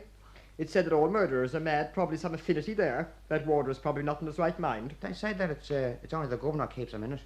They were in the next cell to each other in 1916. And the Nick here? Yeah, but Regan got penal servitude and was shifted over to England to do his legging. His legging? 15 stretch he was touched for. And sometimes they gave him a clean shirt in Dartmoor and he never got over it. What's a clean shirt? They done him up, give him a kicking. Oh. Take you down the digger, tell you to strip naked. And when you come to take off your shirt, they shout that you're resisting a search and batten you on the kidneys. Knee you in the guts. Beat you, batten you. Belly and sides. But not on the face or exposed portions of the body. You know, it left Regan a bit queer, they say. I don't see anything queer about him. He's a good man and charitable. Charitable? This is no place for charity. On the taxpayers' money, too. I'll take it up with the department when you go out. That's all very well, but he'd never do in business. The man is half out of his mind. Hey, Nick, lad, down. That's He'll all be right. back. You can get inside. Leave the shovels. We'll want them again in the morning. Go up the steps and call the warder inside, Mr. Crimmin. I'll turn them over. What party for? Right, lead on there. Right, sir. 4 working party. 4 off. On to you, sir. You needn't bother searching them, sir. I've already turned them over. 4 away. Crimmin. We'll be off at 6. As soon as I see himself about a few little things. He came off the north wall this morning. I heard he came through Collinstown usually. Oh, only for a rush job. He's nervous of the plane as a rule. Says it's not natural. He'll be out of his rooms in the hospital there in a minute. He's having a sleep after the trip. Then he goes over to the prison to have a look in the spy hole and measure the queer fella for the drop. When he's done that, we can go off till 12. You'd better come on a little bit earlier than that, 12:15, say.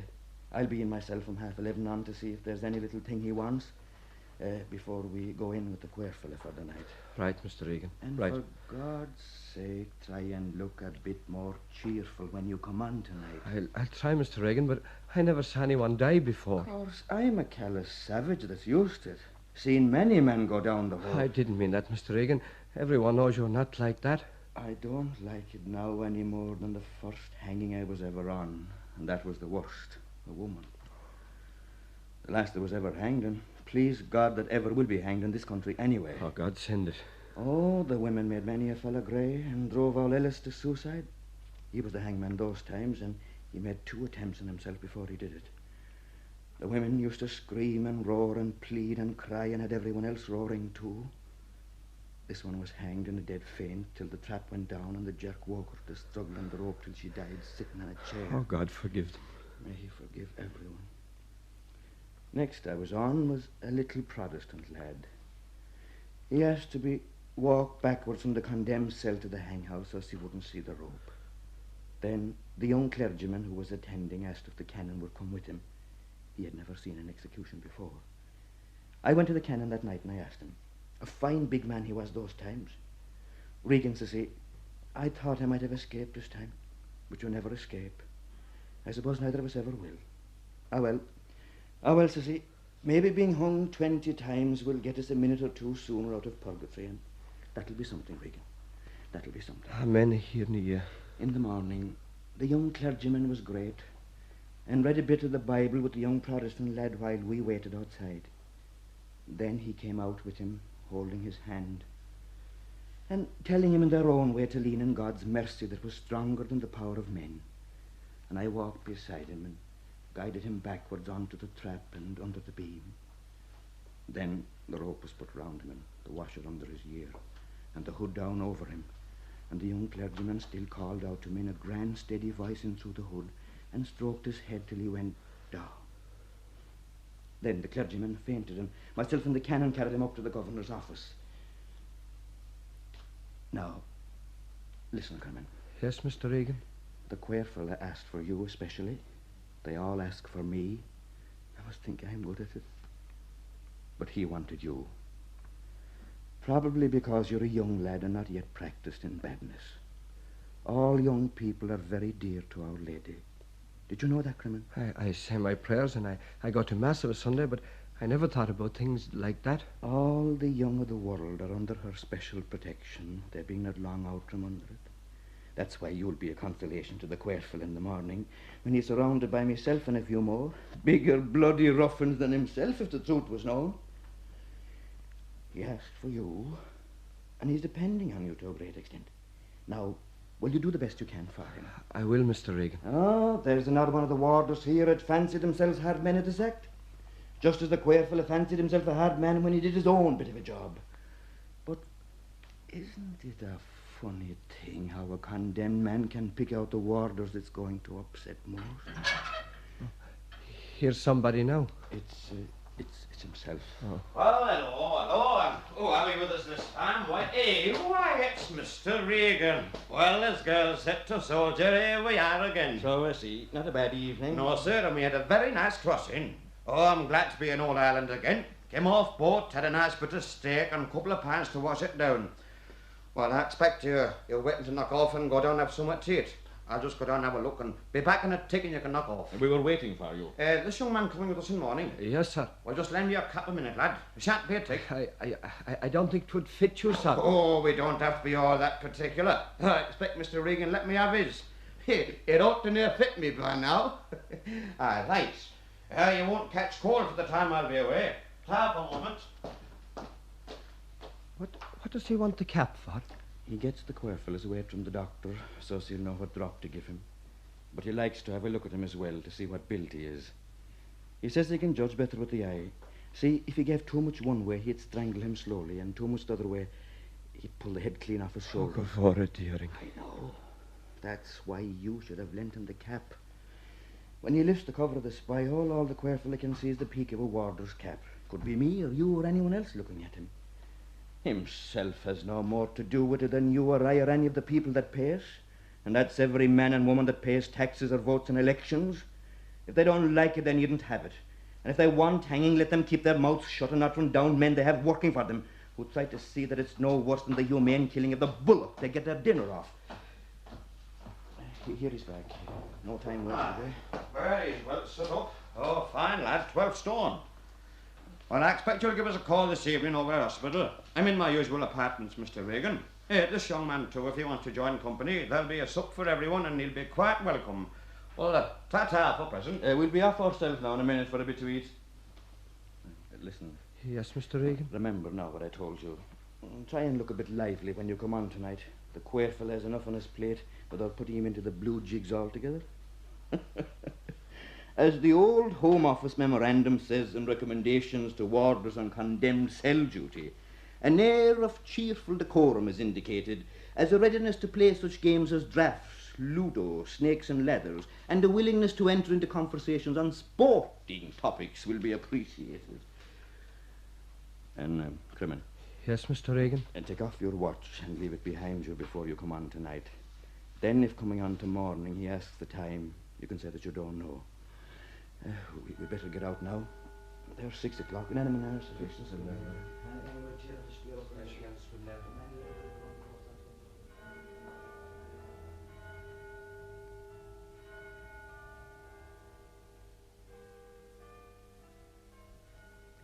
Soon the old day will be ended, and a new day begun. The day that will end for one man as the clock strikes 8. Midnight is but a handful of minutes away, but sleep and quiet have not yet come to the silent jail.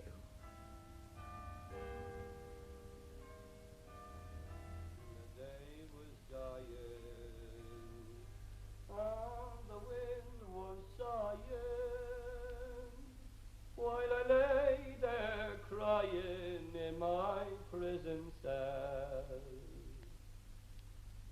And that old triangle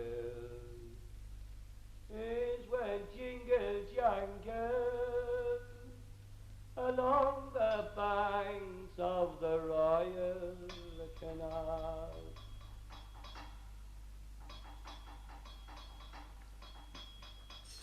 Some fellas tapping on the hot water pipes. I can hear them. I could understand it years ago when they were locked up at 4 o'clock and the silence rule was on, even at exercise.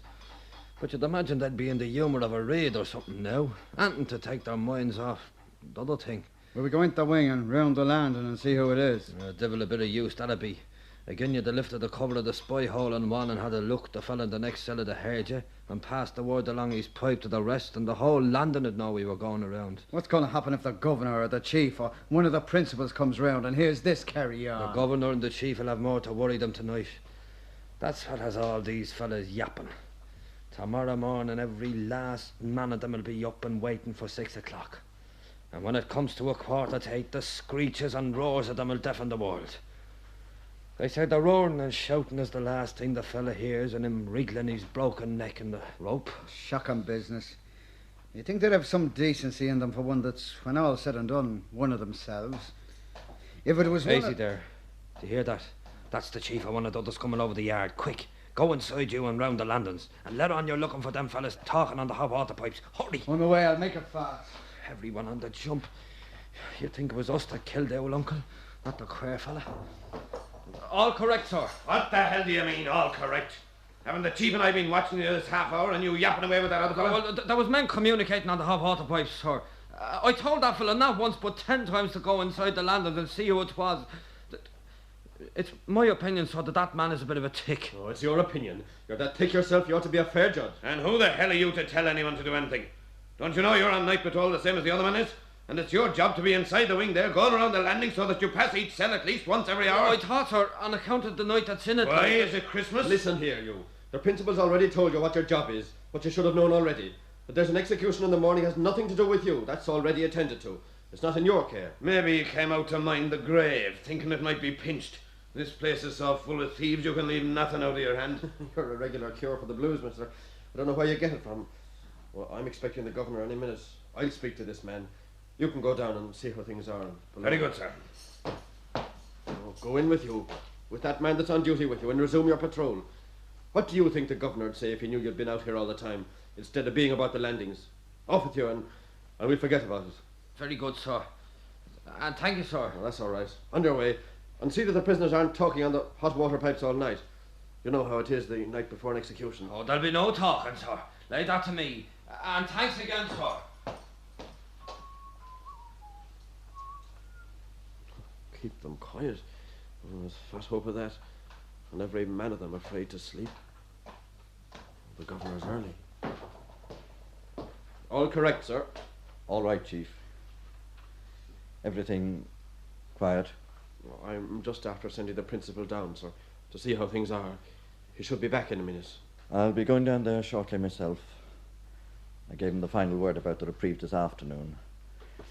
You know how these things are, Chief. The poor fellow keeps on hoping for last-minute developments. Oh, well. I'll go down again before the canon comes to him. Make them all settle for confession when they know there's absolutely no hope. Well, I know it, sir. It's the principal reporting back, sir. How is he? Very well, sir. Sitting by the fire and chatting to the warders on either side of him. He says he might go to bed after he sees the priest. All right. Well, you go over to the hospital and see that the breakfast is laid out for himself and his 2 assistants. Make sure they get a couple of rashers and eggs apiece. There's a fellow under sentence of death next week in the Crumlin, and we don't want him going up to Belfast and saying we starved him. I'm off with you. That's right, sir. Very good, sir. Have they come back from town yet? Oh, not yet, sir. But it's well after closing time. I don't suppose they'll be long now. After he took the queer fellow's measurements, your man went over to the place he drinks in. Some pub at the top of Grafton Street. They say he's the life of the bar there. Of course, the customers don't know who he is. They think he's an English commercial traveller. I suppose his work makes him philosophical. And they say that drink's the comfort of the philosophers. I wouldn't doubt but you're right, sir. But he told me he only takes a drink when he's on the job, as you might say. He never touches it in the pub he has in Lancashire. I see. Jenkinson and his other assistant don't touch anything, do they? Oh, not a drop, sir. If you ask me, he only brings Jenkinson along in case he'd get a bit jarred. To mind him, so to speak. Well, Jenkinson is a strict TT. A very good-living street preacher he is, for the Jehovah's Witnesses or someone. And the other fellow, the assistant he calls Christmas, he plays in the band when Jenkinson is preaching. Well, that's all to the good, I suppose. Less drinking and carousing, the better. This is one place, Chief, where an execution must be taken very seriously indeed. Yes. Well, I better be off down to the condemned cell, Chief. Good night, sir. I'll see the relief on for last duty before I go off. Good night, Chief.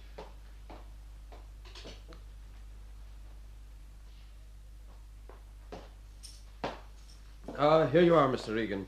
Is the other man coming along? He'll be along in a minute. I don't know what we'd do without you, Regan, on these jobs. Is there anything myself or the governor could do to make things easier? You could say a decade of the rosary. I could hardly ask the governor to do that. I suppose his prayers would be as good as anyone else's. Was there anything on the practical side we could send down? A bottle of malt. Do you think he'd drink it? No, but I would. Mr. Regan, I'm surprised at you. I was reared among people that drank it to death or prayed. Some did both. You think the law makes this man's death some way different? Not like anyone else's? Your own, for instance? I wasn't found guilty of murder. No, now no one is going to throttle the life out of you in the morning. It may be as well to get this fellow out of the way. He seems to have thought as little about another man's life as you. But it's not him I'm thinking of, it's myself. And you're not going to give me that stuff about just shoving over the lever and Bob's your uncle. Oh, no. I am the fella that has to walk to the gallows with him, I know. Mr. Regan, I'm surprised. That's the second time. All correct, sir. Right, son. I hope you'll forget those things you mentioned just now, Mr. Regan. If talk the like of that got outside the prison... I think the whole show should be put on in Croke Park. After all, it's at the public expense and they like it. They should get something more for their money than a bit of paper stuck up on a gate. Good night, Regan. Only I know you, I'd report what you said to the governor. I would indeed. You will anyway. Good night, sir. Will it soon be time for us to be gone down, Mr. Regan? Soon enough, soon enough. It's not 12 yet. Buses are still running. Do you hear the buses? Fellas leaving their marts home after the pictures are coming from dances. And a few old fellas well jarred and half sober for fear of what herself would say when they get in the door. Only a few hundred yards up there on the bridge, and it might as well be 100 miles away. Here's Donnelly. Himself must be back from the pub.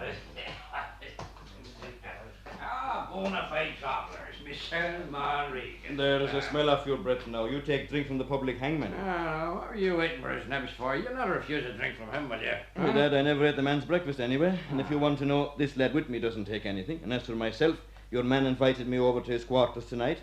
But it was a backhanded invitation, seeing as it's near 12 o'clock and we have to go on in a couple of minutes. You saying good for him? She were after lowering half a dozen or so down at the gate and I let them It was not a beauty alone that won me. Oh no, 'twas the truth in her eyes ever shining that made me love Mary, the Rose of Tralee. Hey, good man yourself. Hello, and good evening, Mr. Regan. And you, young fellow, my lad, come along with us to my usual apartments in hospital. Oh, if you're Irish, come into the parlour. Says the spider to the fly. Ah, bless, Enoch, ah, bless. And try and look a bit more cheerful. I'm telling you, you're a young man. Regan can't come in with us. He used to go on duty now. You've left it too late. We'll stay here with him. If Mountain won't come to Mohammed, then Mohammed must go to Mountain. As the girl said to the soldier. As girl said to soldier. Enoch, give Mr. Regan a drink. No, we can't. We've got to be off now. Oh, never mind, off now. You needn't worry about them. Sure, they're off tomorrow morning. Now, we'll have one together, Mr. Regan. You know, it's an happy, though all too seldom occasion when you and I meet, and we'll have one drink together anyway. Enoch, divulge thy hospitality. Oh, she was lovely and fair like the roses in summer. Yet it was not her beauty alone that won me. Oh, how's that for an old man, eh? Oh, that's a lovely song, Enoch. It got holy wars in it and all. The pure Christian fountain. Oh, ain't that lovely? You know, I love the old Irish songs. Every Saturday night, it's nearly all Irish comes into our place, the kind Christopher. What's that, Mr. Regan? That's his pub in England. Over there, they don't have the man's name over the shop like here at all. They give them fancy names of their own. His is called the Cairn Christopher. It's what they call a sporting pub. And that's what it is, lad. A sporting pub. And an old sport behind counter and all. And all the Irish lads come in, don't they, Enoch? I reckon they do. I suppose it's because no one else would go in it. Well, I like that. And why shouldn't they come in? It's good beer, ain't it? I thought you'd know nothing about that. Well, good health to one and all. May we never do worse. Aye, and what do you mean, Enoch Jenkinson, by saying no one, only the Irish, would go into my boozer, the Cairn Christopher? Anyone didn't know me would think worse of me or pub hearing you say the like.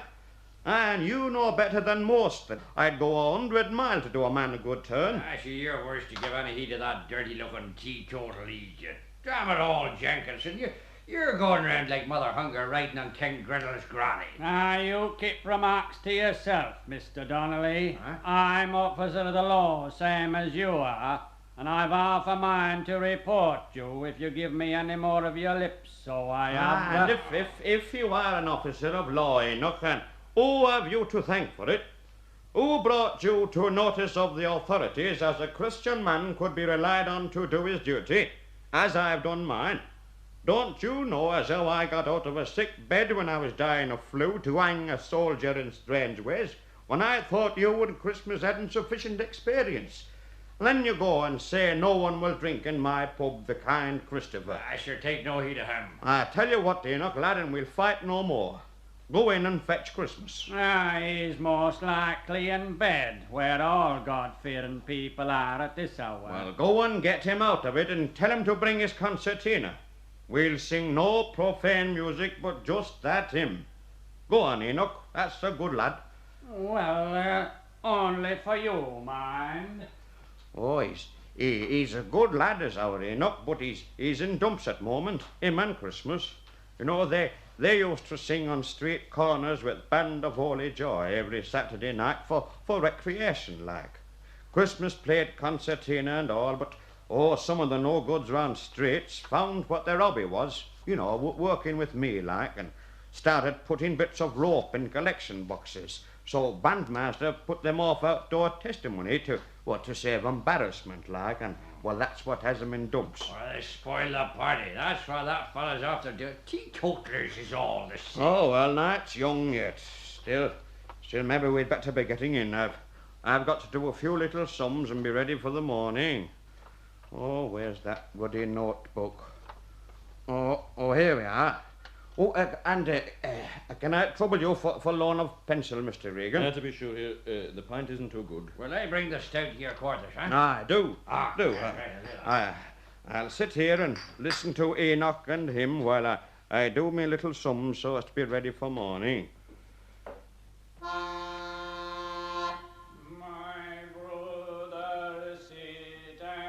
Taking a man of 14 stone as basis, giving him a drop of 8 feet. Every half stone lighter would require a 2-inch longer drop. Weight 14 stone, drop 8 feet. Weight 13 stone 7, drop 8 feet 2 inches. Weight 13 stone, drop 8 feet 4 inches. Oh, well, that's that. He's an RC, I suppose, Mr. Regan. That's right. Good. Well, that settles everything. Well, I think I'll be turning in. I'll see you in the morning.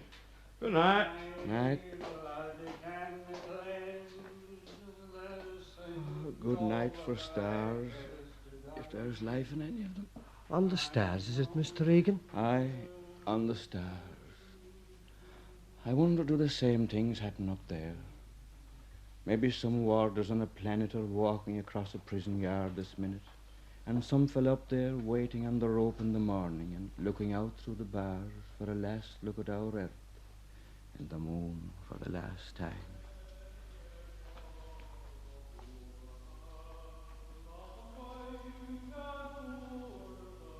regular choir practice going on round here tonight? It's the young Kerry lad. He's singing it for... He's singing it for the choir fella.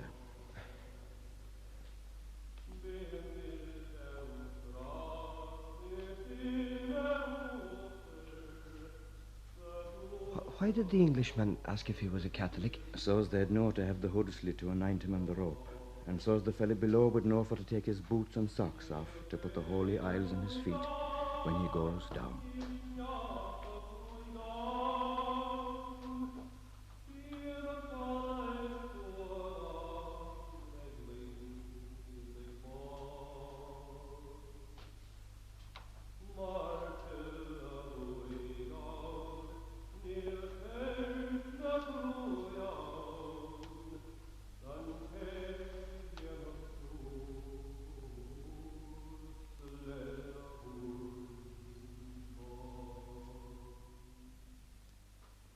And so they came to an end, the uneasy day and the brooding night. And the new day dawned under a high summer sky that one man would not live to see. How's the time? 7 minutes. As soon as it goes 5 to 8, the hullabaloo and the racket from the cells will start. You'd think they were working with stopwatches. They'll all shout and roar. And how we can be expected to pick out one against other is more than I can tell. Anyone that can be proved to be taking a part in the shouting or yelling deserves all that's coming to him. It's a queer thing to be dying on a rope and a lot of screeching and bawling in your ears for the last thing you'd hear. He'll have more to worry him in a minute or so. And the fellas that's yelling, maybe it's because they're every bit as frightened as the choir fella himself. How's the time? Just past 6 minutes. Here it comes. I knew it. That damn mixer. I know he's racket. He'll do the broadcasting stunt, pretending he's watching the whole procession from cell to trap, the same as if it was the Grand National. There's always a blackguard like him to start the trouble going. All ready for the start. Here they come. Here comes the High Sheriff of this ancient city of ours, famed in song and story. Close behind him, in this order, the Governor, the Chief, 2 screwers, Regan and Clement, the queer fella between them, 2 more screwers, the 3 runners from cross channel. Now comes the cannon. They're getting closer now. The queer fella's towing the chalk line now. They have a pigeon now. Feet together. The screws are slipping off the trap. They're steadying them. Except as goes to the lever.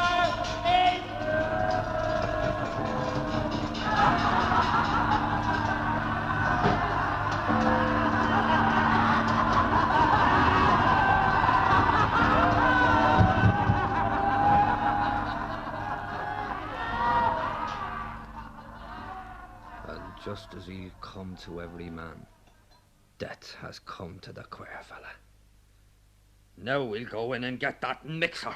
I'll soften his cough for him. Come on. Wait a minute. What's wrong? Why, it's Kremer. Here, will you give Regan himself a hand on this fella? He fainted when the trap was Easy struck. does it here. Take his shoulders. Up with him.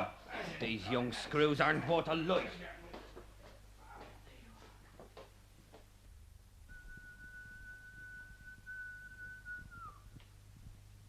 That's a son of bacon, Yomi Dunlevel. Your man was topped after all. No doubt in that decision. You won't be long after him. I won't go till you pay me the bacon, Yomi. The bacon? Oh, there's something I forgot to tell you, neighbour. Something about the bacon. What did you forget? Your man was topped, so I get the bacon. You lost your bet. I know, neighbour. But the doctor said yesterday that my stomach was out of order and he put me on a milk diet. Get down from those windows! Get down at once! At once, I tell you! Working party. You 4, look lively. This is a busy morning. Hey, you there in front. Have you the cold chisel and hammer? Yes, sir. All correct, sir. You other 3. The shovel's away you left them. Go on to work there and deepen it out a bit and clear the top and have it ready for filling in. You with the chisel? You have to carve E777. Got that? Yes, sir. E777. That's it. E777.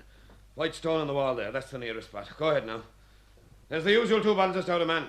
But only if you work properly. Get it done quickly. You haven't all day. Hey, come over here a minute. What? Did you say that stone on the wall is nearest to it? Oh, she wants it bloody well too. It's only for the records. No one will ever want to dig him up to canonise him. I suppose that's right enough. E777. Ah, that's the end of him.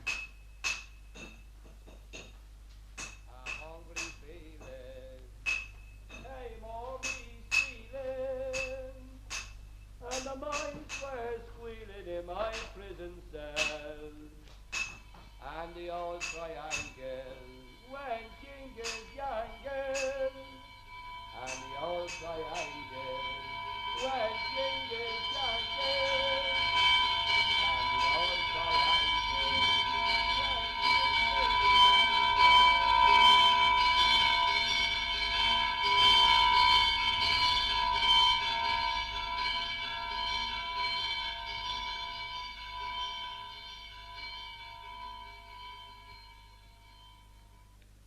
That was The Quare Fella, a play by Brendan Behan, adapted for radio by Philip Rooney and produced by Micheál O'Hay, with Arthur O'Sullivan as Dunlavin, John Stevenson, neighbour, Frank O'Dwyer, the first prisoner, Brendan Caldwell, the second prisoner, Charles McCarthy, the third prisoner, Eamon Keane, the young prisoner, Lionel Day as the lifer, Thomas Dudley, Mr. Healy, Eamon Kelly, Warder Regan, Joseph O'Dea, Warder Donnelly, Neil Tobin, the first warder, George Green, the governor, Chris Curran, the principal, Connor Farrington, the chief, Brendan Burke and Leo Layden as the juvenile prisoners, Thomas Dudley, mixer, Noel Lynch, the young warder, Brendan Caldwell, the hangman, and Lionel Day as Jenkinson. The singers were Brendan Behan, Liam DeValley, and Lionel Day.